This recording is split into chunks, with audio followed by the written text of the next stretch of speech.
that consignment has been received by these gangsters to sell out to make money out of this. This is a very big chain, and even the NIA is now trying to crack this chain, trying to break this chain, and even trying to verify on ground workers and the support to these gangsters and the pro-Khalistani elements. So today a big raid is being conducted throughout the North India just because these gangs are not restricted to the Punjab. Picture we are getting the elements as Amandeep, you're breaking it down for us. Khalistani elements, the drug smuggling ring, terror financing. India had made its stand very clear on that. The no money for terror massive conclave that was held, in which India expressed its views very strongly. Coming across now to you, Piyush Ori. Well, in Delhi, what's happening? Which are the locations that are being raided? What about, what kind of picture is emerging here? So yes, good morning, Rukma. And yes, as Amandeep and Gursimran rightly pointed out, that there is a massive raid which is going on as far as the Lawrence Bishnoi gang is concerned. Now, over here in Delhi also, Lawrence Bishnoi had several contacts, the prominent of them being that of Neeraj Bhavana. Now, there have been several raids that have been conducted in southwest Delhi, which as far as the gangs of Delhi is concerned, has been a major hub, mostly in Najafgarh area. In fact, even before these raids, when the raids were conducted earlier on 18th of October, there were raids that were conducted in Najafgarh and areas of southwest Delhi to bust these gangs which were in contact with Lawrence Bishnoi. Now, the most prominent of these gangs which were in contact with Lawrence Bishnoi, their main role was to extort money and to get Lawrence Bishnoi, the youth, which can then be held for extortion, which can then be held also for killing of prominent personalities, as what we saw of Sidhu Moosewala. Now, they were also plotting to burgle money. They were also plotting to target several personalities along here in Delhi. So yes, there are also raids that are being conducted in Delhi, and it is now going to be interesting to see that what revelations and what major arrests are now going to be held by the NIA. Back to you in the studio. Right. To get more inputs on what's happening in Delhi, we now go across to our correspondent Anuj, after which we'll be coming to our colleague Nivedana, who's joining us from the Delhi newsroom. First of all, coming to you, Anuj.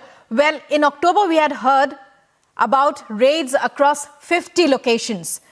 What is the number that you're hearing from your sources now? Which are the areas and which are the specific spots in Uttar Pradesh and in the Delhi NCR region that are being raided? Is it a continuation? We believe that this is the third set, a continuing crackdown by the National Investigation Agency on terror and terror financing and the nexus between gangs, drug trafficking and and the financing of terror groups.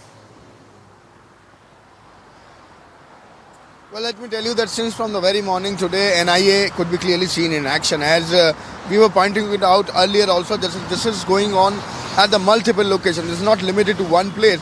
It's not limited to national capital. This is not limited to Punjab only, but across the country, what we have been told. This particular raid is going on. And let me tell you, importantly, this all has been reported to MHA, that's Ministry of Home Affairs.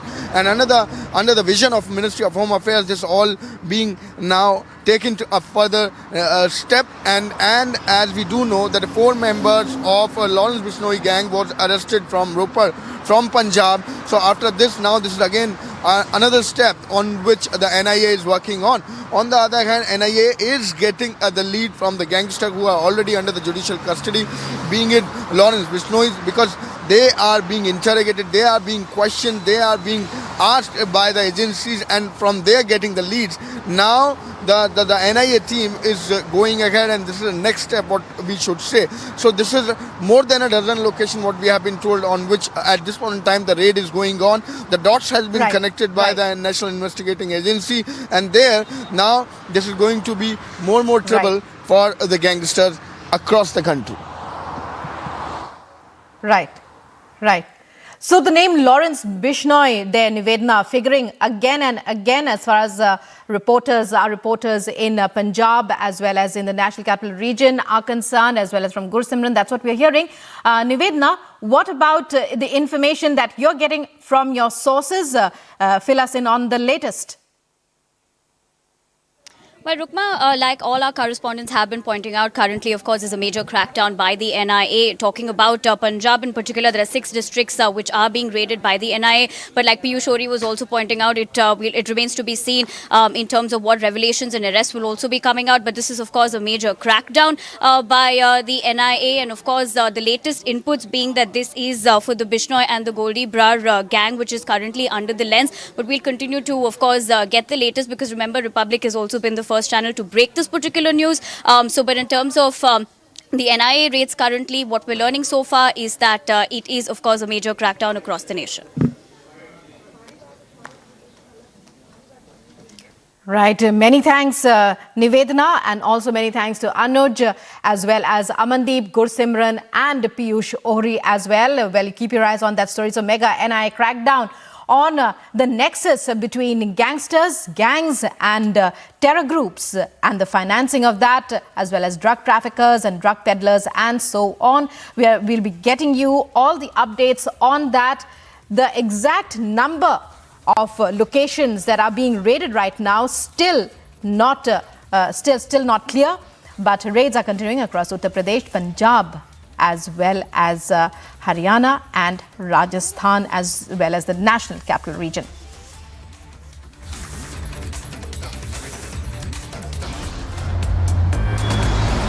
Mega crackdown of NIA across the country. More than 12 dozen locations is being raided by NIA. More trouble for gangster across the country.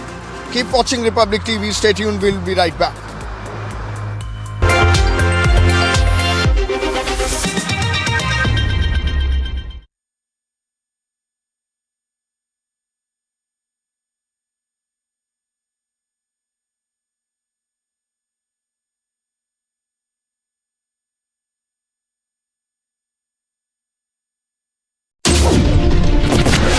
Republic TV did a week-long investigation into the operations of the Khalistani movement here in Britain.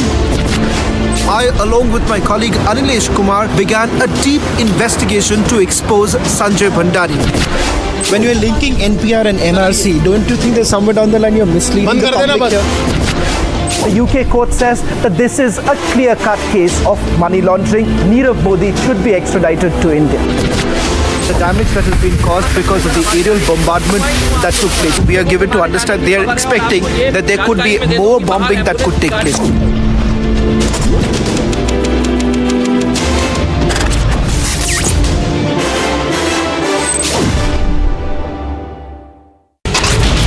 Moradabad, where a young man was shot dead in the middle of the road and the alleged attacker went missing. Former Jammu and Kashmir Chief Minister Mehbooba Mufti has now said that Kashmir is an idea and that you cannot jail an idea. In the Gujarat, addressing a public rally, a Congress President Mallikarjun Kharge attacking Prime Minister Narendra Modi, a chieftain of liars who tries to gain sympathy by calling himself poor.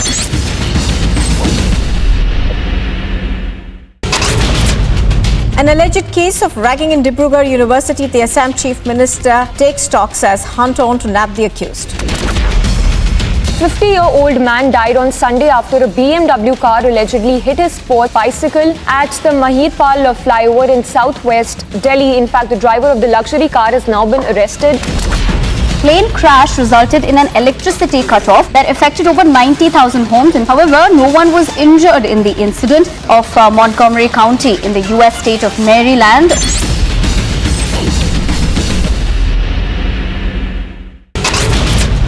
Riots broke out in several Belgian and Dutch cities after Morocco's 2-0 upset win over Belgium at the World Cup on Sunday. From Punjab, where the AAP government has withdrawn action against stubble burning in the state, as the government has now issued notification to withdraw red entries against in the lands where stubble used to be burned. Shraddha murder case, Gujarat police have arrested a drug peddler from Surat. In connection to this case, Faisal Momin was a drug peddler who stayed in Vasai West.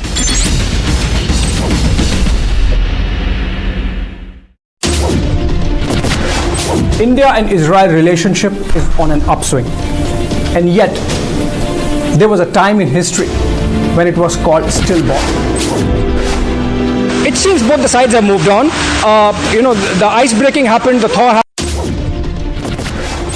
Lower Parel in Mumbai, where this is a scene that we've seen throughout this road.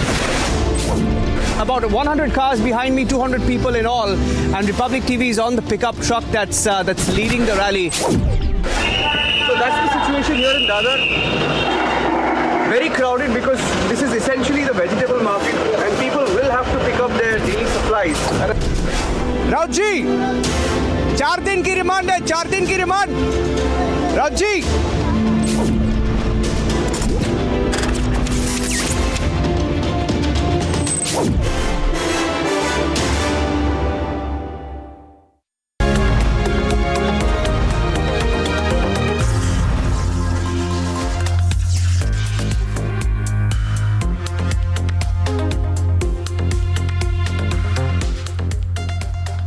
Good morning and welcome. You're watching The Morning Express on Republic TV. I'm Nupur Talwar Suri. We begin with a look at the top headlines we're tracking this Tuesday morning. It's a mega NIA crackdown across the country, raids in connection with gangsters. Carrying swords, hammers and stones, vans carrying Aftab are targeted. Group says they wanted to kill him. जिन्होंने David Headley को रास्ता दिखाया कि मुंबई में जाकर पाकिस्तानी आतंकवादी कहां-कहां जाकर मौत के घाट हिंदुस्तानी को गिरा सकते थे, ऐसे लोगों का हाथ पकड़ के राहुल गांधी यात्रा निकाल रहे हैं. Smriti Irani slams Rahul Gandhi, says he's marching with those who want to break India. Amid the ongoing border row with Maharashtra, Baswaraj Bommai is to meet JP Nadda today. Andhra's Chief Minister's sister, Y.S. Sharmila, is arrested and brought to Hyderabad. Widespread protests continue against China's COVID policy. Protests spread to Hong Kong as well.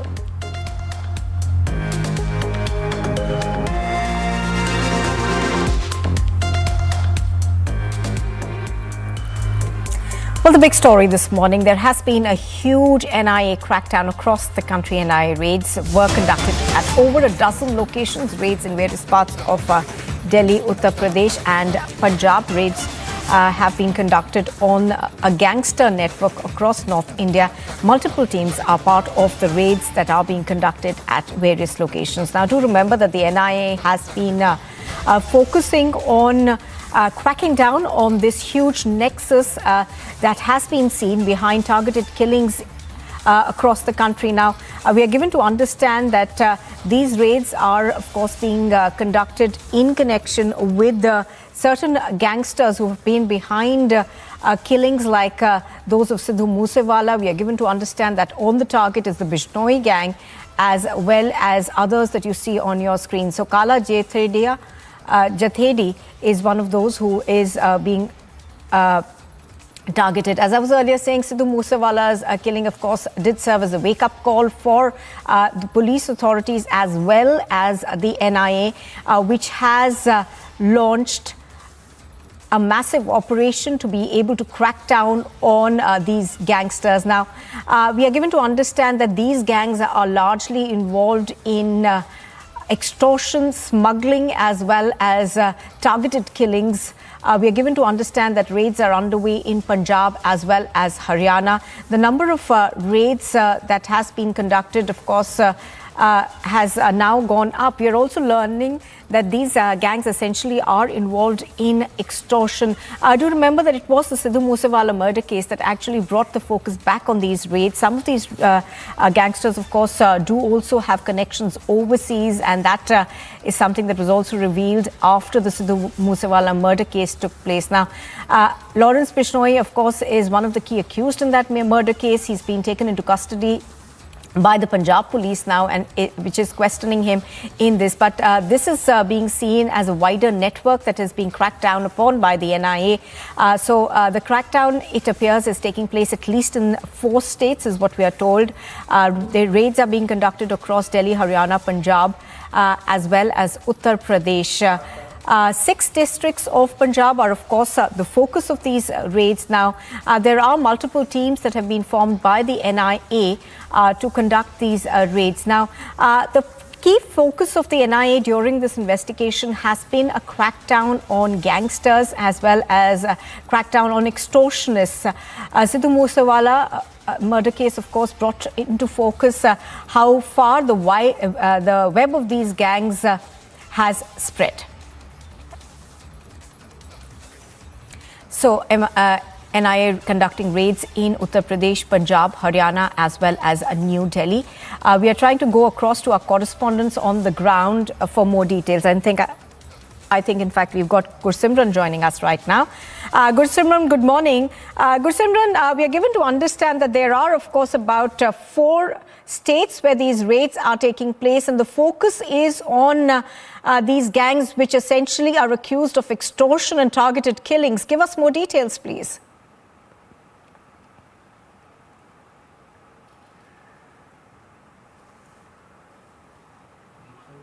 Gursimran, can you hear me? All right, I'm going to try once again to go across to Gursimran, who's reporting on this. He's bringing us the latest from Jammu, I think. And the focus, of course, of these gangs is largely in the northern part of the country. And the import of what was going on came to the fore after the Sidhu Moosewala murder case, in which these gangsters were involved not just in extortion but also targeted killings. I think Gursimran is back with us on the phone, joining us live, in fact, now from Jammu. Gursimran, give us more details in terms of what you're hearing about these raids. We are given to understand that multiple locations are being raided even as we speak. Yes, earlier what we got to know that the raids are underway at the national capital Punjab and Uttar Pradesh, but now the sources are telling us that the area where the raids are happening has now expanded towards Haryana and parts of Rajasthan. See, the Lawrence Bishnoi gang and the Davinder Babiha gang, they are pretty active in the parts of Rajasthan as well as the Uttar Pradesh and Haryana as well. So the possibility lies there. Over 12 locations are being raided presently by the teams of the NIA. Some of the districts of the Punjab that are being raided, we are getting to know, includes Amritsar, Taran, Pathankot, Sangrur and Ludhiana are the districts where the raids are going on, and senior officials of the NIA are carrying out these raids. These raids are in connection with the FIR number 38 and 39 that was registered this year only by the National Investigation Agency, and this pertains to the syndicate of the gangsters, the terrorists that are working to carry out the acts of terror in India. These are 2 separate FIRs. One of the FIRs have named the gangsters like Gaurav Patyal and others, including the Neeraj Chaska, who was arrested from Jammu in September this year only. And the other FIR marks the mention of Lawrence Bishnoi, Kala Jathedi and other top gangsters of the Punjab. Some of them are arrested, and there were inputs with the National Investigation Agency that they are still operating from inside the jails of the Punjab. A couple of days back, the Lawrence Bishnoi was arrested from the Bathinda jail by the National Investigation Agency, and at present he is being grilled by the agency at the NIA headquarters in the New Delhi. And during the investigation, some of the facts have come into fore. That's why the raids are being carried out. We are being told that the number of locations that are being raided will gradually increase as the day progresses, as subsequent locations will too be raided by the National Investigation Agency with the developments that they get from these 12 plus locations from where the raids are going on. See, this is not only restricted to the gangster network. Yesterday evening, we have also shown how the Pakistan is actively using the Khalistani terrorists that are being given shelter by the ISI, be it Vadawa Singh, Ranjit Nita, Rinda and other terrorists, those who are in Pakistan who are getting the shelter on the behest of the ISI. They are being used to create a hybrid module of the gangsters. So this is the entire network that is working. When it comes to, be it Neeraj Chaska, who was one of the dreaded gangster arrested from Jammu, he was getting directions from the gangster sitting in Armenia. So this is a global plot of reviving terrorism, gangster in Punjab that is being probed by the National Investigation Agency. All right, Gursimran, do stay with us. Also joining us on the broadcast right now is Anuj. Anuj, give us more details in terms of what you are hearing, we are given to understand that the focus also happens to be on the fact that these gangsters do seem to have a large number of terror links as well. Well, that is something which is coming in light, and that's something on what the agencies are working at this point in time. And this is the reason why this particular mega crackdown of the NIA and the agency could be clearly seen since from the very morning. This is multiple raid which is going on across the country. More than 12 locations is under the raid at this point in time. As you pointed out very rightly, that this is not limited to the gangsters or the local fights or fights among the states, but this is like the terror angle which is also coming in light, and the agency has gone through the things that how these gangsters are even connected with the terror outfit, are even involved in the terror activities. That's something which is also coming in light by the sources in the NIA. So that is why we are seeing this multiple raids which is being conducted by the agency. This is not limited to one place. Let me tell you again, this is not limited to national capital, this is not limited to Punjab, but in Uttar Pradesh also the multiple places has been already raided. Right. And most importantly, let me tell you, this is all being under the MHA, that's Ministry of Home Affairs, who is continuously keeping a watch, and everything has been already informed to Ministry of Home Affairs that how the agency has connected the dots and how they are going to go ahead with the investigation. So what we have been told that this is later in the day, that how many arrested has been done, what all leads has been generated, and what all were the leads that were generated by the people who are already arrested, and how the NIA is cracking down this particular angle of the terror group also. Yes. All right. Let's also bring in Piyush Ori right now. He's reporting on this as well. Now, Piyush, one of the concerns has been the impunity with which these gangs essentially are able to operate. And that was brought into sharp focus by the Sidhu Moosewala murder case, where the main accused was actually operating from a jail inside India, and their links as well as funding that happens from overseas. So is the NIA hoping that this crackdown will be able to stop all of that? So you rightly mentioned, Nupur, and yes, this is a matter of concern.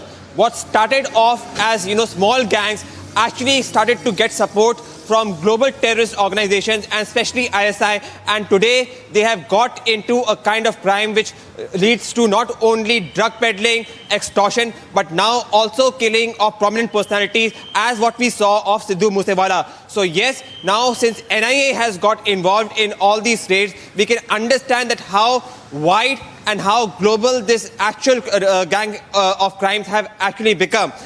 As we see that, and the most important thing over here to note is that how these gangs were also able to operate from impunity. After all, Lawrence Bishnoi, who was lodged in jail, was trying to operate from jail and was in touch with all his people, all his associates, which were running all these scenes of crime. So now, when the NIA is conducting raids, they will definitely find the leads. They will definitely find all those associates who were involved with not only local gangs in the 4 states where right now the raids are conducted, but also it is expected that they will get leads of the ISI handlers of all those terrorist organizations that are operating from Canada and which are doing harm to the country, internal security of the country. Back to you in the studio.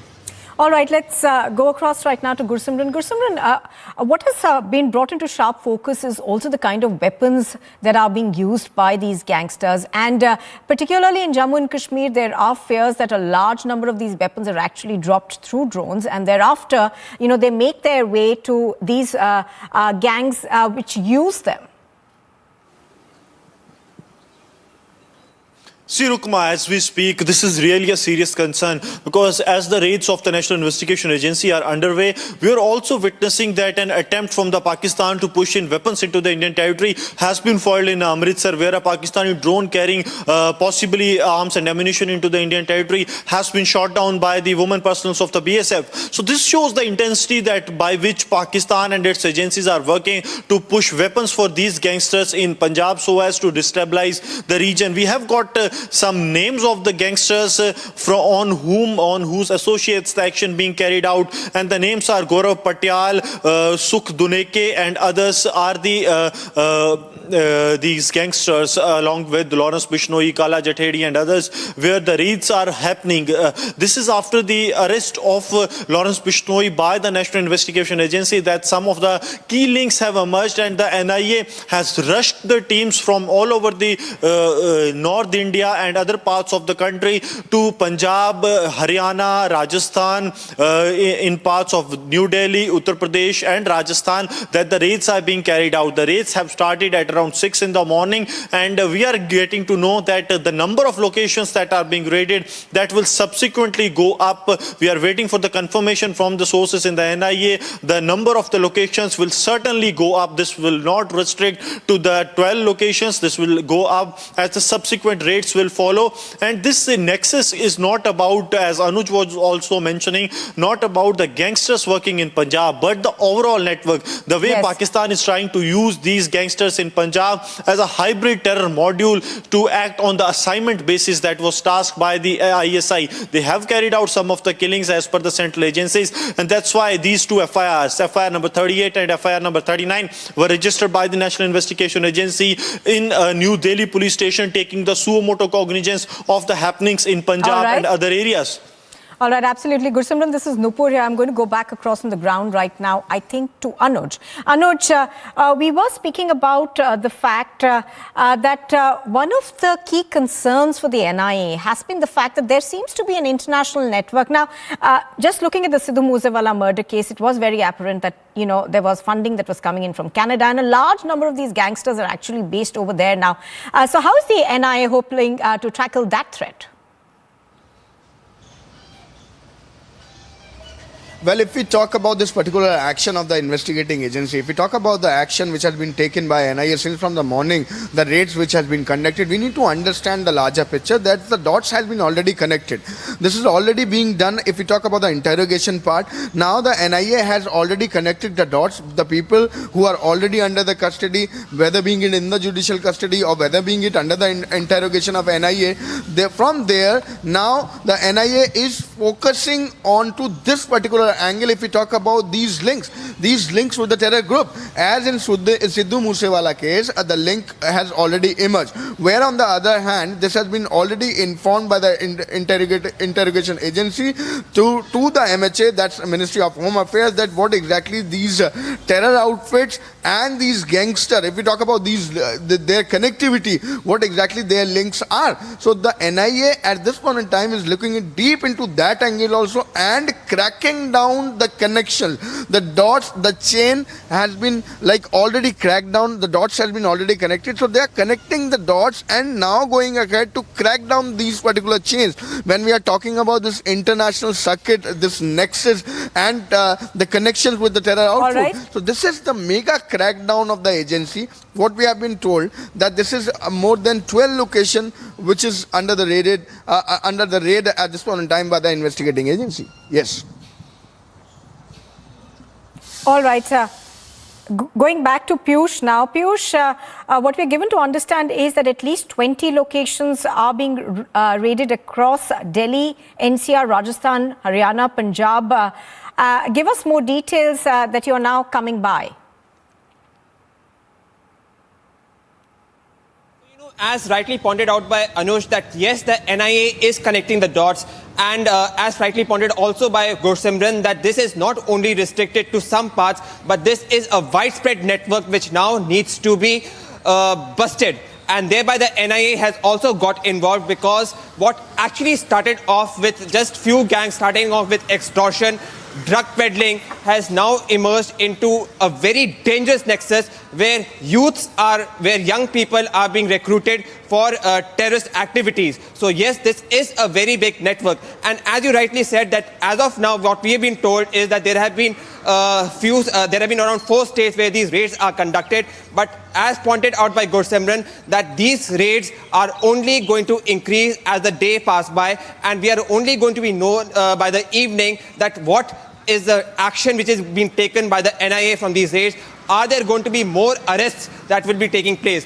as again pointed out by Anuj, that yes, the dots have already been connected through interrogation by gangsters that have been arrested by these agencies in the judicial custody on other aspects. But now the most important part is that it is now going to be important to note that how these gangs are getting their financing.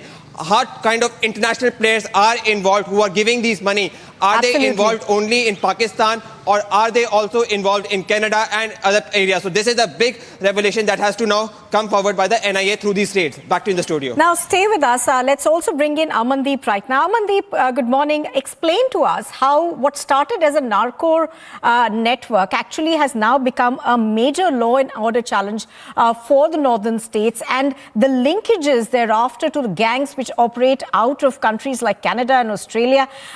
For our viewers, break down how all of this started and now how it's become a major challenge. Well, Nupur, basically this entire nexus was run by Lawrence Bishnoi gang here in Punjab, Haryana, Rajasthan, Delhi, as well as in Canada and other countries also. Since NIA has taken the custody of Lawrence Bishnoi, he has made certain kind of disclosures. Following that lead, now the NIA has conducted the raids at the several locations in the different states, including Punjab, Haryana, Rajasthan, Delhi and Uttar Pradesh as well, just because their gangster network has been spread among these states. And now the NIA is trying to investigate and break the chain of the drugs as well as the finances, just because these gangsters are receiving the directions as well as finances and the drugs consignment from the pro-Khalistani elements backed by ISI, and even they are trying to carry out certain kind of plans and execute their plans in Punjab as well. So that is the reason the NIA has pitched in on in the month of August. They have registered 2 FIRs against these gangsters, including Lawrence Bishnoi, Goldie Barad, and even Jaggu Bhagwanpuria, Neeraj Bhavana, and several other gangsters also. And now, following that investigation, this is the 3rd round of raids that was conducted by NIA, and even earlier, they were, NIA has also raided on the lawyers of these gangsters who are advocating their cases, and in fact their phones has also been taken into the custody, and that lawyer raised several issues, and in fact the specific questions that how that lawyer was getting the finances to advocate the cases of the gangsters, and in fact NIA is trying to probe from where they are getting the finances, who all are receiving the finances, and in fact how they are operating their gangs on the ground. Absolutely. Yes. Gursimran, Amandeep, Anuj and Piyush, for the moment, all of you, thank you very much for joining us. We will, of course, keep coming back to all of you for updates on this. So the NIA conducting multi-state raids into the narco-terror network. Now, the YSR Telangana party president, Y. Sharmila, was arrested on Monday during her Praja Prasthanam Padayatra near the Lingagiri village under the Chenaropeta Mandal in Telangana's Warangal district, following complaints by the ruling Telangana Rashtriya Samiti leaders. Mild tensions prevailed in Warangal district when a caravan used by YSR Telangana party founder and president Y. Sharmila was attacked and was set on fire. She alleged that it was targeted and burned down by TRS workers.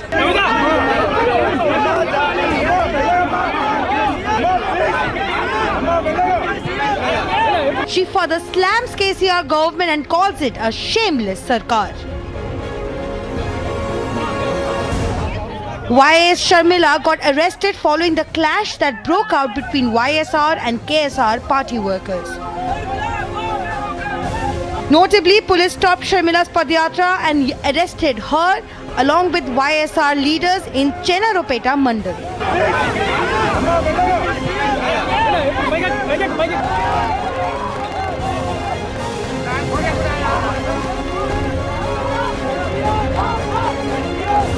Watch how a group of men chanting pro-TRS slogans torched a caravan.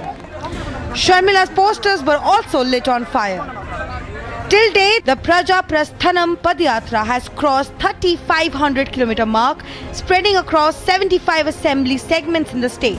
She has covered 1,863 villages under 208 mandals and 61 municipalities, along with 4 municipal corporations so far. Bureau Report, Republic TV.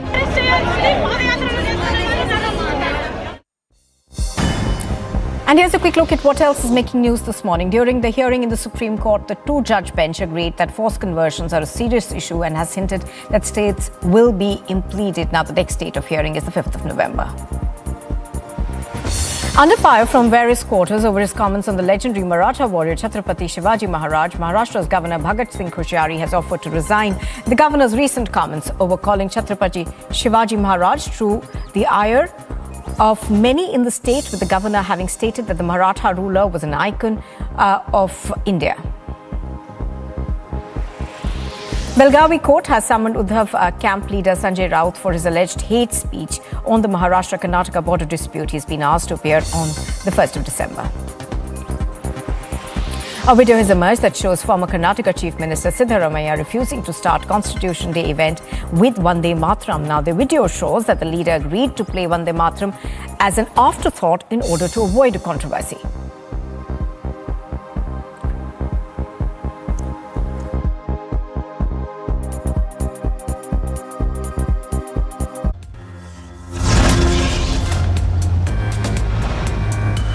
Well, NIA has done a massive crackdown against the gangsters network in the North India, and raids are being carried out in Punjab, Haryana, Rajasthan, Uttar Pradesh and Delhi to break this nexus of the gangsters backed by the terrorist organizations. And in fact, Republic is leading on this story, but stay tuned for Republic TV. After a short break, we will continue the coverage from the different locations regarding this NIA crackdown in Punjab and North Zone. Stay tuned.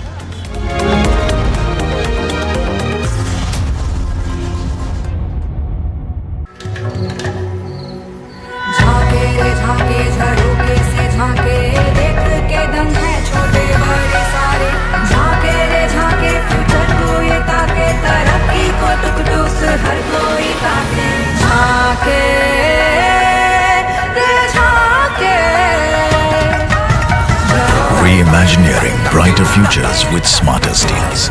ArcelorMittal, Nippon Steel India. Smarter steels, brighter futures.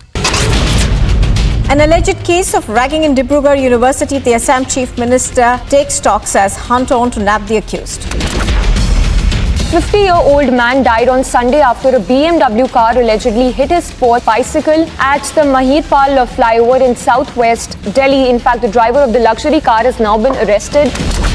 Plane crash resulted in an electricity cutoff that affected over 90,000 homes. And however, no one was injured in the incident of Montgomery County in the U.S. state of Maryland.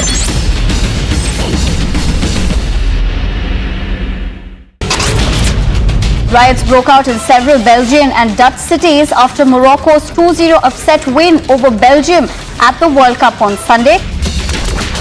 From Punjab, where the AAP government has withdrawn action against stubble burning in the state, as the government has now issued notification to withdraw red entries against in the lands where stubble used to be burned. Shraddha murder case, Gujarat police have arrested a drug peddler from Surat. In connection to this case, Faisal Momin was a drug peddler who stayed in Vasai West.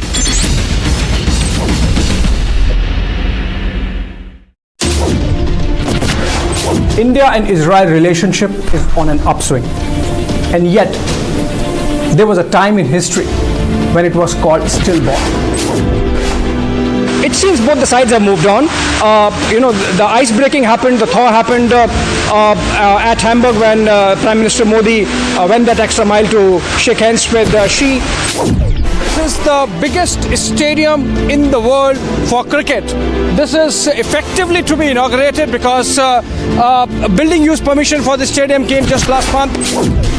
Khalistani protesters who stormed into events that were being held to welcome Prime Minister Narendra Modi by the Indian community. It was almost a storming aimed at disturbing the peace of the events that was taking.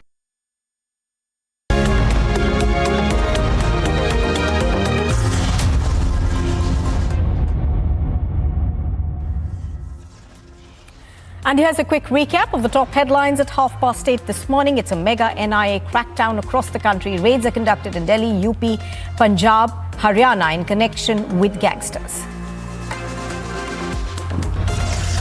It's a big insult to Kashmiri Pandits. The IFFI jury head calls the Kashmir Files propaganda. Carrying swords, hammers and stone, van carrying Aftab is targeted. Group says they wanted to kill him. जिन्होंने David Headley को रास्ता दिखाया कि मुंबई में जाकर पाकिस्तानी आतंकवादी कहां-कहां जाकर मौत के घाट हिंदुस्तानी को गिरा सकते थे, ऐसे लोगों का हाथ पकड़ के राहुल गांधी यात्रा निकाल रहे हैं. Smriti Irani slams Rahul Gandhi, says he's marching with those who want to break India. Amid the ongoing border row with Maharashtra, Baswaraj Bommai is to meet JP Nadda today. The Andhra Pradesh Chief Minister's sister, Y. Sharmila, is arrested and brought to Hyderabad.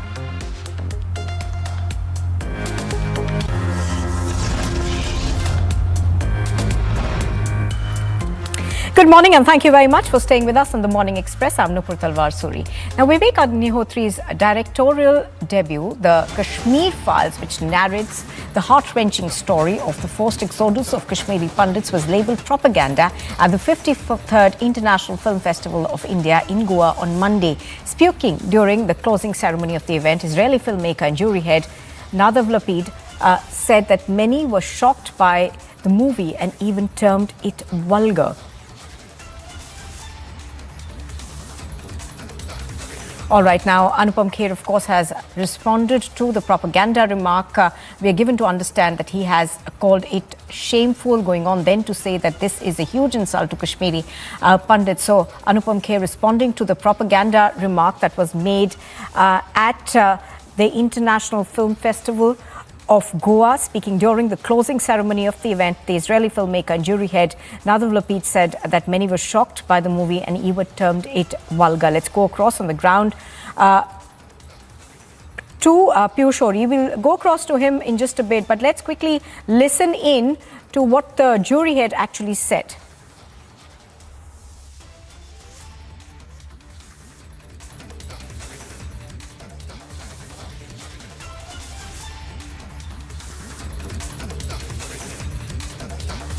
And defaults and evoked vivid discussions. We were, all of us, disturbed and shocked by the 15th film, by the movie Kashmir Files, that felt to us like a propaganda, vulgar movie, inappropriate for an artistic competitive section of such a prestigious film festival. I feel totally comfortable to share openly these feelings here with you on stage, since the spirit that we felt in the festival can surely accept also a critical discussion, which is essential for art and for life. Thanks a lot. Qualities and defaults and evoked vivid discussions.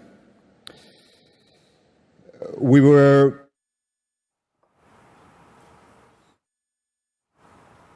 All right, let's listen into a reaction that we've got from Anupam Kher.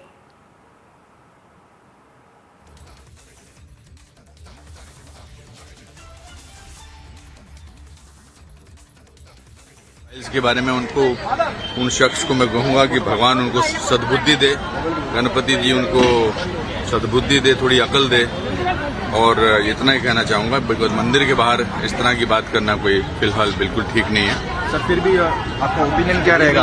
Will give a proper reply to it. अगर Holocaust सही है तो कश्मीरी पंडितों का exodus भी सही है. ये एक प्री प्लान मुझे लगता है, मैं जितना ज़्यादा जानता नहीं, ऐसा प्री प्लान लगता है कि प्लानिंग किया गया है, बिकॉज उसके बाद इमीडिएटली टूल किट गैंग जो है वो सक्रिय हो गया, और मुझे एक्सपेक्ट नहीं कर रहा था आप लोग यहाँ होंगे, बिकॉज मैं, but it's shameful for him to make a statement like this. Or a statement बहुत गलत दिया है, लेकिन फिर but come from a community who have suffered Holocaust. Jews have suffered Holocaust, and he comes from that community, and for him to sort of make a statement like this, he has also pained those people who have जो इस त्रासदी के शिकार हुए आज से बहुत साल पहले.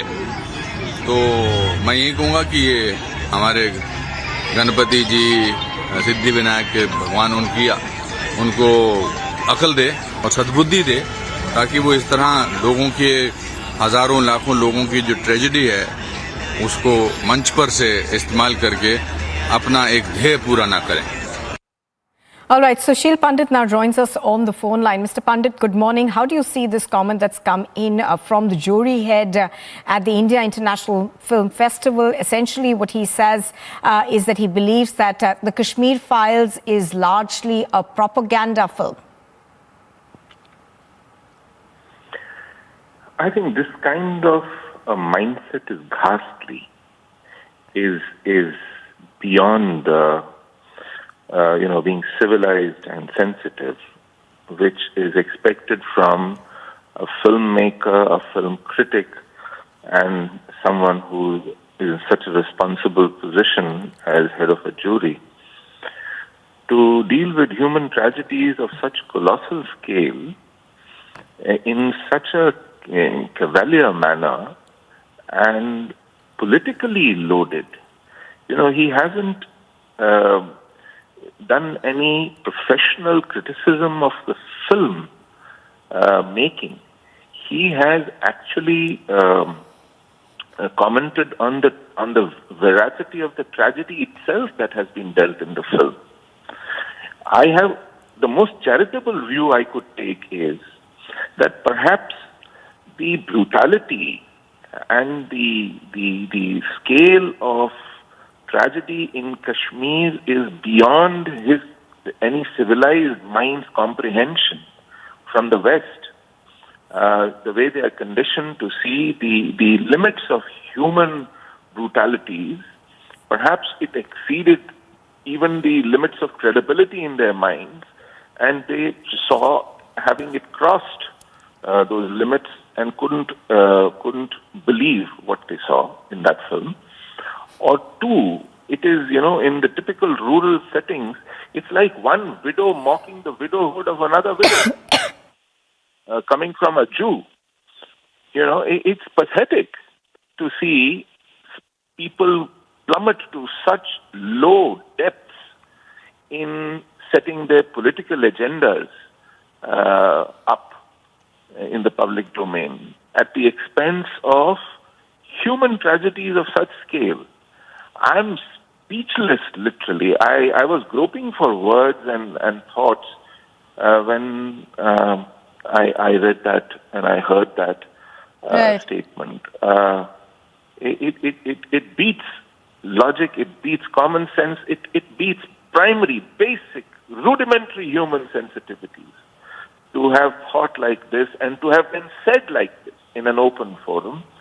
Absolutely. This man needs some medical help, probably.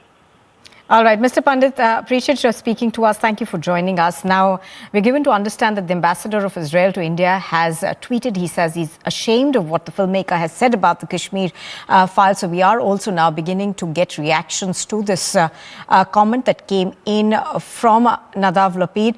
I think Mr. Ashok Pandit also on the phone line with us. Mr. Pandit, how do you see this comment that's come in from the Israeli filmmaker Nadav Lapid? Now, he was, of course, heading the jury at the 53rd International Film Festival of India. At the outset, I just wanted to ask you that do you see this largely as a political comment rather than, criticism of the style of filmmaking? Do you think he should have refrained from making this? You're absolutely right. At the outset, I condemn and we are all very pained by this statement of his as a Kashmiri Pandit and as a filmmaker. I also would like to question the management of the IFFI, the Information and Broadcasting Minister. On what basis have they made him as a chairman of the jury?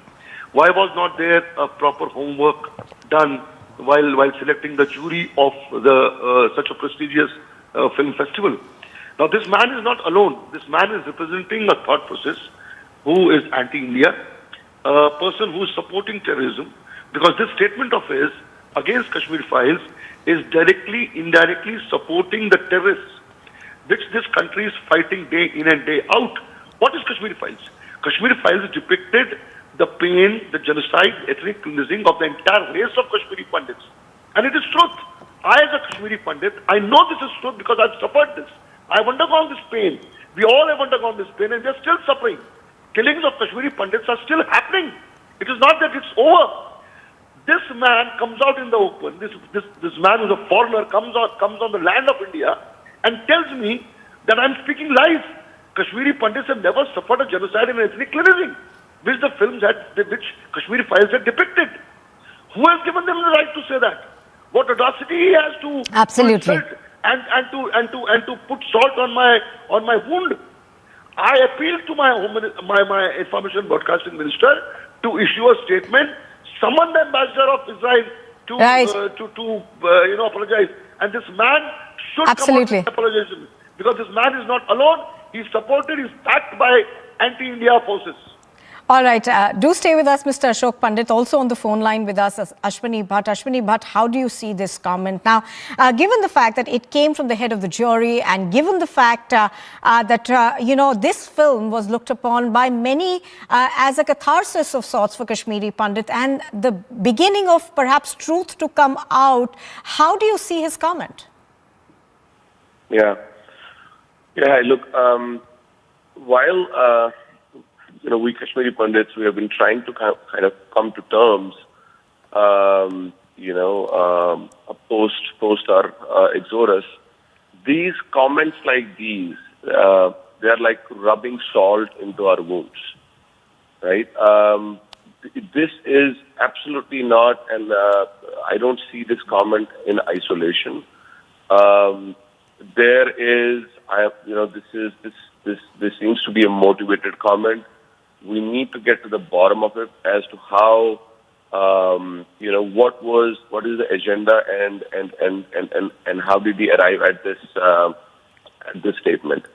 And if you see, right from the release of the movie, there have been repeated and conscious effort of, of demeaning that the movie or the content of the movie is not right. Because that's what we have suffered for the last, apart from ethnic cleansing exodus. What is more shameful is the denial, right? There is, our perpetrators are roaming free. They have not been tried yet. So, the courts have not taken the cases of calling our exodus as an ethnic cleansing, as a genocide. Now, through a movie, when there is an attempt to show the mirror or show the reality, since then there is even a conscious effort of demeaning the content and demeaning the ethnic cleansing and Kashmiri exodus. Absolutely. Mr. Bhatt as well as Mr. Pandit, appreciate both of you speaking to us on Republic TV. Thank you very much. I think we've also got Mr. Kavinder Bhatt on the phone line with us. Mr. Bhatt, we have Kavinder Gupta on the phone line. Kavinder Gupta ji, do you see this essentially as a political comment that should not have been made? The filmmaker did not essentially criticize the film in technical aspects, but questioned the very veracity of it by saying that I feel that this is a propaganda film. देखिए, देश के खिलाफ पहले भी इस प्रकार के जो प्रोपेगेंडा चलते हैं, और मुझे लगता है कि कश्मीर को लेकर के जिस प्रकार से एक प्रयास किया जा रहा है, इसको गलत बताने का, हमने कश्मीर का ये सारा एपिसोड 30 साल के पहले करीब से देखा है, और जो कश्मीर फाइल्स में बताया गया उससे ज्यादा वहां पर हुआ है। लेकिन आज भी कुछ ऐसे लोग बाहर से एजेंसीज इस प्रकार का प्रोपेगेंडा करके जानबूझ करके यहाँ का माहौल खराब करना चाहती है, जिसको कि बर्दाश्त नहीं किया जा सकता। इन पर कहीं ना कहीं चेक लगाने की जरूरत है। जो भी कोई होता है इस प्रकार की अपनी बात करने शुरू कर देता है, मुझे लगता है बिल्कुल गलत है और इस पर एक्शन होना चाहिए। ना ही लोगों को कहीं भारत के विषय में और जो अंदर सच में हुआ, सच को जिन्होंने दिखाया, उसके खिलाफ बोलने का अधिकार। All right, Mr. Gupta, appreciate your speaking to us on Republic TV. Thank you very much. So, calls essentially coming in for an apology to come in. Also, questions being raised about how a filmmaker could question the very veracity of this film. Anupam Kher, of course, has hit out. He was a part of the film. He's questioned this, saying that this is a huge insult to Kashmiri Pandits. We've also had a reaction that has come in from the Israeli ambassador to India, going on to say that I think this is shameful. He's essentially said that he's ashamed of what the filmmaker has said about Kashmir Files. I think we've still got Piyush Ori with us.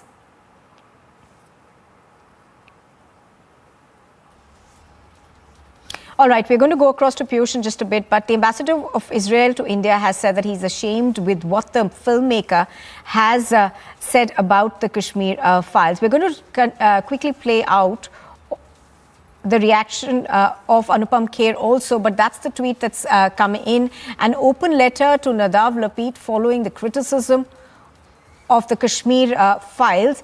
It's not in Hebrew because I wanted our Indian brothers and sisters to be able to understand. It's also relatively long, so I'll give you the bottom line first. You should be ashamed, here's why. And he then goes on to actually explain his statement. So, Nadav Lapid, of course, in for a lot of criticism over the comments that he's made about the Kashmir Files at the International Film Festival of India. It was being held at Goa, and at the closing ceremony, Nadav Lapid, who also happens to be the jury head, actually criticized Vivek Agnihotri's film on stage, calling it mere propaganda. Essentially, a lot of criticism coming in because the question that's being raised is that it's not the technical aspects of the film that he criticized. He, in fact, questioned the very veracity of the film. This film was looked upon largely by Kashmiri Pandits as truth finally coming out, and also perhaps the beginning of a catharsis in the sense that at least acknowledgement of what happened was beginning. But this now has, of course, set the cat amongst the pigeons, and we are getting a large number of reactions to this, with people hitting out at the Israeli filmmaker Nadav Lapid. Also calls coming in for an apology, and leading the way, of course, has been the Israeli ambassador, who's written an open letter to Nadav Lapid following the criticism of Kashmir Files. He goes on to say that you should be ashamed of what you have said. And then he, of course, goes on to detail why he's said all this.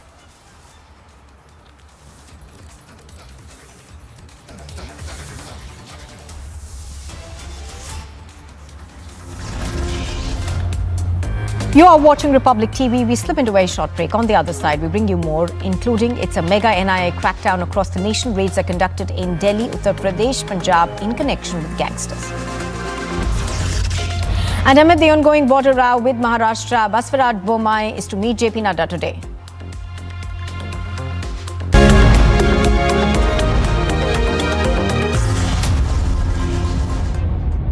QS&THE, the world's foremost university rankings organizations, have ranked Amity amongst the top 3% universities globally, making it among the very few Indian universities to be included in both rankings.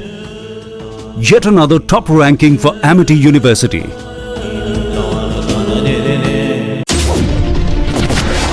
India and Israel relationship is on an upswing, and yet there was a time in history when it was called stillborn.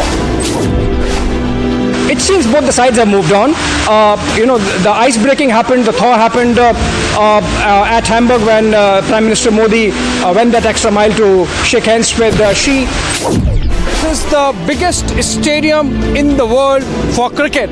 This is effectively to be inaugurated because building use permission for the stadium came just last month. are Khalistani protesters who stormed into events that were being held to welcome Prime Minister Narendra Modi by the Indian community. It was almost a storming aimed at disturbing the peace of the events that was taking place.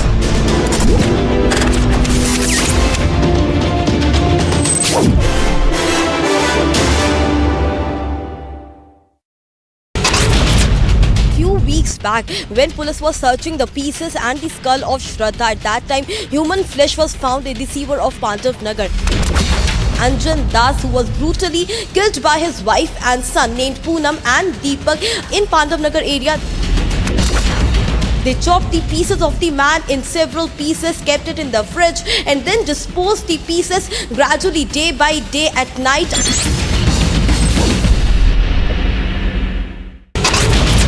Protests have been reported in Shanghai. Protests are taking place against the strict COVID measures in China that have spread to the biggest cities.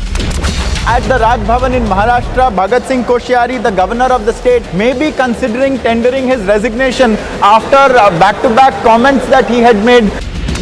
Dehradun, uncontrollable truck crash many motorcyclists on the roadside in Chandrabani, Patel Nagar. One person is dead as a truck.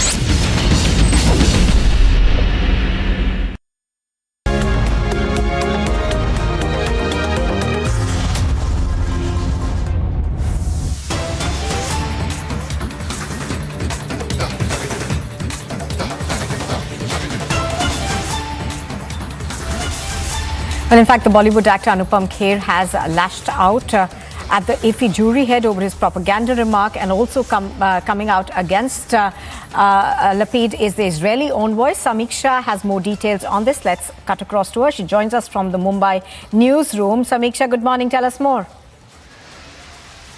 Well, absolutely, Nupur. Just going to read out quickly the tweet that has been put out by the Israel envoy to it, clearly calling out Nadiv Lapid for the kind of criticism he's made for against Kashmir Files. He says that it's not in Hebrew because I wanted our Indian brothers and sisters to be able to understand it is only relatively long. So I'll just give you the bottom line first, that you should be ashamed. Here's why, and clearly listing out as to why Nadiv Lapid must be ashamed of the kind of remarks he's made, saying that I understand your need in retrospect to justify your behavior, but I can't understand why you told that afterwards that the minister and I said on stage that there is similarity between our countries because we fight a similar enemy and reside in bad neighborhood. He also goes on to say that in India culture, they say that a guest is like God. You have abused in the worst way the Indian invitation to chair the panel of judges at IFFI Goa, as well as the trust, respect and warm hospitality they have bestowed on you.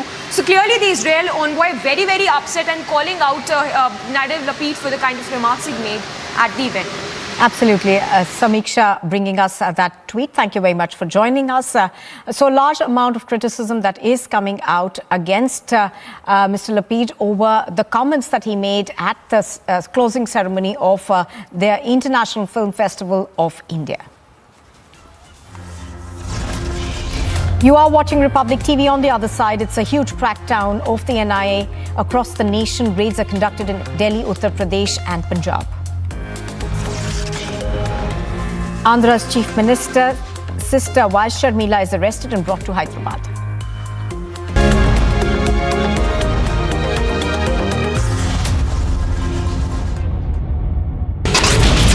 Protests have been reported in Shanghai. Protests are taking place against the strict COVID measures in China that have spread to the biggest cities.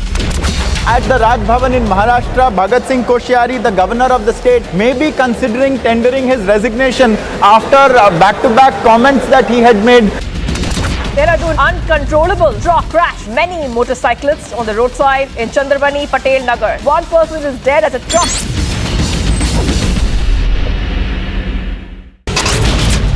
Y. Sharmila has been arrested by the police officials. There was a massive tussle which went on between Y. Sharmila and the police officials. Later, she was pushed out of the bus and taken into the police.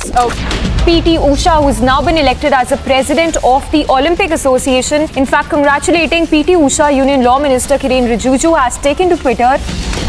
Delhi police now have confirmed to Republic the weapon used to kill Shraddha has been found and located by the police.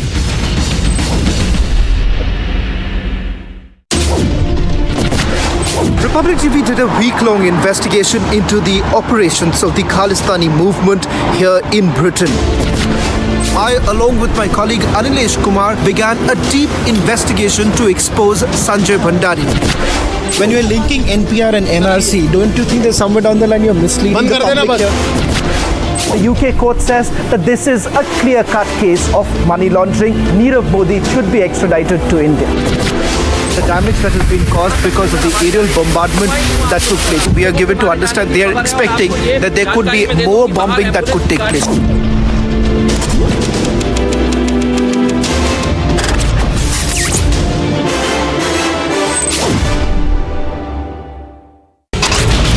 Moradabad, where a young man was shot dead in the middle of the road and the alleged attacker went missing.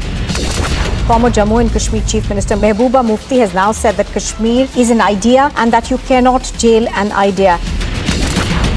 In the Gujarat, addressing a public rally, a Congress President Mallikarjun Kharge attacking Prime Minister Narendra Modi, a chieftain of liars who tries to gain sympathy by calling himself poor.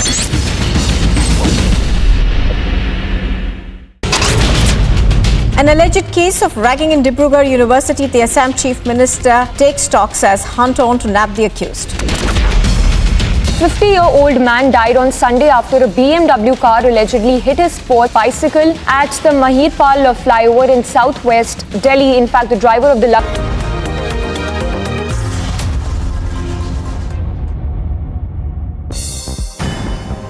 And here's a quick look at what else is making news across the world. Children in school uniforms and toddlers with their parents lined up for polio vaccinations in the Sigli town square of the northern tip of Indonesia's island of Sumatra after 4 children were found infected with a highly contagious disease. Top ministers of the 7 Baltic and Nordic nations visited Kiev to pledge electric generators, warm clothes and food. The delegation included the foreign ministers of Estonia, Iceland, Latvia, Lithuania, Norway, Finland and Sweden. The US Secretary of State Antony Blinken has arrived in Bucharest ahead of the NATO foreign ministers meeting. The meeting is being hosted by Romania as is expected to focus on the Russia-Ukraine war and how to protect civil infrastructure among other issues. The Australian government has said that the Great Barrier Reef shouldn't be signalled out after the United Nations-backed mission recommended that the reef be added to the list of endangered World Heritage Sites. UNESCO has issued a warning saying that without ambitious, rapid and sustained climate action, the world's largest coral reef is in peril.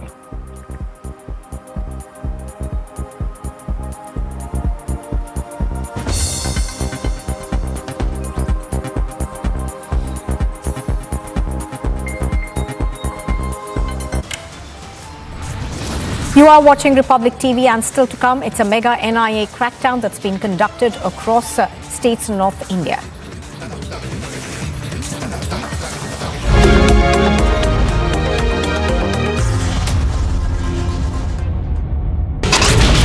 Moradabad, where a young man was shot dead in the middle of the road and the alleged attacker went missing. Former Jammu and Kashmir Chief Minister Mehbooba Mufti has now said that Kashmir is an idea and that you cannot jail an idea.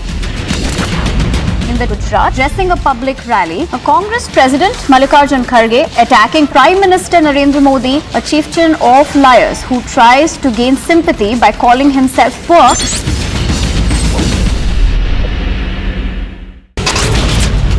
An alleged case of ragging in Dibrugarh University, the Assam Chief Minister takes stocks as hunt on to nab the accused.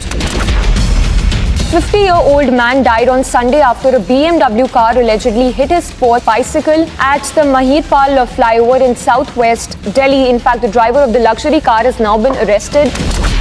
Plane crash resulted in an electricity cutoff that affected over 90,000 homes. And however, no one was injured in the incident of Montgomery County in the US state of Maryland.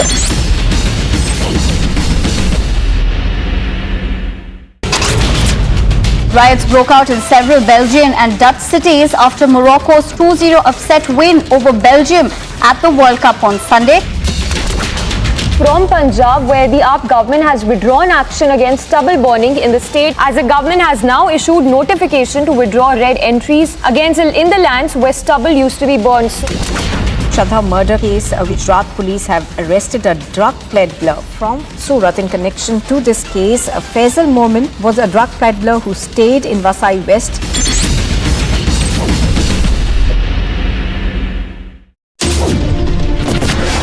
India and Israel relationship is on an upswing, and yet there was a time in history when it was called stillborn.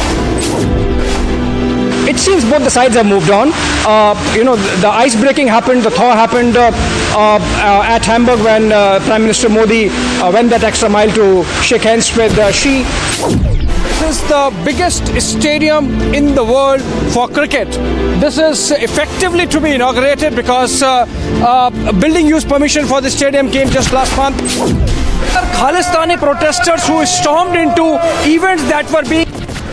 This is Lower Parel in Mumbai, where this is a scene that we've seen throughout this road.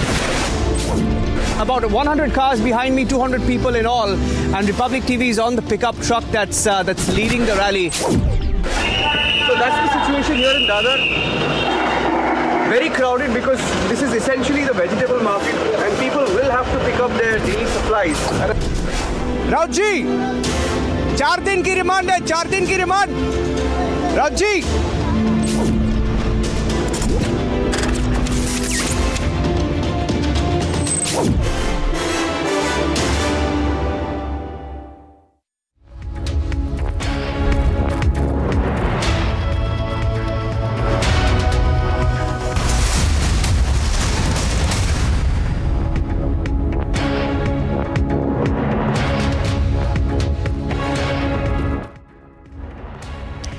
Hello and welcome. You're watching Live and Breaking here on Republic.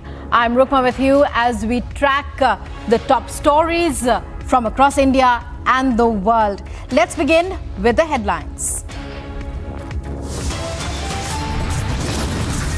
Mega NI crackdown across nation, raids in Delhi, Uttar Pradesh, Punjab, Rajasthan and Haryana as well in connection with gangsters. Big insult to Kashmiri Pandits. IFFI jury head calls the Kashmir Files propaganda.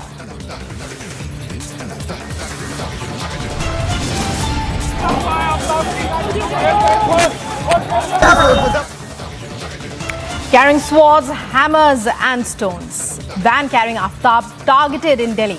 Group says they wanted to kill him.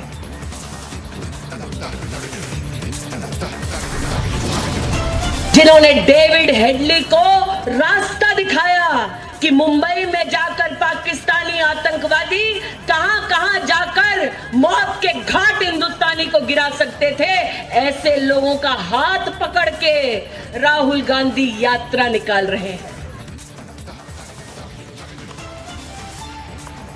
And Smriti Irani slams Rahul Gandhi, says he is marching with those who want to break India. Amid the ongoing border row with Maharashtra, Bommai to meet JP Nadda today.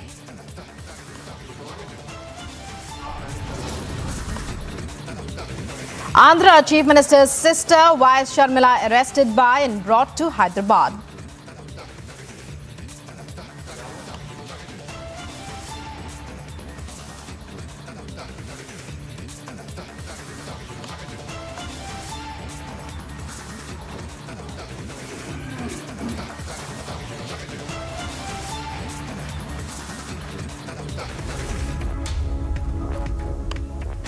And in our top story, we're breaking news just a short while back. In fact, we had broken the story of how NI raids are being conducted pan-India, across North India. In fact, now we're getting news about NI raids at the home of Yamunanagar gangsters' henchmen. Gangsters' henchmen's house has been raided with local police. NI has raided Simranjeet Singh Baba's home. Simranjeet Singh Baba was involved in Kala Rana's gang. Simranjeet Singh Baba had also attacked the police. We're trying to get more details about this particular incident, but as we speak, it's a major crackdown by the National Investigation Agency on the gangster-terror nexus.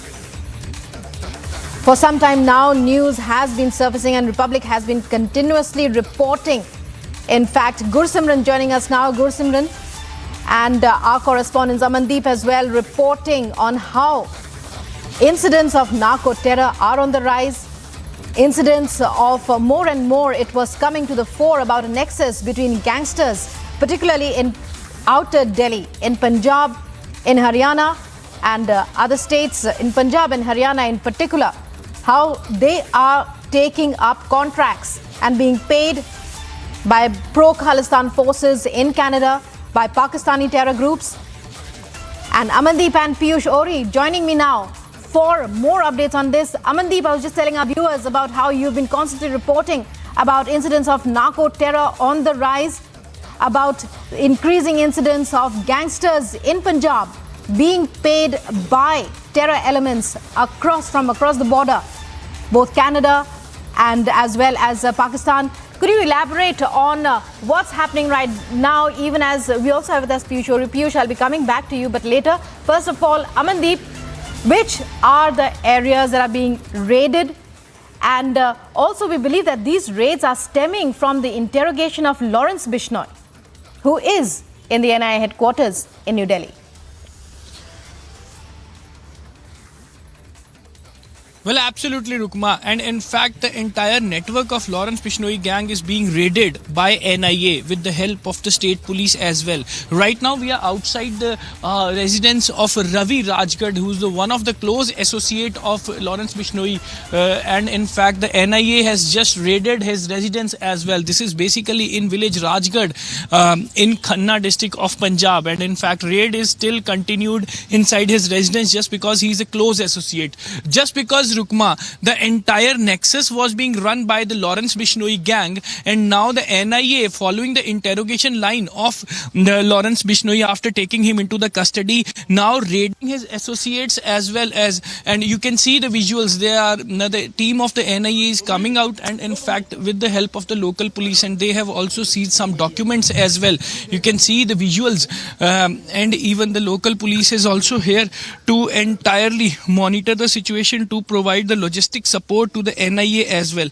And Rukma, you can see this is basically a crackdown on the gangster-terror nexus. And in fact, now the NIA has taken over the investigation after registering the FIR. And आप देख सकते हैं कि किस तरह से NIA की team जो है वो रवि के घर पे रेड करने के बाद बाहर निकली है, और कुछ ऐसे डॉक्यूमेंट्स और एविडेंसेस जो हैं वो भी इनके पास हैं। और इसके बाद ये जो इन्वेस्टिगेशन है इसको आगे बढ़ाया जाएगा। अब तस्वीरें देख सकते हैं कि किस तरह से ये गैंग जो है, जो रेड चल रही है, लॉरेंस बिश्नोई को कस्टडी में लेने के बाद इस तरह की जो रेड है वो की गई है पंजाब, हरियाणा, हिमाचल, राजस्थान और जो यूपी, दिल्ली के अलग अलग ठिकानों के ऊपर। और जो ये रेड है वो रेड गैंगस्टर टेरर नेटवर्क को लेकर के की गई है। तस्वीरों में आप देख सकते हैं कि कुछ इंक्रीमेंट डॉक्यूमेंट्स जो हैं वो भी यहाँ से सीज किए गए हैं, और इसके बाद जो है ये एविडेंस को रिकॉर्ड किया जाएगा। क्योंकि जो NIA है उन्होंने एक FIR रजिस्टर की है, 2 FIR लॉरेंस बिश्नोई, गोल्डी बराड़, जग्गू भगवानपुरिया, नीरज भवाना, इनके खिलाफ। और उसके बाद जो है ये तीसरा राउंड है रेड का। ये तस्वीरें बिल्कुल एक्सक्लूसिव हम आपको दिखा रहे हैं, क्योंकि अकेला रिपब्लिक चैनल है जो इस समय रेड की लोकेशन पर है, और NIA की टीम जो कि सुबह लगभग 5 बजे से यहाँ पे रेड पे थी, और इसके बाद रेड के बाद जो है अब वो यहाँ से निकल गए हैं। ये तस्वीरें देख रहे हैं, ये NIA की टीम जो है यहाँ से निकल गई है, और एक रेड का लोकेशन जो है वो रिपब्लिक मीडिया नेटवर्क ने आपको एक्सक्लूसिवली दिखाया। इसके बाद जो है कई अलग अलग जगहों पे भी जो है वो रेड चल रही है। हम परिवार के कुछ लोग हैं, उनसे बातचीत करना चाहेंगे। जी भाई साहब, ये NIA की रेड थी आज, क्या कुछ पूछताछ हुई? नहीं सर, कुछ नहीं, बस अपना रूटीन चेकअप के लिए। क्या उन्होंने कुछ पूछा कि किस तरह से कोई नेटवर्क या फंडिंग के? नहीं, ऐसा कुछ नहीं सर, कुछ नहीं था ऐसा। कितने बजे से रेड चल रही थी ये? सर कोई 5 साढ़े 5 बजे। 5 साढ़े 5। तो कुछ डॉक्यूमेंट्स भी वो लेके गए अपने? नहीं सर, ऐसा कुछ नहीं लेके गए। आपका नाम क्या है? मैं हरतेज सिंह, सरपंच हूँ गाँव का sir. Okay.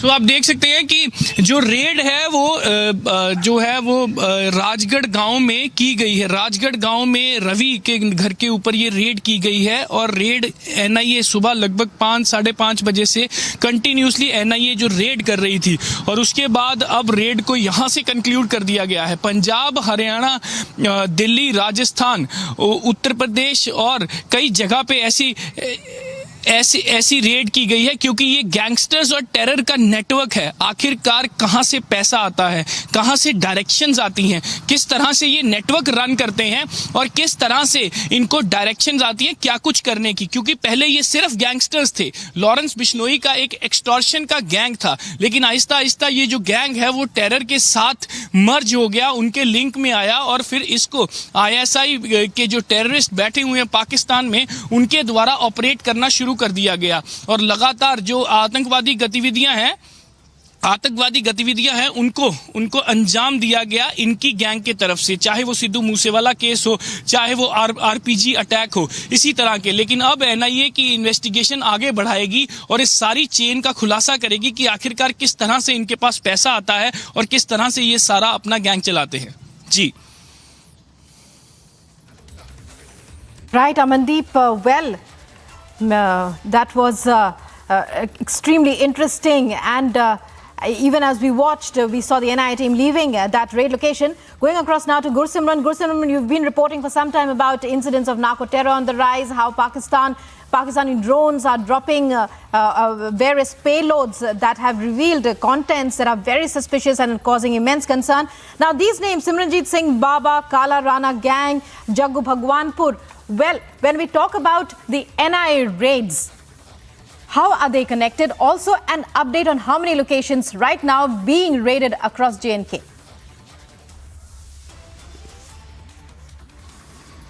See, the top sources in the National Investigation Agency have confirmed that around 24 locations are presently being raided in Punjab, Rajasthan, it's in Haryana, New Delhi, Uttar Pradesh and Rajasthan. The raids are going on. See, there is a direct connection of these all interstate, these districts, be it Delhi, UP, Rajasthan, Haryana, Punjab, because these gangsters, be it Lawrence Bishnoi gang, Jaggu Bhagwanpuria, or be it the other gang of Davinder gang, they all are connected in these regions. They are very pretty active.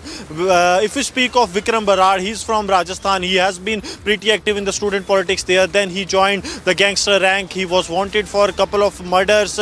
He sent threat letters to Salman Khan and other Bollywood stars, and then he fled to Dubai. He's operating from there. If we speak of Neeraj Chaska, he's operating was operating on the behest of the gangsters from Armenia, getting direction, executing that, was arrested from the Samba district of Jammu. So we are also keeping a strict tab on the developments that are taking place here also, because Samba is one of the places where Neeraj Chaska was given shelter for a long while. So we expect that NIA teams later or sooner will reach here in Jammu as well. So these are the dots that are to be connected, and also the Khalistani terrorists that are in Pakistan, be it Rinda, Landa or it Vadava Singh, Ranjit Nita, they all are getting giving an active support to the ISI to carry out these acts. Yes. Right. Well, and our viewers are coming to know about all these various gangs involved in terror activities, taking contracts from terror groups, even as the NIA cracks down.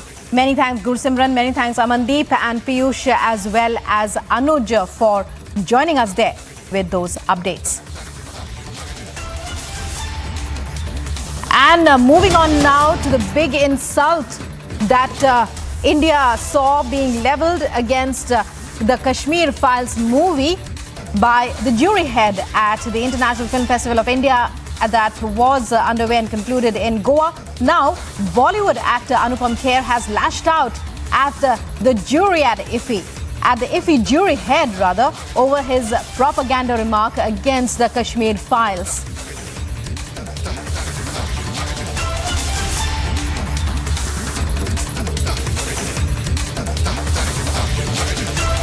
Let's listen to what was the statement that was made by the jury head at this year's IFFI.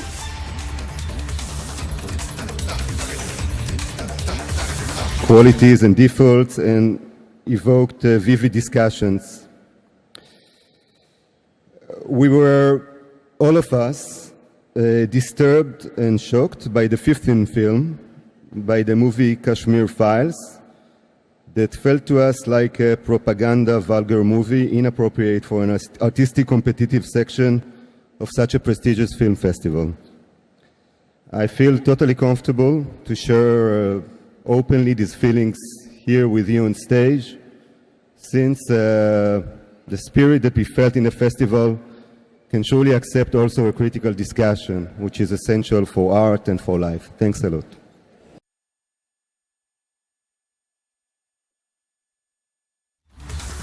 And that was what the jury head at IFFI said. Let's listen in to Anupam Kher, a veteran actor who also starred in the film. Let's listen to his response to this comment. Kashmir files के बारे में उन शख्स को मैं कहूँगा कि भगवान उनको सद्बुद्धि दे, गणपति जी उनको सद्बुद्धि दे, थोड़ी अकल दे, और इतना ही कहना चाहूँगा बिकॉज मंदिर के बाहर इस तरह की बात करना कोई फिलहाल बिल्कुल ठीक नहीं है। सर फिर भी आपका ओपिनियन क्या रहेगा? Will give a proper reply to it. अगर हॉलोकास्ट सही है तो कश्मीरी पंडितों का एक्सोडस भी सही है। ये एक प्री प्लान मुझे लगता है, मैं जितना ज्यादा जानता नहीं, ऐसा प्री प्लान लगता है कि प्लानिंग किया गया है, बिकॉज उसके बाद इमीडिएटली टूल किट गैंग जो है वो सक्रिय हो गया, और मुझे एक्सपेक्ट नहीं कर रहा था आप लोग यहाँ होंगे, बिकॉज मैं but it's shameful for him to make a statement like this for a statement बहुत गलत दिया है, लेकिन फिर but come from a community who have suffered Holocaust, Jews have suffered Holocaust, and he comes from that community, and for him to sort of make a statement like this, he has also pained those people who have जो इस त्रासदी के शिकार हुए आज से बहुत साल पहले। तो मैं यही कहूँगा कि ये हमारे गणपति जी, सिद्धि विनायक के भगवान उनको अकल दे और सद्बुद्धि दे, ताकि वो इस तरह लोगों के हजारों लाखों लोगों की जो ट्रेजेडी है उसको मंच पर से इस्तेमाल करके अपना एक ध्येय पूरा ना करें। And joining us now is our correspondent Gursimran once again. Gursimran, well, when we talk about the exodus of Kashmiri Pandits portrayed in the film The Kashmir Files, that was what had touched viewers' hearts when they went from across the country to watch them to watch them on the screen. Now we are hearing the jury head at IFFI labeling insults like vulgar, labeling insults like propaganda. Was it propaganda? The exodus, could it be propaganda? The exodus of an entire community sent out by, the kind of genocide that was witnessed. Give us some context as to what caused that exodus that was portrayed so beautifully in the film.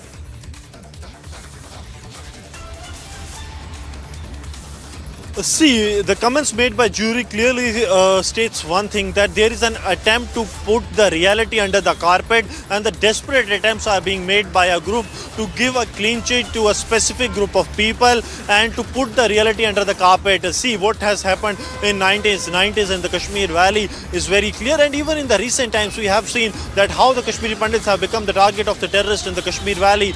This is all to establish the so-called jihad in the Kashmir Valley, and for the same, the Pakistani terrorists, those who are backed by the Pakistan with a jihadi ideology, they are trying to do the same. Now what the comments that has come from the jury clearly states that there are certain people behind this jury or who are part of this jury who are trying to portray that the Kashmir file is nothing but just a propaganda. But the film has truly put forth the pain of the Kashmiri Pandits, the reality the Kashmiri Pandits what has faced.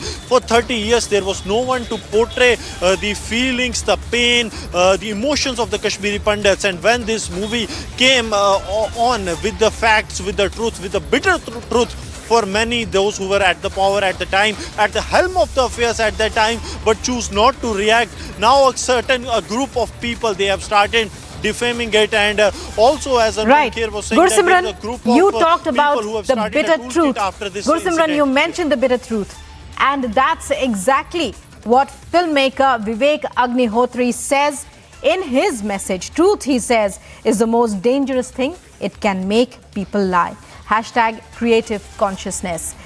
And as the debate rages on over the comment made by the IFFI jury head, we have now filmmaker of the film, Vivek Agnihotri, speaking, saying truth is the most dangerous thing. It can make people lie at hashtag creative consciousness.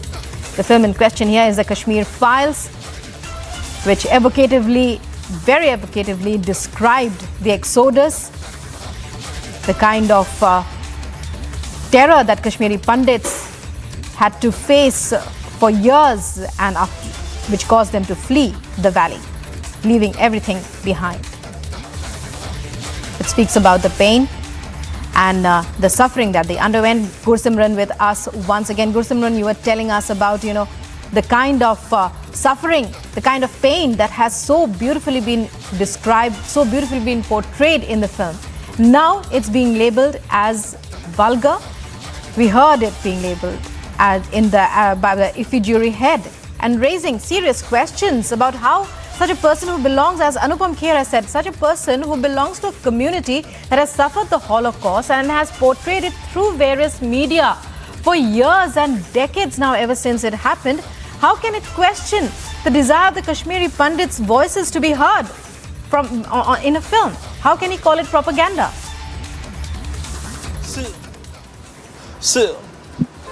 See, it's the jury that has made the mind is clearly somewhat misled, or is of the people who are trying to mislead the people. Because see, what the Kashmir File has done, it has woke up the conscience of the people, those who have heard about the exodus of the Kashmiri Pandits but wasn't aware of exactly what has happened. They too came to know about that how the Kashmiri Pandits suffered, how they were thrown out their houses, how they were brutally killed. They were the women from the Kashmiri Pandit community, they were mercilessly beaten, atrocities were committed upon them, and there was a genocide that was actually committed on the Kashmiri Pandits in the Kashmir Valley 3 decades back. And for 3 decades there was a complete silence. Kashmiri Pandits have been demanding their rights, but there was no one hearing to them. But then the movie woke the conscience of all of people. The people came out in large number in support of the Kashmiri Pandit community, and now there is a certain group of people who are trying to divert this, who are trying to put the facts under the carpet, and that's why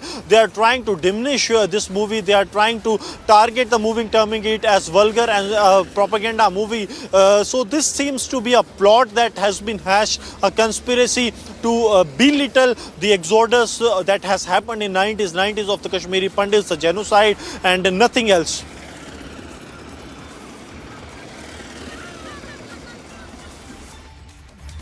Right. Well, Gursimran, stay with us and we'll be coming back to you.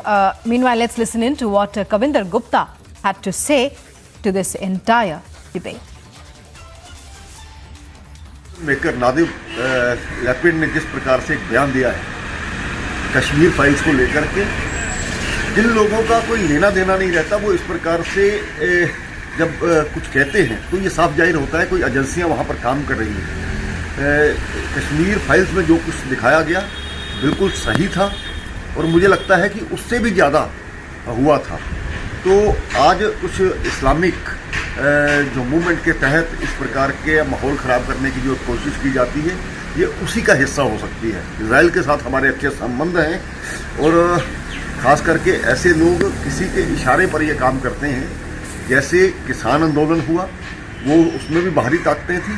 जिस प्रकार से राम रहीम के विषय को लेकर के अभी ताज़ा खबर आई है कि ISI कुछ करना चाहती है, माहौल ख़राब करना चाहती है, ये उसी का हिस्सा है। इन पर चेक लगाना बहुत ज़रूरी है।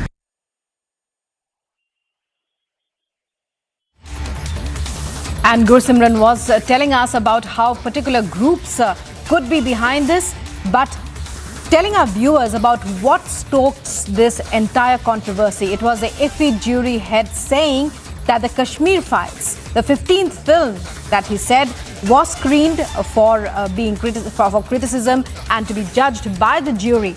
He labelled it vulgar and said that it was propaganda. Now reactions pouring in from all quarters. It's comments that have been comments by the IFFI jury head have been termed as shameful. We just heard Anupam Kher. Just now we heard Kavinder Gupta. People in the know who know about the kind of genocide that happened.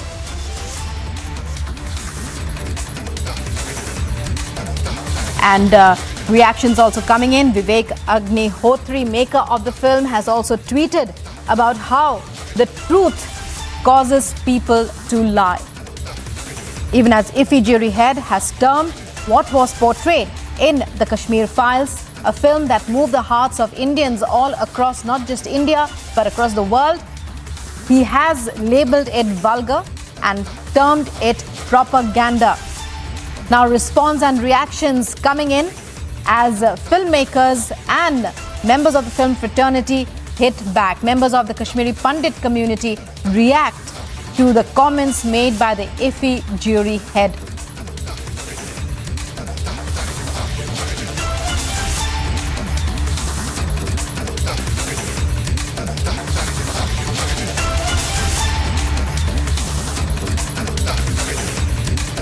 So the Kashmir Files director now hits back at the comment made by the IFFI jury head.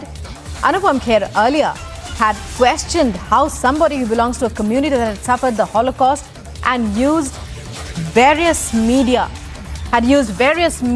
in order to portray the pain and the suffering that they went through in the Second World War. How could somebody from such a community speak about the Kashmir Files in this manner?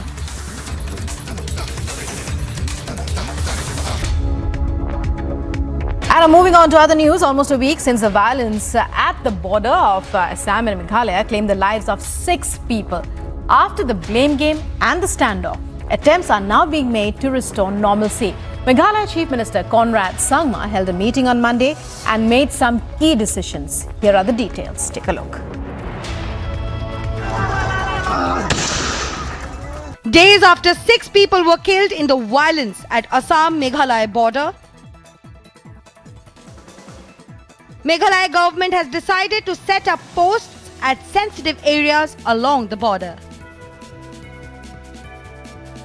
The decision came after an all-party meet chaired by Chief Minister Conrad Sangma. Meghalaya cabinet will hold a meeting today to finalize the various border outposts. The Chief Minister observed a 2-minute silence and said that Mukro firing is a personal loss to Meghalaya.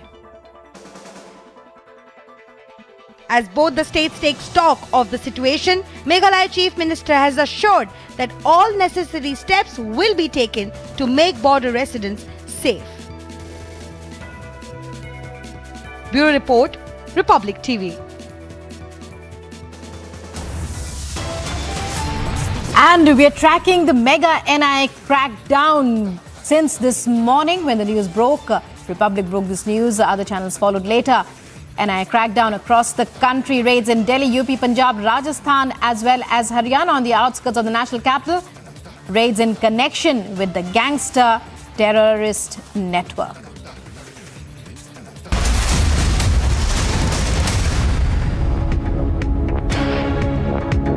QS and THE, the world's foremost university rankings organizations, have ranked Amity amongst the top 3% universities globally, making it among the very few Indian universities to be included in both rankings. Yet another top ranking for Amity University. Riots broke out in several Belgian and Dutch cities after Morocco's 2-0 upset win over Belgium at the World Cup on Sunday.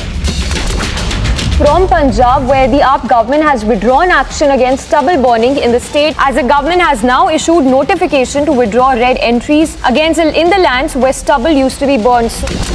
Shraddha murder case, Gujarat police have arrested a drug peddler from Surat. In connection to this case, Faisal Momin was a drug peddler who stayed in Vasai West.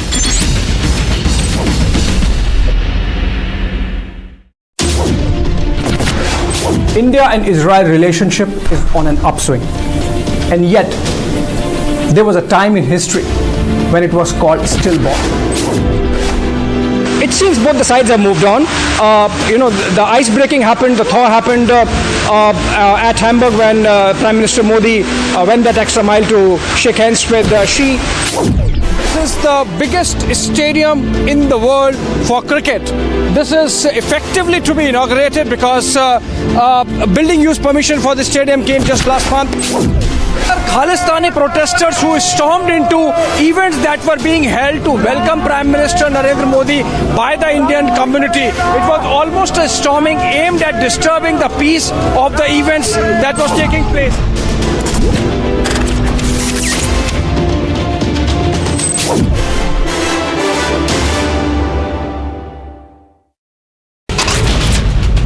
Weeks back, when police was searching the pieces and the skull of Shraddha, at that time human flesh was found in the sewer of Pandits Nagar. Anjan Das, who was brutally killed by his wife and son named Poonam and Deepak in Pandits Nagar area. They chopped the pieces of the man in several pieces, kept it in the fridge and then disposed the pieces gradually day by day at night.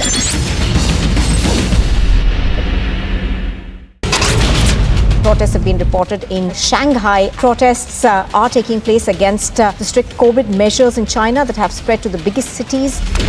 At the Raj Bhavan in Maharashtra, Bhagat Singh Koshyari, the governor of the state, may be considering tendering his resignation.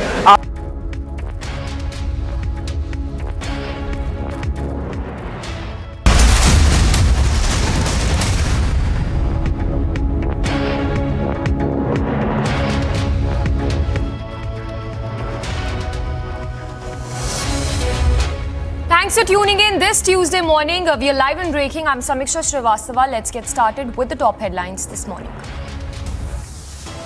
Mega NI crackdown across the nation in the national capital UP Punjab in connection with gangsters.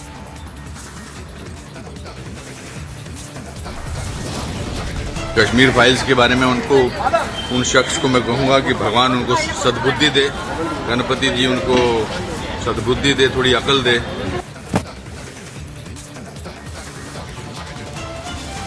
Big insult to Kashmiri Pandits. IFFI jury head calls the Kashmir Files a propaganda.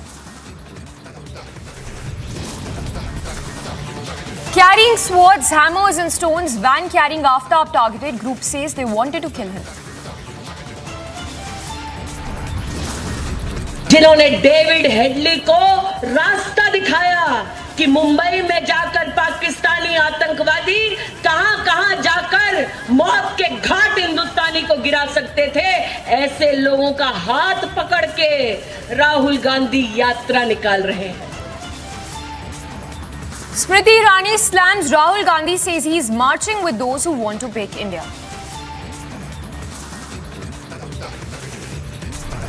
Amid the ongoing border row with Maharashtra, Bomai to meet JP Nadda today.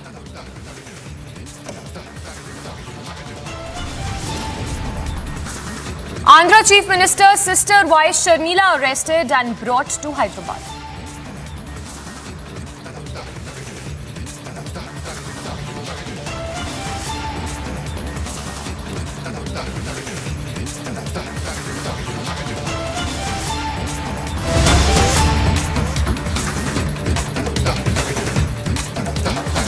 And tracking the big story this hour, now Bollywood actor Anupam Kher has lashed out at the jury head of the Indian Film Festival over his propaganda remark against the Kashmiri Files. In fact, Kashmir Files filmmaker Vivek Agnihotri has taken to Twitter. He said, and I quote, "Trust is the most dangerous thing. It can make people lie."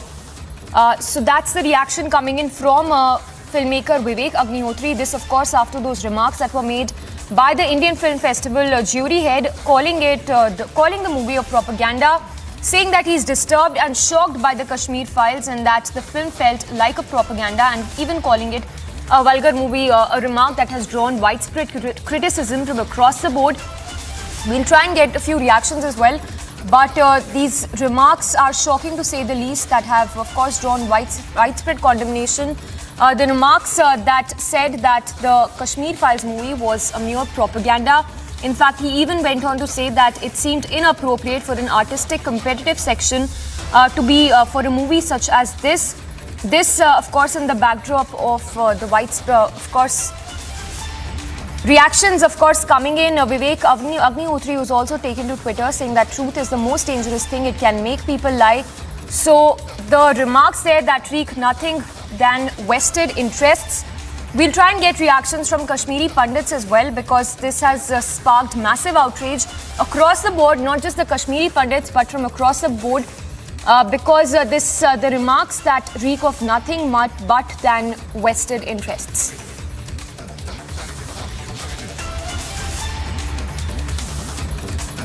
In fact, the Israeli envoy has also responded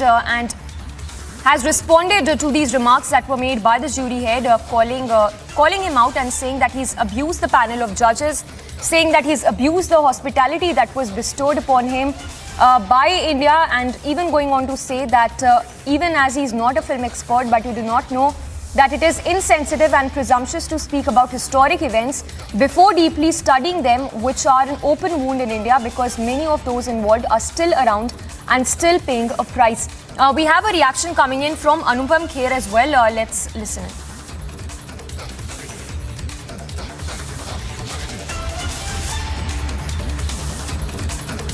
Kashmir files के बारे में उन शख्स को मैं कहूँगा कि भगवान उनको सद्बुद्धि दे, गणपति जी उनको सद्बुद्धि दे, थोड़ी अकल दे, और इतना ही कहना चाहूँगा, बिकॉज मंदिर के बाहर इस तरह की बात करना कोई फिलहाल बिल्कुल ठीक नहीं है। सर फिर भी आपका ओपिनियन क्या रहेगा? Will give a proper reply to it. अगर हॉलोकास्ट सही है तो कश्मीरी पंडितों का एक्सोडस भी सही है।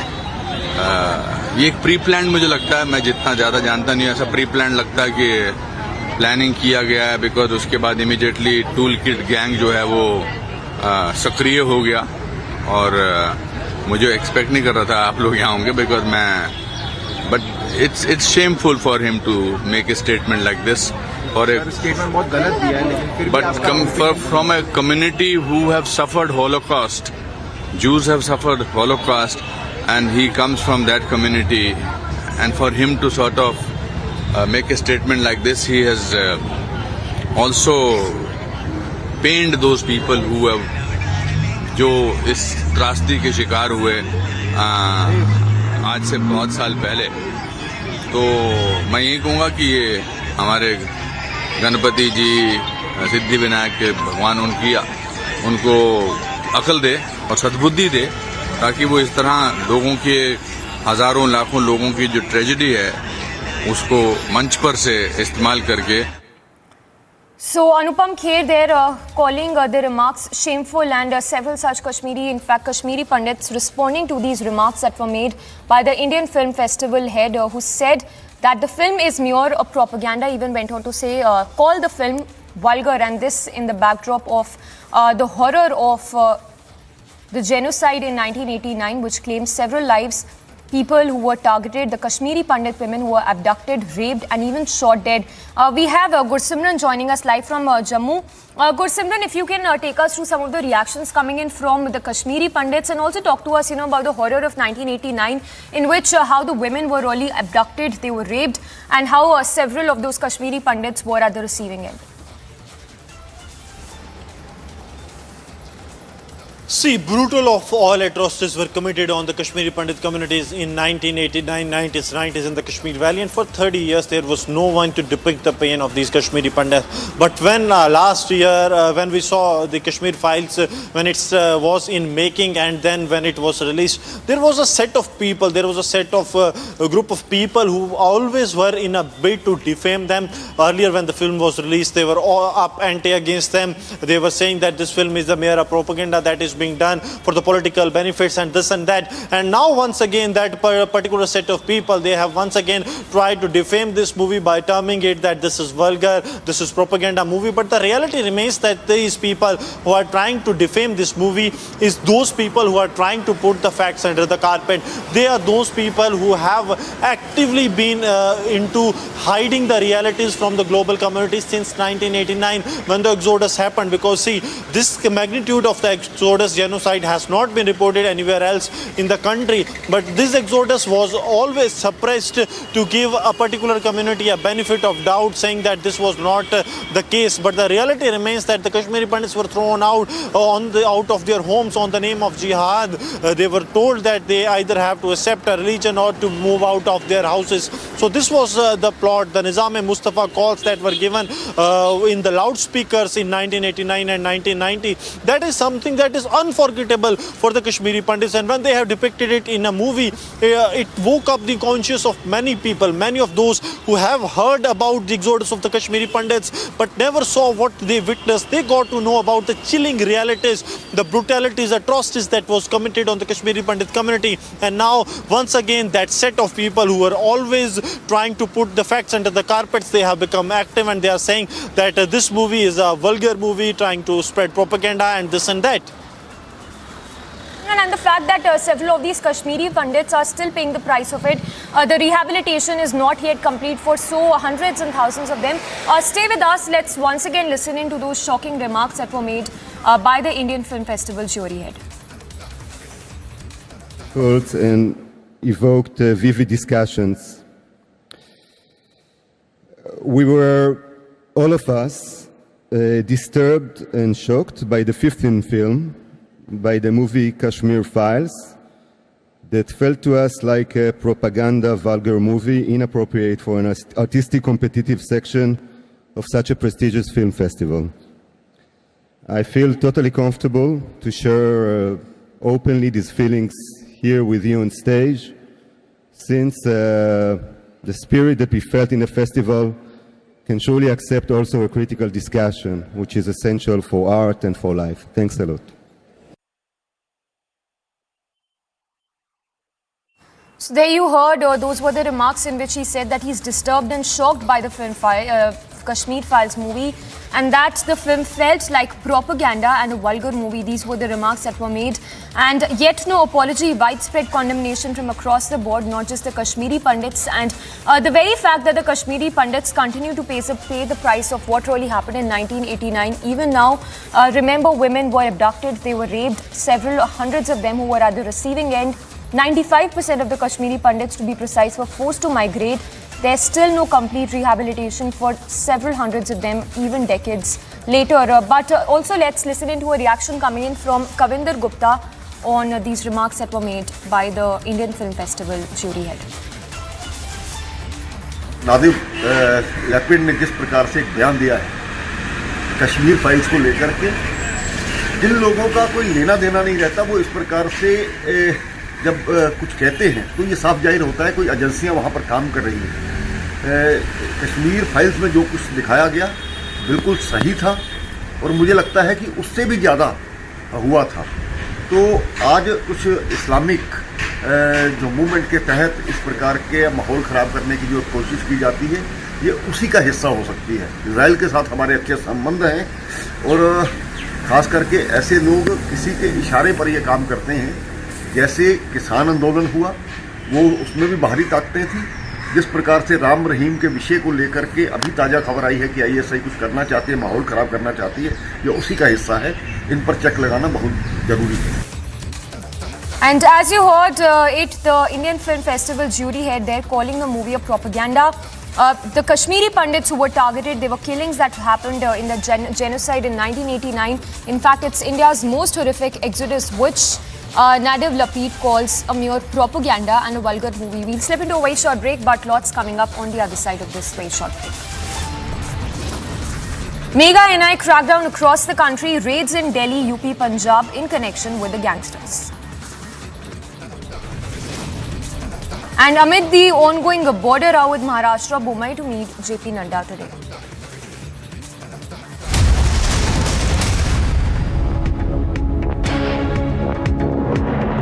QS and THE, the world's foremost university rankings organizations, have ranked Amity amongst the top 3% universities globally, making it among the very few Indian universities to be included in both rankings. Yet another top ranking for Amity University. Few weeks back when police was searching the pieces and the skull of Shraddha. At that time, human flesh was found in the sewer of Pandits Nagar. Anjan Das, who was brutally killed by his wife and son named Poonam and Deepak in Pandit Nagar area. They chopped the pieces of the man in several pieces, kept it in the fridge and then disposed the pieces gradually day by day at night.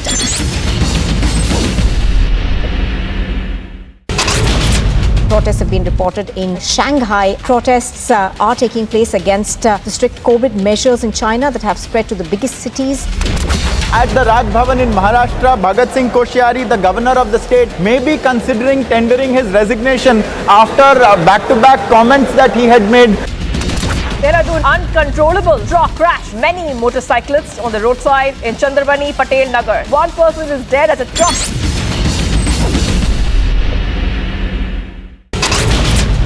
YS Sharmila has been arrested by the police officials. There was a massive tussle which went on between YS Sharmila and the police officials. Later, she was pushed out of the bus and taken into the police. PT Usha, who's now been elected as the president of the Olympic Association. In fact, congratulating PT Usha, Union Law Minister Kiren Rijiju has taken to Twitter. Delhi police now have confirmed to Republic the weapon used to kill Shraddha has been found and located by the police.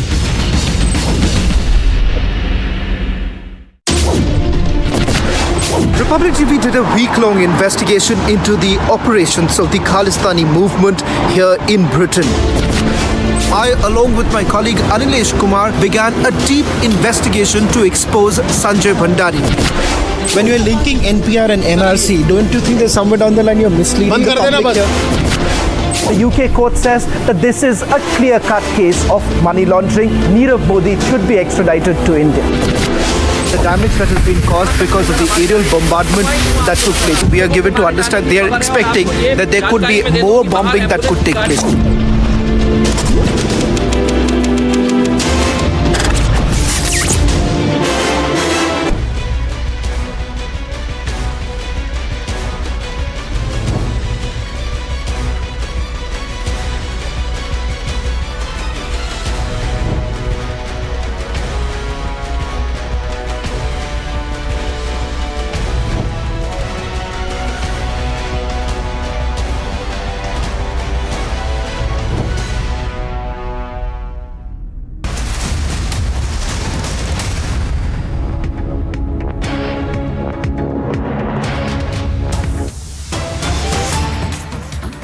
And development coming in the Shraddha murder probe, killer Aftab has been brought to the FSL office amid high security after yesterday's attack on his police van.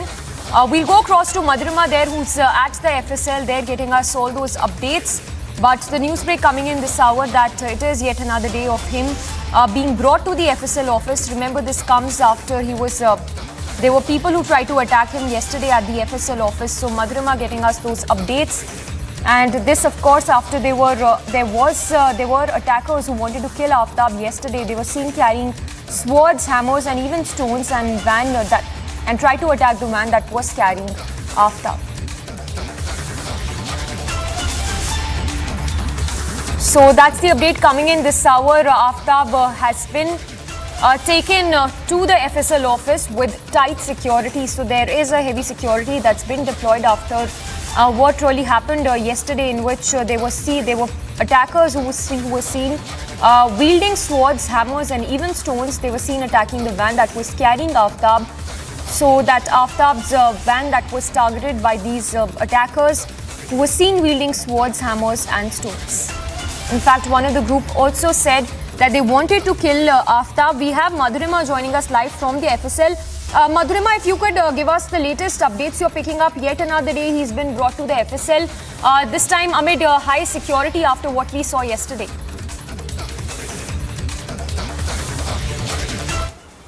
of the entire polygraph questioning, and after being grilled for around 9 hours yesterday, Aftab is yet again being brought to the FSL office. We'll take you straight to the visuals, as the picture ski here today is very different. As you can see that heavy security has been deployed outside the FSL office. There are CRPF men, there are police officials, Delhi police officials, armed police officials today guarding the FSL office over here. And today the visuals, the exclusive visuals that we brought for viewers, that Aftab van was also escorted by an extra car, an extra SUV filled with police men, armed policemen. All this happened because yesterday night a lot of drama unfolded over here, as multiple men belonging to this fringe group, these fringe elements, as they claimed that they are here to avenge Shraddha's death, and they wanted to chop Aftab off. They were carrying multiple swords.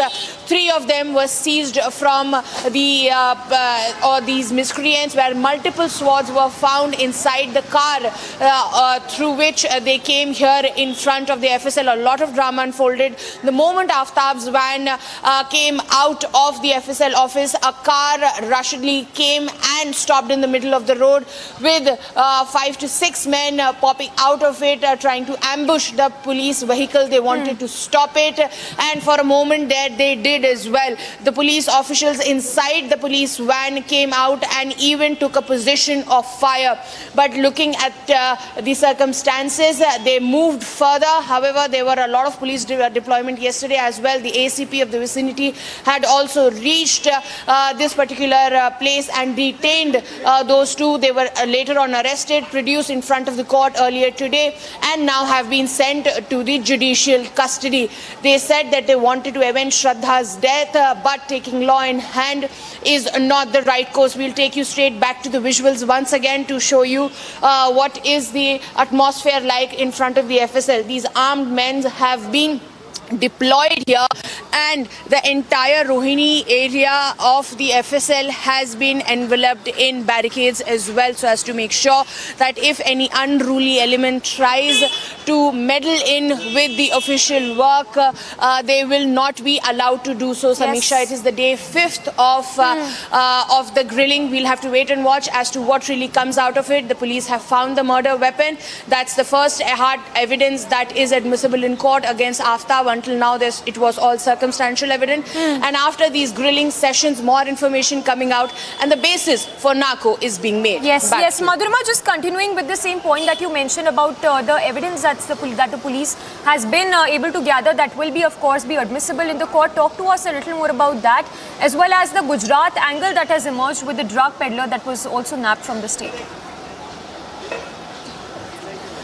Well, the police officials have seized this murder weapon. The initial theory that the police official had propelled was there were multiple weapons. One of them have been seized. The location and the nature of the weapon is unknown. It's uncertain, and that has to be ascertained by the police official. That will only happen when the police gather the entire information, and later on they'll brief the media. As far as the drug angle is connected, the police are probing that as well, so as to make sure to gather the nature of the accused over here, Aftab, and to know the entire modus operandi and psyche as well. The police officials until now were searching hard for a submissible evidence, and now that they have got one, this has strengthened their case. And with these detailed polygraph tests taking place, it seems to be fruitful for the police officials.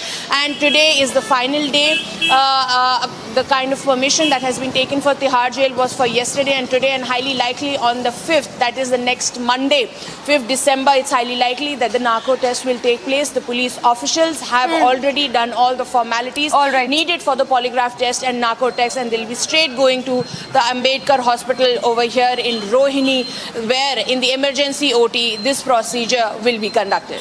All right, Madhurima, thank you for those updates. So, Madhurima reporting live from outside the FSL, where Aftab has been taken for 5th day straight, this day after his van that was attacked by those attackers who said that they wanted to take his life.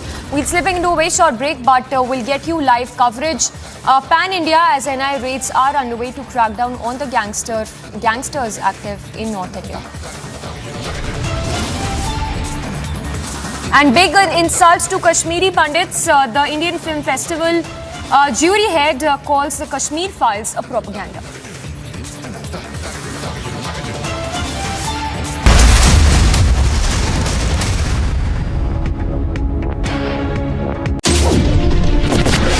Republic TV did a week-long investigation into the operations of the Khalistani movement here in Britain.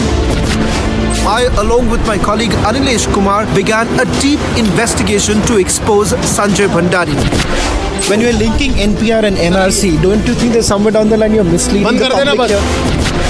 The UK court says that this is a clear-cut case of money laundering. Nirav Modi should be extradited to India. The damage that has been caused because of the aerial bombardment that took place. We are given to understand they are expecting that there could be more bombing that could take place.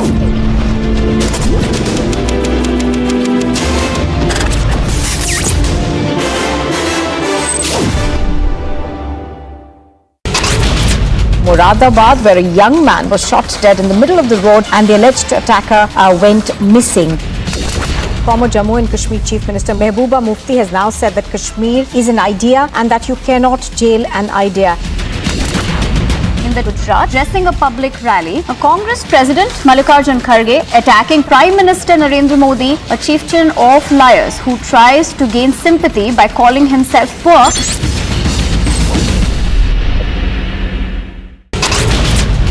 An alleged case of ragging in Dibrugarh University, the Assam Chief Minister takes talks as hunt on to nab the accused. 50-year-old man died on Sunday after a BMW car allegedly hit his sport bicycle at the Mahidpal flyover in southwest Delhi. In fact, the driver of the luxury car has now been arrested. Plane crash resulted in an electricity cutoff that affected over 90,000 homes. And however, no one was injured in the incident of Montgomery County in the US state of Maryland.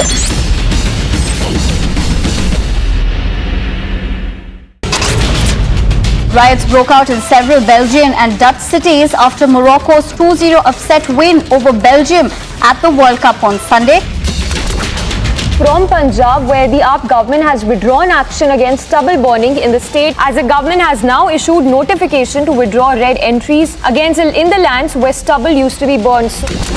Shraddha murder case, Gujarat police have arrested a drug peddler from Surat in connection to this case. Faisal Momin was a drug peddler who stayed in Vasai West.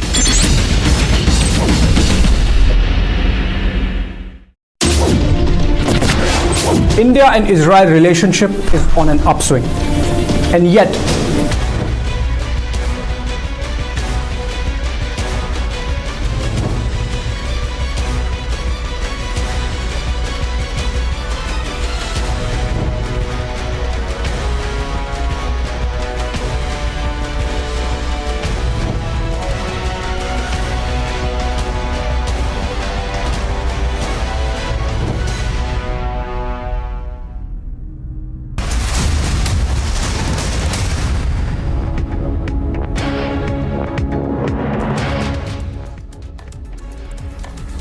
News in brief, Portuguese fans and supporters celebrated a 2-0 win over Uruguay Monday. The result means that Portugal qualify for the final 16, the next stage of the tournament.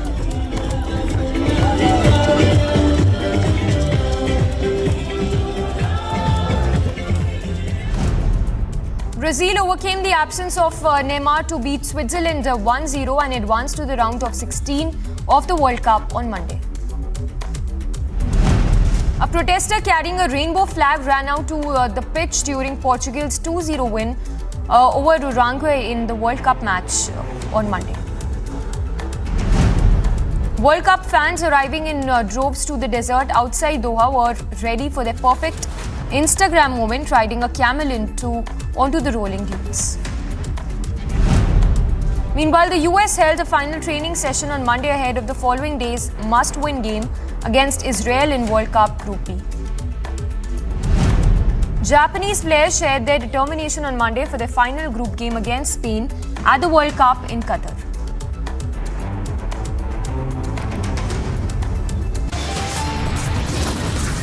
Mega NI crackdown across the nation, raids in Delhi, UP, Punjab in connection with gangsters.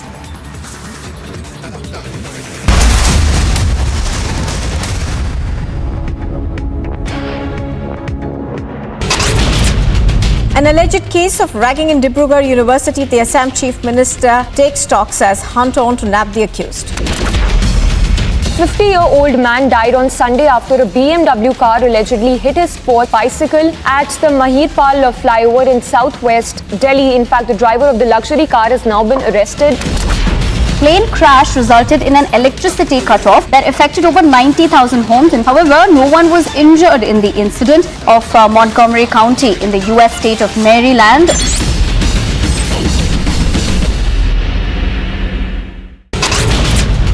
Riots broke out in several Belgian and Dutch cities after Morocco's 2-0 upset win over Belgium at the World Cup on Sunday. From Punjab, where the IFFI government has withdrawn action against stubble burning in the state, as the government has now issued notification to withdraw red entries in the lands where stubble used to be burned. Shraddha murder case, Gujarat police have arrested a drug peddler from Surat in connection to this case. Faisal Momin was a drug peddler who stayed in Vasai West.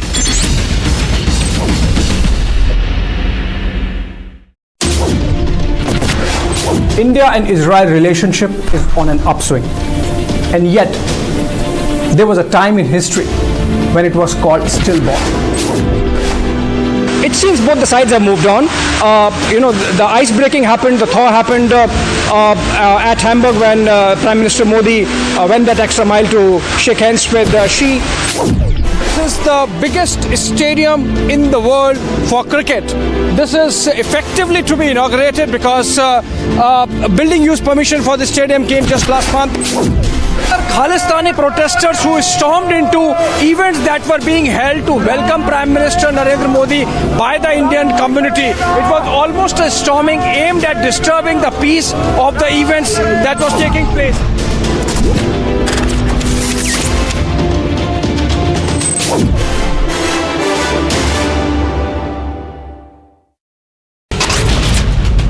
Weeks back, when police was searching the pieces and the skull of Shraddha, at that time human flesh was found in the sewer of Pandits Nagar. Anjan Das, who was brutally killed by his wife and son named Poonam and Deepak in Pandits Nagar area. They chopped the pieces of the man in several pieces, kept it in the fridge, and then disposed the pieces gradually day by day at night.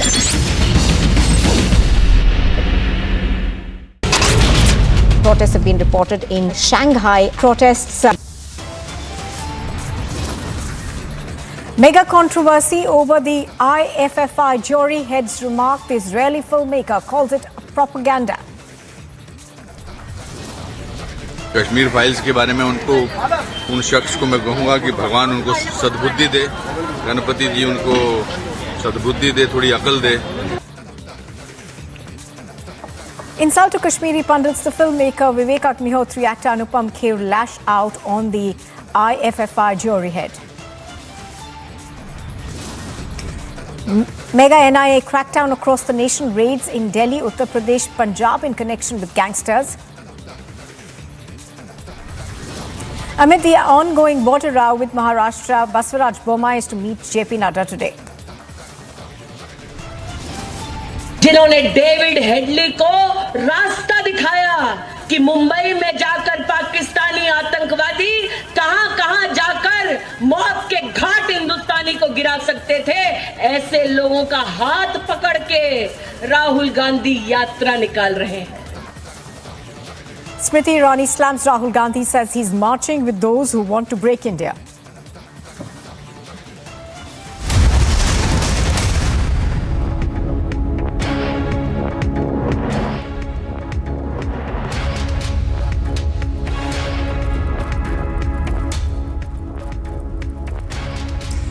Good morning and welcome. You are watching Republic TV. I'm Nupur Talwar Suri and this is Live and Breaking. Now, Vivek Agnihotri's film, The Kashmir Files, which narrates the story of the forced exodus of Kashmiri Pandits, was labelled propaganda at the 53rd International Film Festival of India in Goa on Monday. Now, speaking during the closing ceremony of the event, Israeli filmmaker, jury head Nadav Lapid said that there are many who were shocked by the movie and even termed it vulgar. Now, his comments, of course, have drawn a large amount of criticism that's come in for this, including that from the film's actor Anupam Kher. Let's listen. Kashmir files के बारे में उनको उन शख्स को मैं कहूँगा कि भगवान उनको सद्बुद्धि दे, गणपति जी उनको सद्बुद्धि दे, थोड़ी अकल दे, और इतना ही कहना चाहूँगा बिकॉज मंदिर के बाहर इस तरह की बात करना कोई फिलहाल बिल्कुल ठीक नहीं है. सर फिर भी आपका ओपिनियन क्या रहेगा?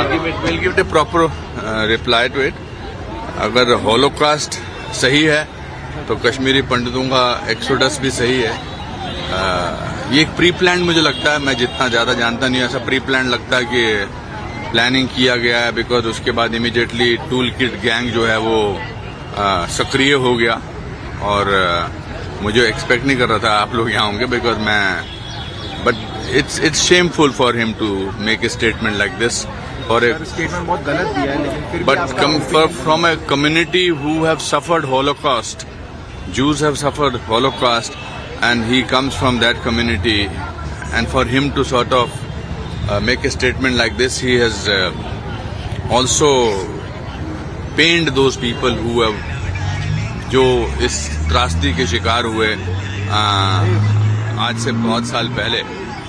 तो मैं यही कहूँगा कि ये हमारे गणपति जी, सिद्धि विनायक के भगवान उनको अकल दे और सद्बुद्धि दे, ताकि वो इस तरह लोगों के हजारों लाखों लोगों की जो ट्रेजेडी है उसको मंच पर से इस्तेमाल करके अपना एक ध्येय पूरा ना करें.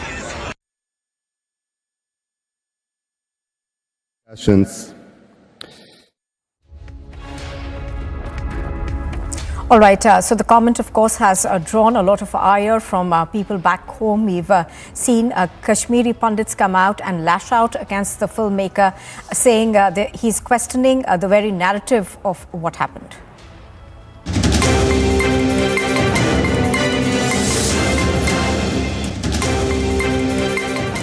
Well, joining us on the broadcast right now is Mr. Kobi Shoshani. He's the Israeli envoy to India. Mr. Shoshani, good morning. Thank you for speaking to us on Republic TV.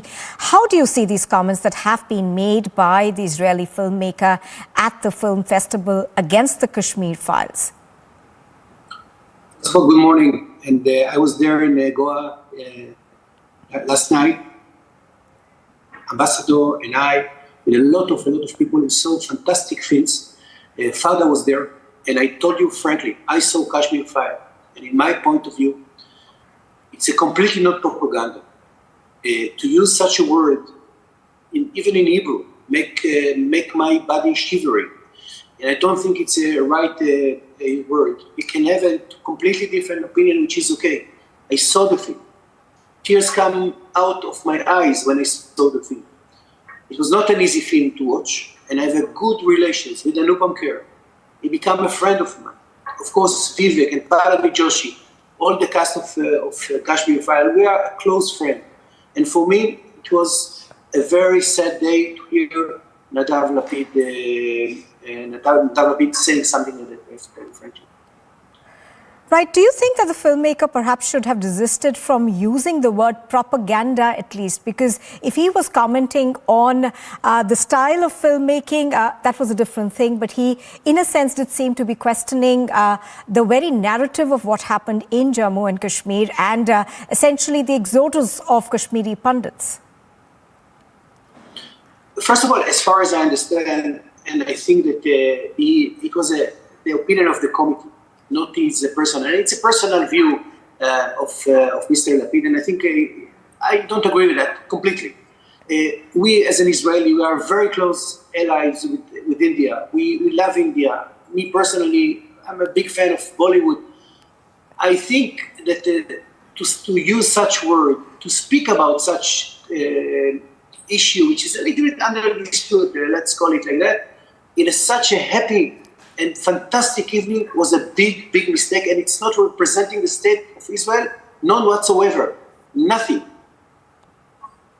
Right, absolutely. So you say that the country obviously does not endorse his opinion. It perhaps was a political opinion that he decided to speak out about at the film festival. Now, there are, of course, calls that he rethink, and perhaps, calls also being made from here that he apologized for what he said. Do you support those calls?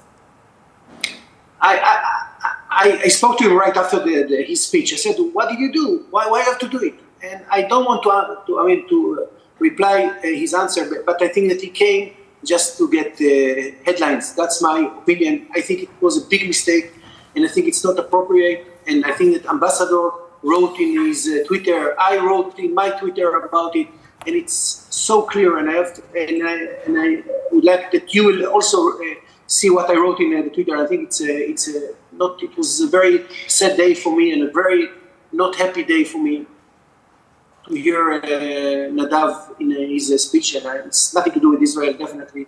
And I think that we have to put the Holocaust out of any conversation. I think it's extremely important. Now, Mr. Shoshani, people back home here are extremely upset also because, of what happened to the Jews, and the Kashmiri Pandits essentially draw reference to that when they say that similar things happened to us when we were forced to leave the valley. So in that sense, do you think perhaps, a little more sensitivity from people who visit from overseas may be the order or the call of the hour? As you know, India and Israel, they are completely full democracies. We have a variety of opinions all over, but there is one opinion which is the most important. This is the official opinion, and I think that we make it, Ambassador and I, in such a clear way that I don't think that it's going to be open to discussion. As I mentioned before, I'm very close to Pallavi and Vivek, and of course Anupam Kheri, my friend, and I wanted even to bring them to Israel, and I hope that to bring them to Israel. And this film was even shown in Israel, and it's something that it's very clear what is our opinion. I think that it was not the right thing to do, definitely, and I think this is our reaction for that. I hope to meet Anupam Kheri today. I will call him and ask him to meet. I think that just to apologize about these words that I don't accept. Mr. Shoshani, one final question to you. You did say that you spoke to the filmmaker after he made that comment. Did he explain himself, or did he essentially say why he feels this way? I didn't enter to him because I was also a little bit uncomfortable to speak to him because I think he made a big mistake. I was not nice to him, I have to say, and I assumed that he was not. He was not nice to me, and I was not nice to him. And it was not a nice conversation, I have to say. But that's his own opinion. He said that it's part of the committee, and that's what he thought. And I told him that it was a big mistake, and I don't think that he needs to enter into internal Indian political issues. But I would like to emphasize, India and Israel, they are democracies. Everybody has the right to speak, especially he's independent, but he's not representing the state of Israel, none whatsoever. Right, Mr. Kobi Shoshani, appreciate your speaking to us here on Republic TV. Mr. Shoshani, the Israeli envoy to India, of course, saying that the country does not endorse any of these points of view that were made by the filmmaker. Thank you for joining us. Thank you and shalom.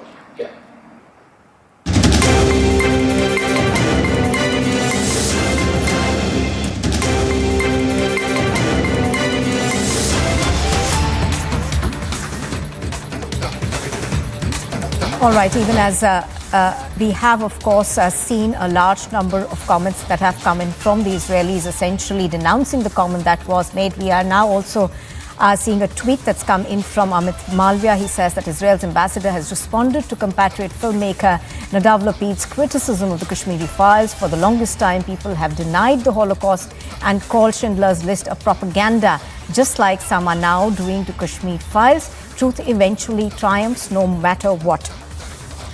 So essentially, a a lot of criticism as well as a lot of anger coming out over this comment that was made at the International Film Festival of India's closing ceremony by the head of the jury, Nadav Lapid. He did come out and call the Kashmir Files propaganda.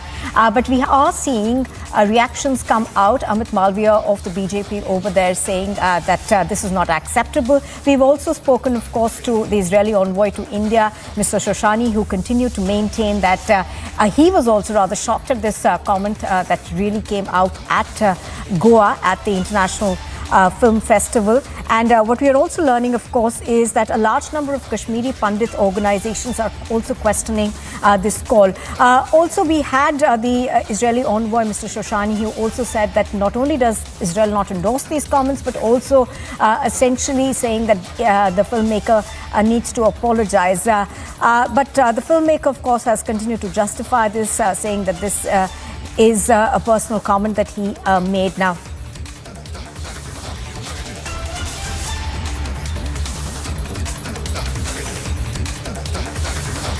Film maker Nadav Lapid ने जिस प्रकार से एक बयान दिया है Kashmir files को लेकर के, जिन लोगों का कोई लेना देना नहीं रहता वो इस प्रकार से जब कुछ कहते हैं तो ये साफ जाहिर होता है कोई एजेंसियां वहाँ पर काम कर रही हैं। कश्मीर फाइल्स में जो कुछ दिखाया गया बिल्कुल सही था और मुझे लगता है कि उससे भी ज़्यादा हुआ था। तो आज कुछ इस्लामिक जो मूवमेंट के तहत इस प्रकार के माहौल ख़राब करने की जो कोशिश की जाती है ये उसी का हिस्सा हो सकती है। इजराइल के साथ हमारे अच्छे संबंध हैं और ख़ास करके ऐसे लोग किसी के इशारे पर ये काम करते हैं। जैसे किसान आंदोलन हुआ वो उसमें भी बाहरी ताकतें थी। जिस प्रकार से राम रहीम के विषय को लेकर के अभी ताज़ा खबर आई है कि ISI कुछ करना चाहती है, माहौल ख़राब करना चाहती है, ये उसी का हिस्सा है। इन पर चेक लगाना बहुत ज़रूरी है। Well, political parties, of course, coming out and hitting out against Mr. Lapid over there, saying that this kind of comment is unacceptable. He was enjoying India's hospitality when he was participating as head of jury at the International Film Festival of India in Goa. I think we've got Gursimran also joining us live right now. We'll also go across to Piyush, who's in New Delhi. Gursimran, Mr. Kavinder Gupta over there, of course, seeming to suggest that this is an abuse of India's hospitality as far as the filmmaker's remarks are concerned. But what are the kind of reactions that you are getting from Jammu and Kashmir, from the Pandits over there? The Kashmiri Pandits are anguished. I am joined by the father of Martyr Rahul Bhatt, who was brutally killed by the terrorists in central Kashmir's Padgam when he was in his revenue office. Bitaji Bhatt is with me. Bhatt साहब, आपने 1990 का कश्मीर का देखा है कि किस तरह कश्मीरी पंडितों को मारा गया, उनके साथ गलत किया गया, बाहर निकाला गया। अब एक फिल्म अवार्ड्स में एक जूरी कहती है कि वो सब जो है गलत दिखाया गया है, वो प्रोपेगेंडा था। क्या कहेंगे सर? फिर 90 की जो माइग्रेशन थी वो सारा प्रोपेगेंडा था, जिसमें गरों को मारा गया। नीलकंठ गुंजू था उसमें, सबसे पहले टिकलाल टिपलू था, भट्ट साहब थे अनंतनाग में, उसको मारा गया। CID अफसर थे, इंस्पेक्टर थे, तो उनको मारा गया। क्या वो सब गलत था? अगर वो गलत है तो फिर तो फिल्म ठीक गलत होगी। अगर जो ओरिजिनल किलिंग्स हो गए वो गलत है तो सब फिर ठीक होगा। क्या लगता है आपको, वो लोग क्या कुछ लोगों को शील्ड करना चाहते हैं तभी ऐसी बातें करते हैं? ये शील्ड की बात है ना, जो उसको हकीकत को आप कैसे टाल सकते हो? जैसे हमारे लड़का राहुल भट्ट को 10 आदमियों के अंदर ऑफिस में मारा गया। अगर वो गलत है तो फिर ये फिल्म भी गलत है। फिल्म में ऐसा कुछ नहीं दिखाया गया जिससे किसी का हर्ट जो है वो जख्मी हो जाए, मतलब वो दिल परेशान हो जाए कि भाई गलत है। जो हुआ है वही तो दिखाया है। हाँ, इसमें अब फिल्म के नाते से कुछ बड़ा चढ़ा कर बोल सकते हैं वो तो हम, लेकिन जो ओरिजिनल बेसिक चीज़ जो है तो वो तो है। तो आपको क्या लगता है कुछ लोगों को क्यों परेशानी हो रही है जो बार बार ये कह रहे हैं कि गलत दिखाया गया, ये किया गया? क्या वो लोग उन लोगों की मदद करना चाहते हैं जिन्होंने ये सब किया था, उन्हें क्लीन चिट देकर? यही तो वो चाहते हैं, यही तो वो चाहते हैं कि वो असली वो जो हकीकत है उसको दबाकर एक नकली प्रोपेगेंडा बनाकर उनको बचाया जाए। ये आपका क्या संदेश रहेगा उन लोगों के लिए? मैं बोलता हूँ हकीकत पे मबनी जो भी फिल्म हो और भी बनानी चाहिए जो हकीकत सामने आ जाए। अगर एक बंदे को दफ्तर के अंदर मारा जाता है, राहुल भट्ट को दफ्तर के अंदर मारा जाता है, बीइंग ए हिंदू, टारगेटिंग की गई, तो वो गलत नहीं है। अगर उनको वो गलत नहीं दिखाई देता तो फिर सारा सही है। फिर जो उनका है वो जो आज तक 90 का दौर हुआ, 90 में संग्रामपुरा में, 97 में संग्रामपुरा में एपिसोड हो गया, 7 आदमी मारे गए, उनको घरों से निकाल गया रात के 12 बजे निकाल गया। क्या वो गलत था? अगर वो सब गलत है तो फिर फिल्म फेयर अवार्ड देने वालों को ये तो उस पर राय खुली देनी चाहिए। See, this is the family of the martyr who are saying that there needs to be much more such movies that needs to portray the pain of the Kashmiri Pandits. The way Rahul Bhatt was killed inside his office in the broad daylight. These are the things that needs to be put forth, and those who are trying to portray this movie as a vulgar, as a propaganda movie, they are those people who are just trying to put the things under the carpet. Absolutely. Of course, we are also beginning to get reactions from not just politicians, but from a large number of Kashmiri Pandit organizations, which essentially are saying that they feel betrayed by this comment. And also, this essentially is being seen as a questioning of history as well. Now, Gursimran, have you been able to speak to some Kashmiri Pandit organizations? What largely is the opinion that they have on this comment? See, the Kashmiri Pandit community is anguished over the remarks that have been made by, a minute back we were speaking to Betaji Bhatt, who is the father of martyr Rahul Bhatt, and he too was anguished that what was wrong in this when the film has portrayed what has happened with the Kashmiri Pandits. That is the reality, every Kashmiri Pandit has seen and has been a witness to, but now some people are trying to close their eyes off the reality, trying to put the things under the carpet, but that won't work. He said that many more films like this needs to be made so that the people get to know about what has happened to the Kashmiri Pandits, what was the plan of those who were trying to establish jihad in Kashmir Valley, Nizam-e-Mustafa in the Kashmir Valley. Absolutely. So, Gursimran, of course, bringing us those details of the reactions that we are getting from the Kashmiri Pandit community. But also, let's listen in to other reactions that we have been getting. We are now going to play out some of those.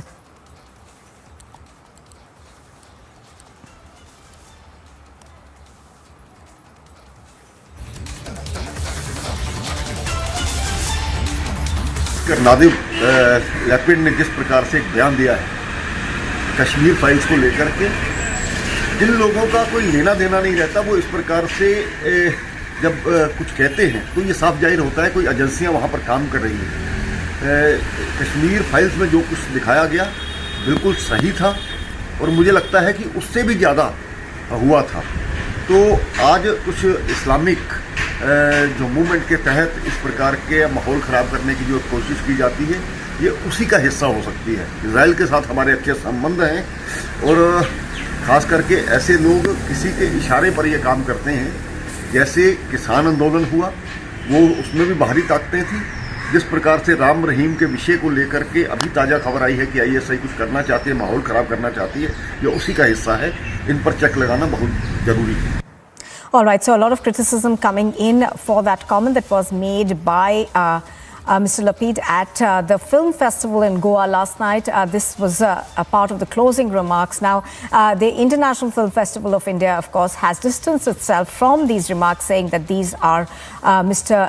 Lapid's personal comments. And here's a quick look at what else is making news this morning. A police van carrying Aftab Poonawala was attacked by a group that identifies itself as the Hindu Sena, with the group wielding weapons outside the Forensic Science Laboratory in Rohini, where he was taken for a polygraph test. Yet another drone originating from Pakistan has been shot down by the BSF in the area of Amritsar in Punjab, with forces having identified not one but two drones this time around. At least 50 rounds were fired at the drones, as one was shot down and another went back to Pakistan. The NIA has targeted the gangster network in North India as raids were conducted by the agency in parts of Uttar Pradesh, Delhi and Punjab, with multiple teams deployed across locations to raids. As tensions subsist in Meghalaya-Assam border dispute following the Mukrao incident, Meghalaya's Chief Minister Conrad Sangma has announced to set up posts across sensitive areas along the border with Assam. Reacting to the film The Kashmir Files, received by an Israeli filmmaker at The IFFI Film Festival, Anupam Kher took to Twitter, posting images of the Kashmiri Pandit exodus, further stating that the truth will always be small in comparison to lies. The actor later referred to the filmmaker's Israeli origins, referring to the Holocaust his community had witnessed in the past. President Draupadi Murmu is expected to participate in celebrations for the Indian Navy Day as rehearsals for the day are underway ahead of the event that's scheduled for the 4th of December.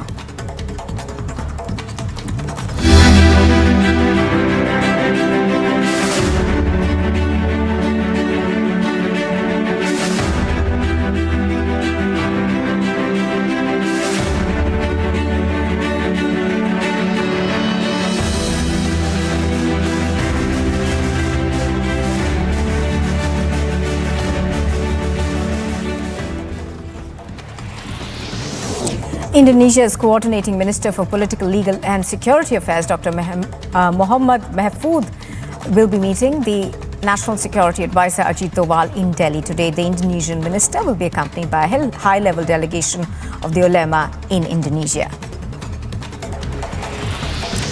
The Nyingma school, the oldest of the 4 Tibetan Buddhist schools, has identified the reincarnation of a Rinpoche Thaklung Setrung in the Spiti Valley in Himachal Pradesh. The young lama's spiritual initiation is expected to begin today following a traditional ceremony as per Tibetan Buddhist traditions. The chief executive officer of Twitter has said that Apple had threatened to withdraw Twitter from its App Store but had not informed the reason for the same.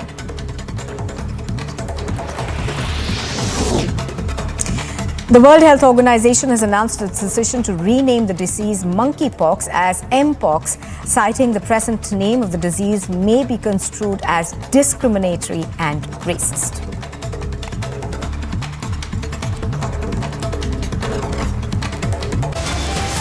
You are watching Republic TV, and still to come, mega NIA crackdown across the country, raids in Delhi, Uttar Pradesh, Punjab in connection with gangsters. And amid the ongoing border row with Maharashtra, Baswaraj Bommai is to meet JP Nadda today.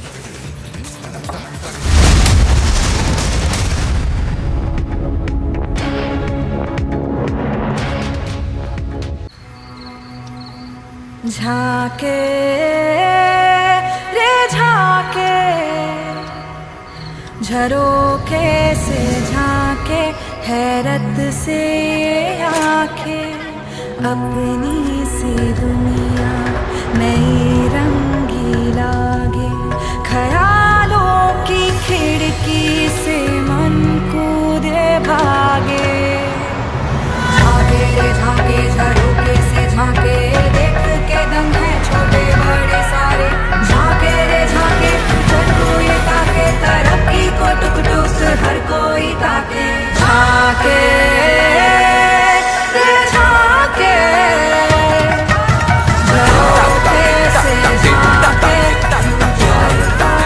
Reimagineering brighter futures with smarter steels. ArcelorMittal Nippon Steel India. Smarter steels, brighter futures.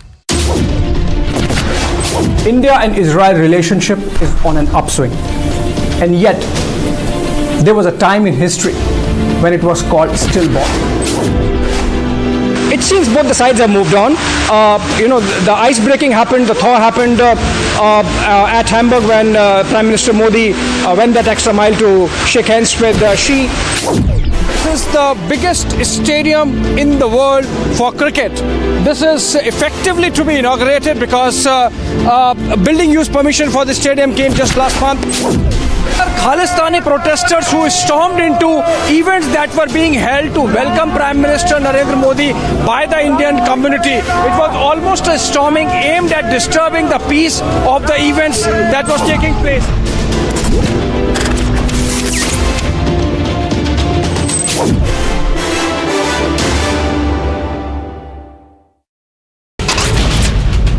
Weeks back, when police was searching the pieces and the skull of Shraddha, at that time human flesh was found in the sewer of Pandits Nagar.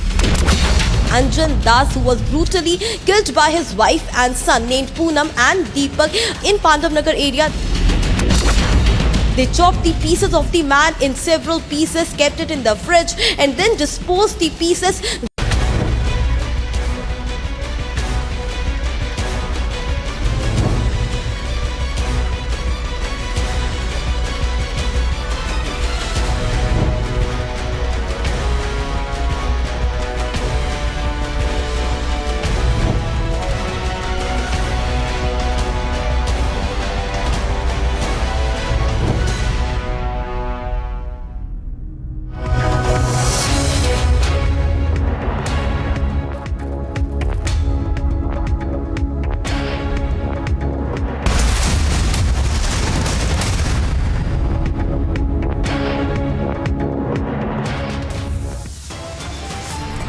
Mega controversy over the IFFI jury head remark. The Israeli filmmaker calls it propaganda. An insult to Kashmir files के बारे में उनको उन शख्स को मैं कहूँगा कि भगवान उनको सद्बुद्धि दे, गणपति जी उनको सद्बुद्धि दे, थोड़ी अकल दे. Big insult to Kashmiri Pandits. The filmmaker Vivek Agnihotri and actor Anupam Kher lash out at the IFFI jury head.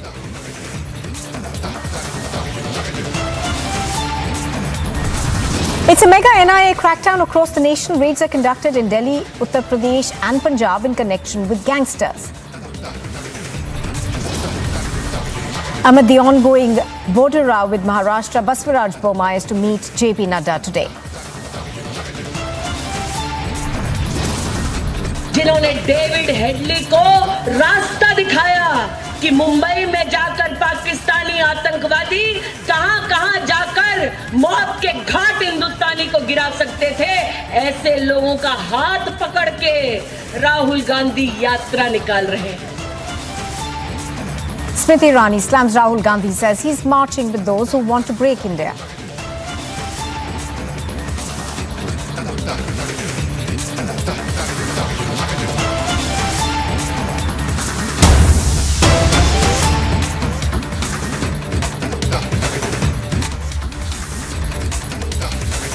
Well, following the criticism that came in for Vivek Agnihotri's The Kashmir Files by the Israeli filmmaker and jury head Nadav Lapid, who has called the film propaganda and even termed it vulgar, we now have a comment that's coming in from Sanjay Raut, who's attacked the film itself.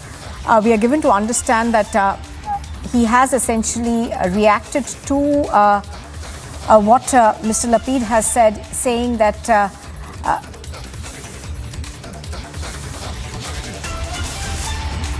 essentially he has backed this comment.